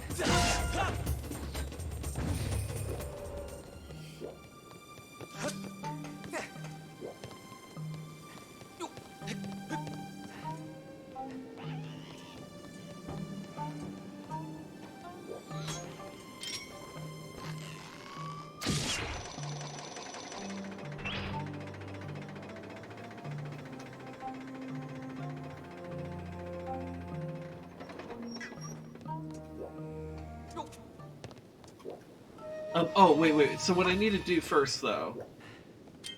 Oh shit, did I already fuck the order? Hold up. Can I reach the main time shift stone from here? No, I cannot. Alright. So actually, I need to go back up.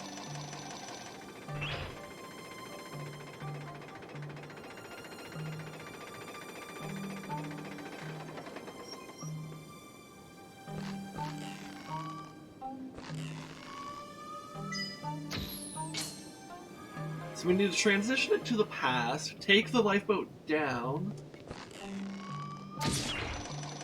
and then we can go through that laser grid because it doesn't have power to it.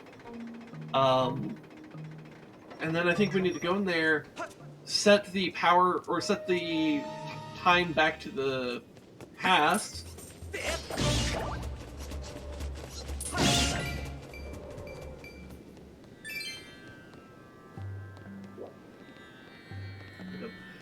Why do I struggle to go through doors sometimes? Because if you see this, I can't actually stab into it. Like if I do a stab, it doesn't go in it, right? So I need to shoot through this grate here.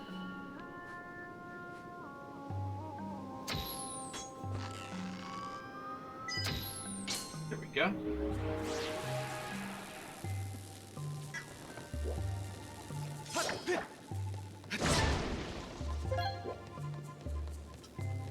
And then with this, now we can stab into this, turn it, and press it in.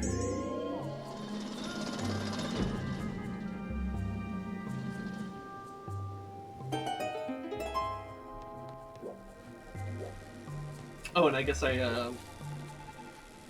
Oh wait, no, there's a lever here. I can pull the lever.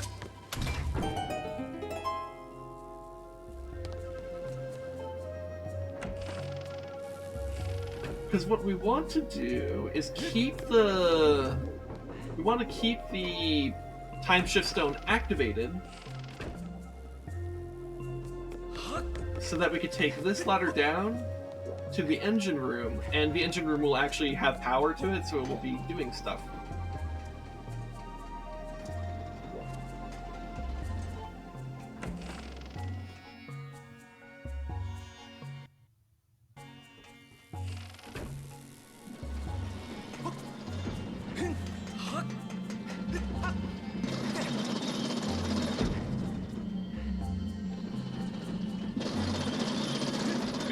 Let's go. I didn't even know you could do that, but that works.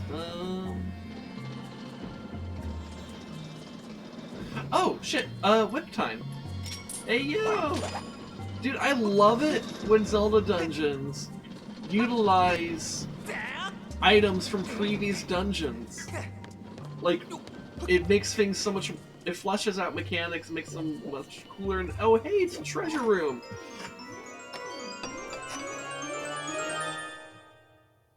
So we got a monster horn. Alright, that's cool. What's next? A silver rupee. Alright, we got some money.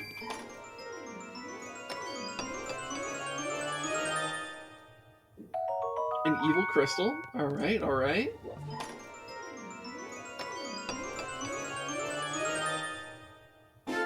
Another silver rupee. Yo.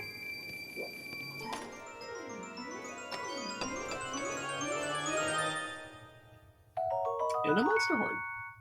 2 monster horns, 1 evil crystal, and 2 silver rupees. Not bad.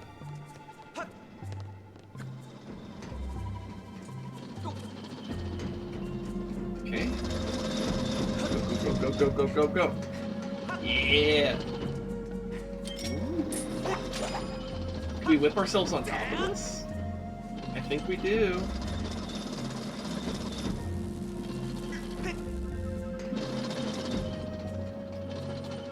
What's this do?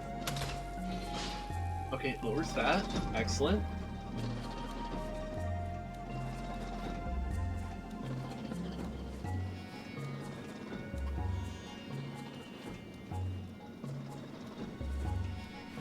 I'm like trying to like line up with the line. I'm not I'm not gonna be successful in that. That's fine. The game doesn't require you to be precise when you're crawling.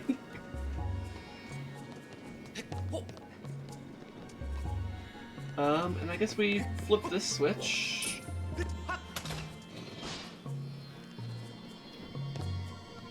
And hey, here we go. You really came to save us, Veep. My circuits are glowing with happiness, Vroom. Really, Vroom? You came on board to find Nayru's flames, Vroom. If you want to reveal Nayru's flame, you're going to have to regain control of the ship, Veep. The control room is next to the brig, but its huge door is sealed shut, and you'll need a key to open it, Vroom. First, you should head to the captain's cabin. The control room key should be in there, Veep. Please take this key as thanks for rescuing us, Vroom. This key will open the door to the captain's cabin, Veep. Excellent. Alright, so I think the captain's cabin is up on the deck. Like towards the back of the ship. You can get to the captain's cabin through the door on the deck in the back. Yeah, there we go. Exactly what I just described. Alright. But I'm getting out of here, Vroom. Sorry to leave you on your own, but you look like you can handle it, Zert. We're counting on you, Veep. And there they go. Or I guess just that one. I don't know about the others. Well, they're not here, so I guess they did go. Anyways.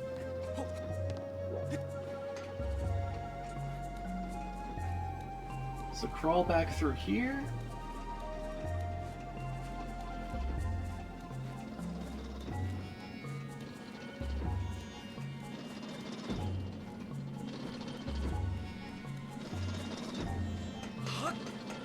Alright, let's get out of here. Dude, I like this dungeon. It's a really cool dungeon. Kinda wish people stuck around for this dungeon, because people who came for the Tears of the Kingdom trailer analysis and then left immediately afterwards are totally missing out on a really cool dungeon experience here. And that's their loss.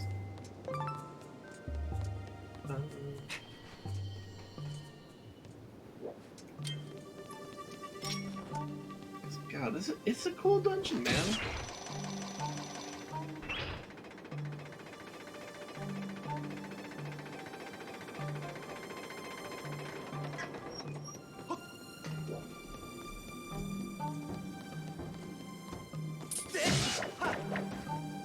Oh damn, the goblin archers don't have much health.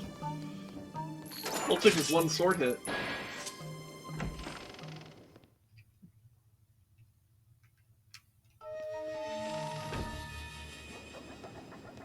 Alright.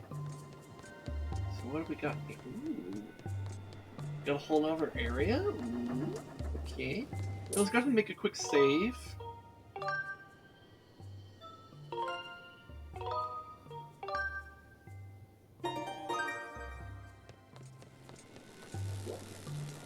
Oh. Do I need this to be...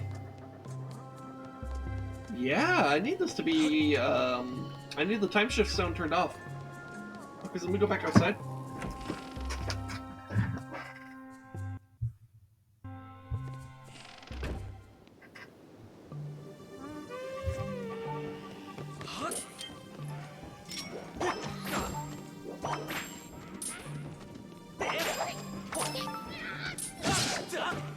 Alright, got the horn from him.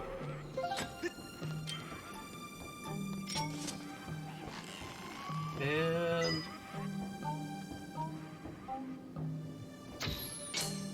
God, you know one thing that's happening is the gyro sensor is really fucking weird on the Switch. Like, let me just show you. I'm gonna reset it, and not move. And it doesn't want to demonstrate it now. That's weird. Okay, it seems inconsistent in that, because it's like, it seems like sometimes it will just kind of drift away, and sometimes it won't.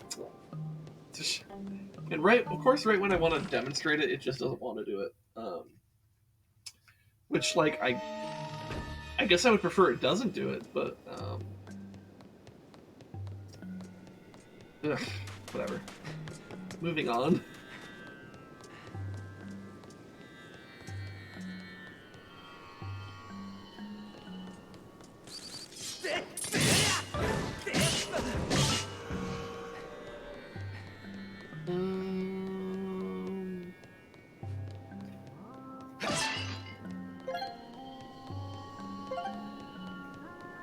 Alright, so we're gonna have to act fairly fast here, because that Beamos is gonna wake up as soon as I do this.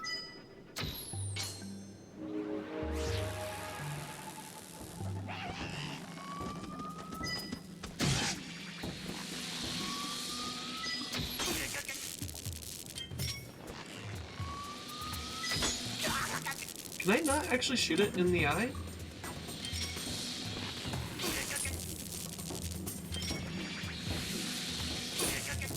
I'm like trying to pull out my bow. And... There it goes. Okay, you can. Alright. It's just very tricky and you're probably better off just going in melee. Alright, so let's stand on this.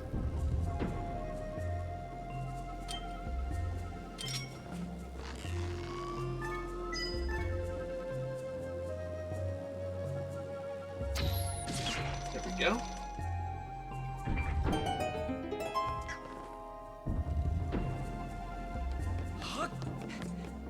No, actually, I wonder... Can I snipe the Beamos from this room?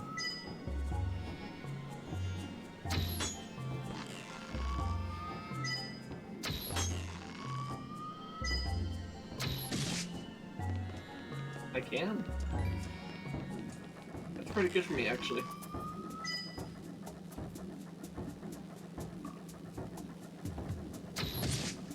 Hey! That was actually a pretty clean shot. There's the boss key. Oh shit. Hey, I parried the laser!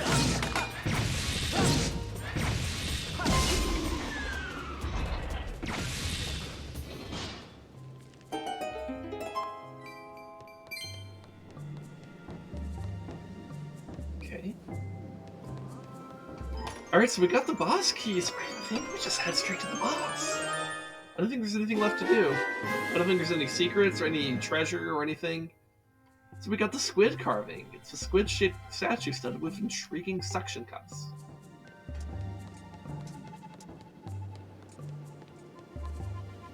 Yeah, alright.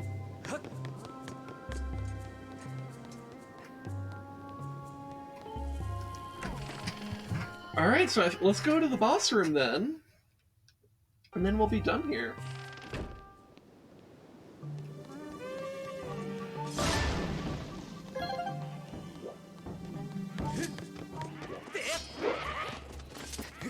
I'm gonna ignore these bokoblins.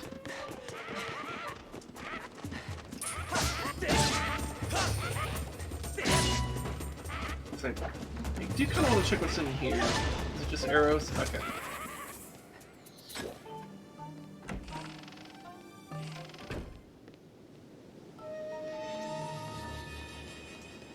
let's just make our way down. So, okay, so the fact that we never came back to this area really confuses me. Why is this here? Like, actually, though, both in the past and past and present versions of this, there's like no purpose to this. What the fuck? Why is this hallway here? It literally doesn't serve any fucking purpose. Right? Like, I don't think I ever did anything in there. It's just a dead end. That's so weird.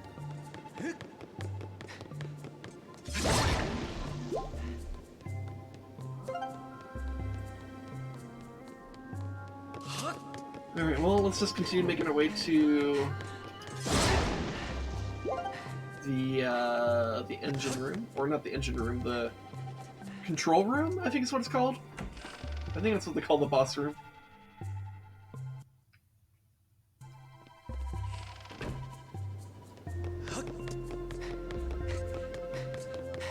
Let's save before we do. Actually, let's sit on this stool, because then we regain our hearts, and that's pretty good. And then let's go ahead and make a save.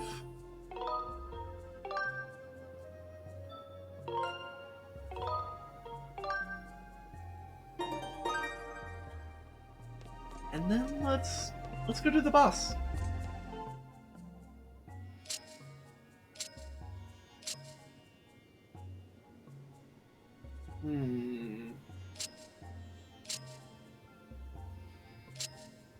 Try and get. So where are the shapes going?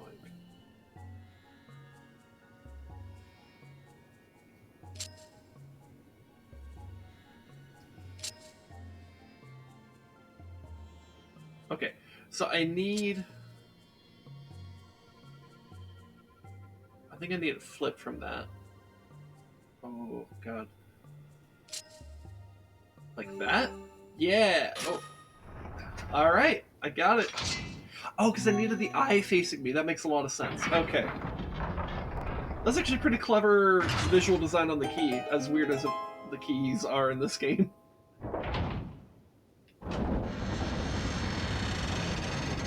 Take a sip of water.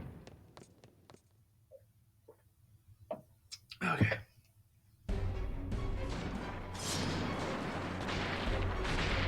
Alright, so now we got tentacles. Now, why did the tentacles wait to attack until we got into a control room? Don't know, don't care. Don't think about it too much, because if you do, things will go wrong.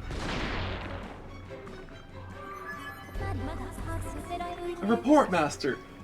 Obviously, this is the best time to give you a full report and analysis on the situation, rather than just letting you just keep going and moving through this. Judging by their size, these tentacles belong to a monster of considerable size.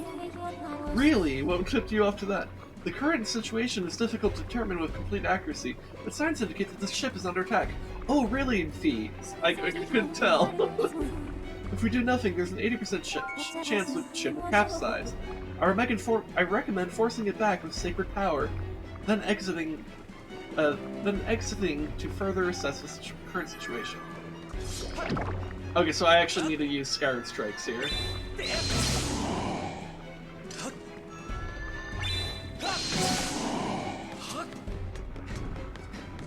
Oh, there's barrels.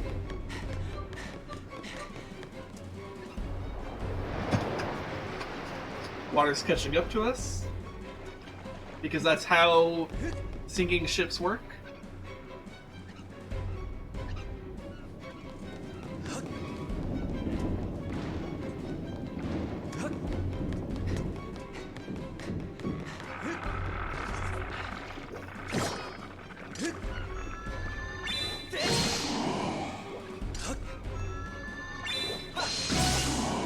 Alright, keep moving, keep moving.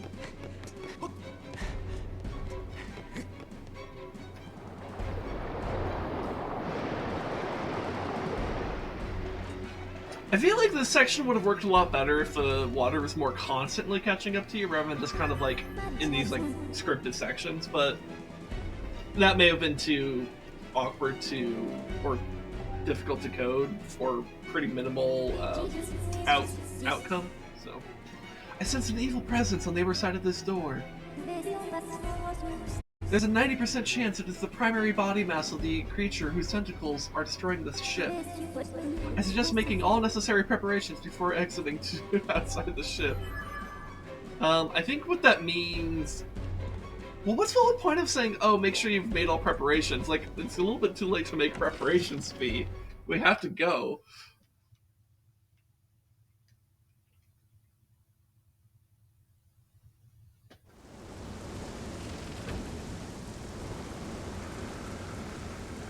See, a lot of the ship's already been destroyed.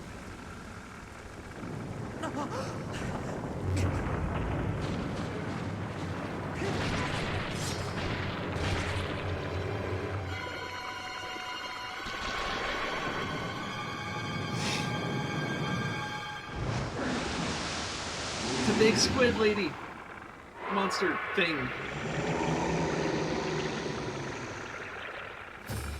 Abyssal Leviathan Tentalus. Alright, let's just go ahead and prep a Skyward Strike.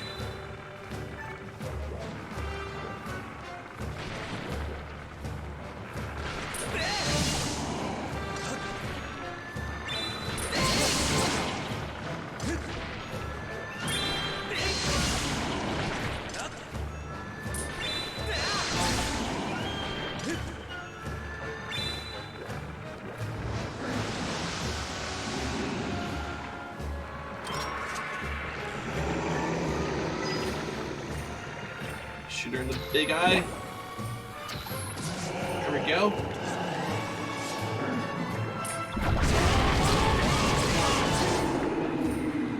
Alright, got a lot of damage in. And again, let's prepare a Skyward Strike, because that will just make Tentacle Stage faster and easier.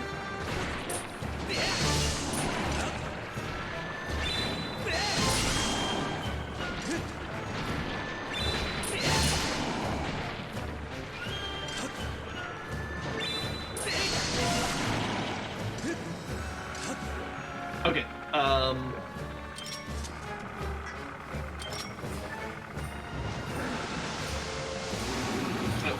she's over there. Alright, that works.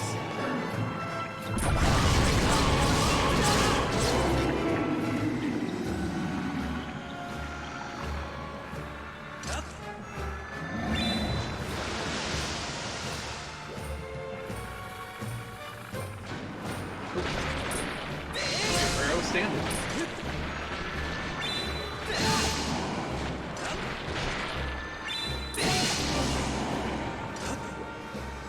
Okay, only needed 3 that time.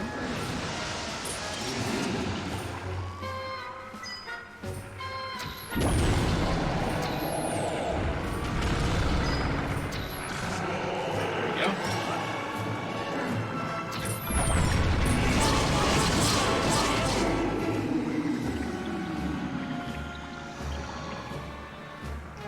That should trigger the second phase here. So I think, yeah, she like shatters this area. So we gotta go up top there. Oh, and the barrel just knocked me on the ass. Okay, Link. Come on. Alright, there we go.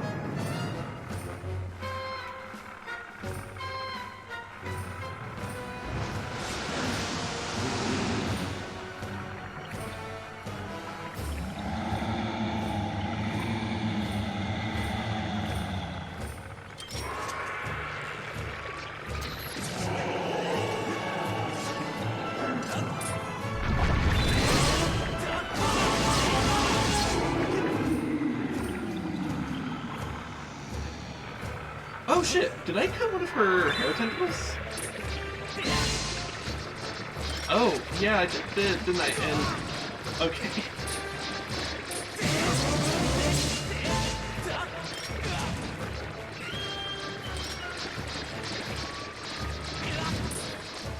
Ah, that That didn't work out. I was hoping I can get an arrow through all that mess. We just need to defend ourselves. It's fine.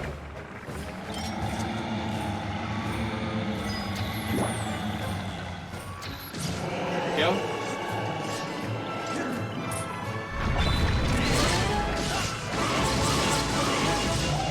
There we go.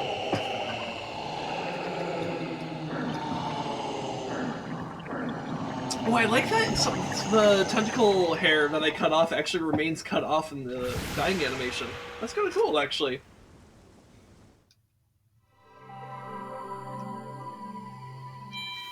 And there's the heart container.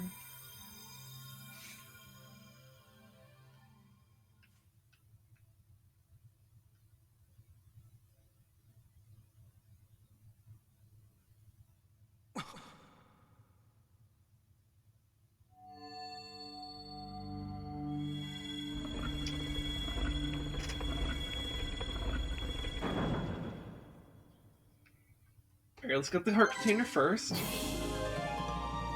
You got a heart container. Your life has increased by 1 and it's now fully replenished.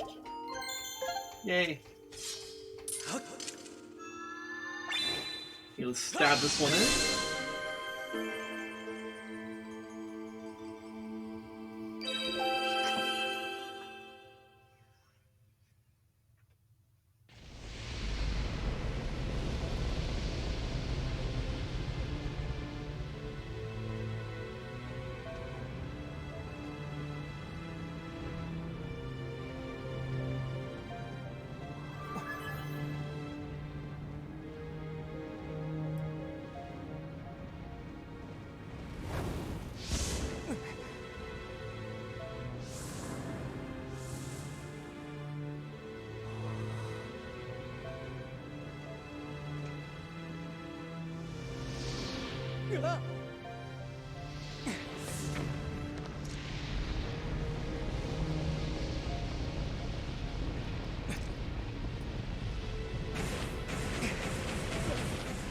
Got the blue flames.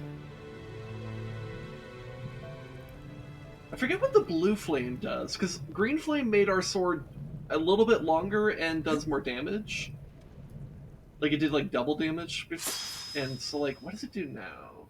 The flames of Nayru have transformed your blade, expanding Fee's powers.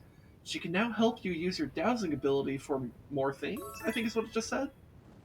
Okay, so it expands... Okay. Oh, you know what? Because I think now you could douse for, like, hearts, treasure, and rupees and stuff like that.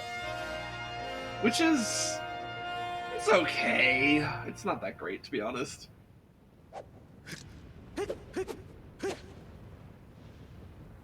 But it's something. It's not nothing, at least, right? It'll help us, like, when we're hunting down treasure and stuff like that. And hey, would you look at that? Now we have the Triforce of Wisdom activated on us.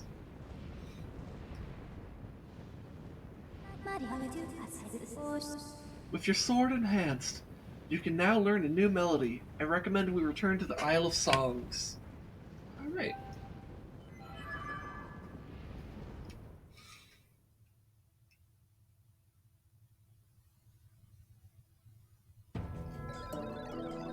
Thank you for getting my ship back, Vroom. May have been half wrecked, but my crew and I got it shaped up to almost proper working order in no time, Vroom. I wish you good luck in finding whomever it is you are looking for, Fweep. Come visit again. You're welcome anytime, Fweep. Alright, cool. Oh, I see. Okay. So... Okay. Alright. Because I was going to say, so the Sandship is actually over there. Remember that whole circle area that I was, like, wondering about? That's where the Sandship is. Okay. Alright, well, I think that's going to be it for this stream. I'm going to go ahead and use this bird statue to save and quit.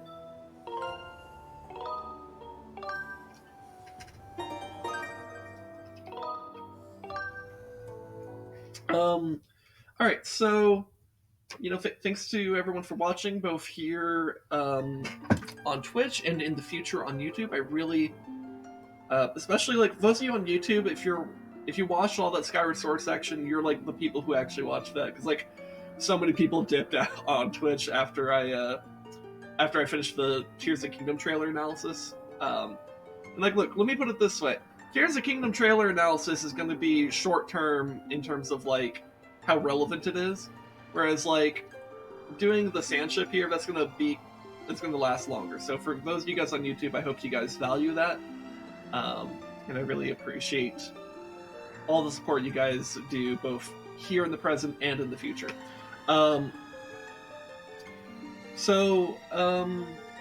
See, is there anything I need to say other than just thank you? Yeah, no, I think that's mostly it. Thank you. Next time on Skyward Sunday, we'll go to the Isle of Songs, do that new song thing, and just do some other stuff in Skyward Sword. We're keeping this Skyward Sword section shorter today because we did have that whole Tears of the Kingdom trailer analysis, and it took up like the bulk of the stream. So keeping it short for now. Yeah. I don't really have much else to say. And yeah, so I think I'm just gonna kind of cut it here. Thank you guys so much for watching. Go ahead, if you're watching on YouTube, hit that subscribe button if you haven't. Hit that like button as well. Comment, say like, hey, I really liked your ideas about like the fused shadow from the Tears of the Kingdom trailer or some shit. I don't fucking know. But yeah, have a good day, everyone, or good night, afternoon, evening, whatever time of day it is. I hope you have a wonderful time, and hope whatever you're going through in your life, that you will find the strength and the courage to persevere. And I hope you know that I really do care about each and every one of you watching this, both past, present, and future. And yeah, I think that's it. So I'm gonna go ahead and end off stream. Love you guys. See you guys next time. Bye.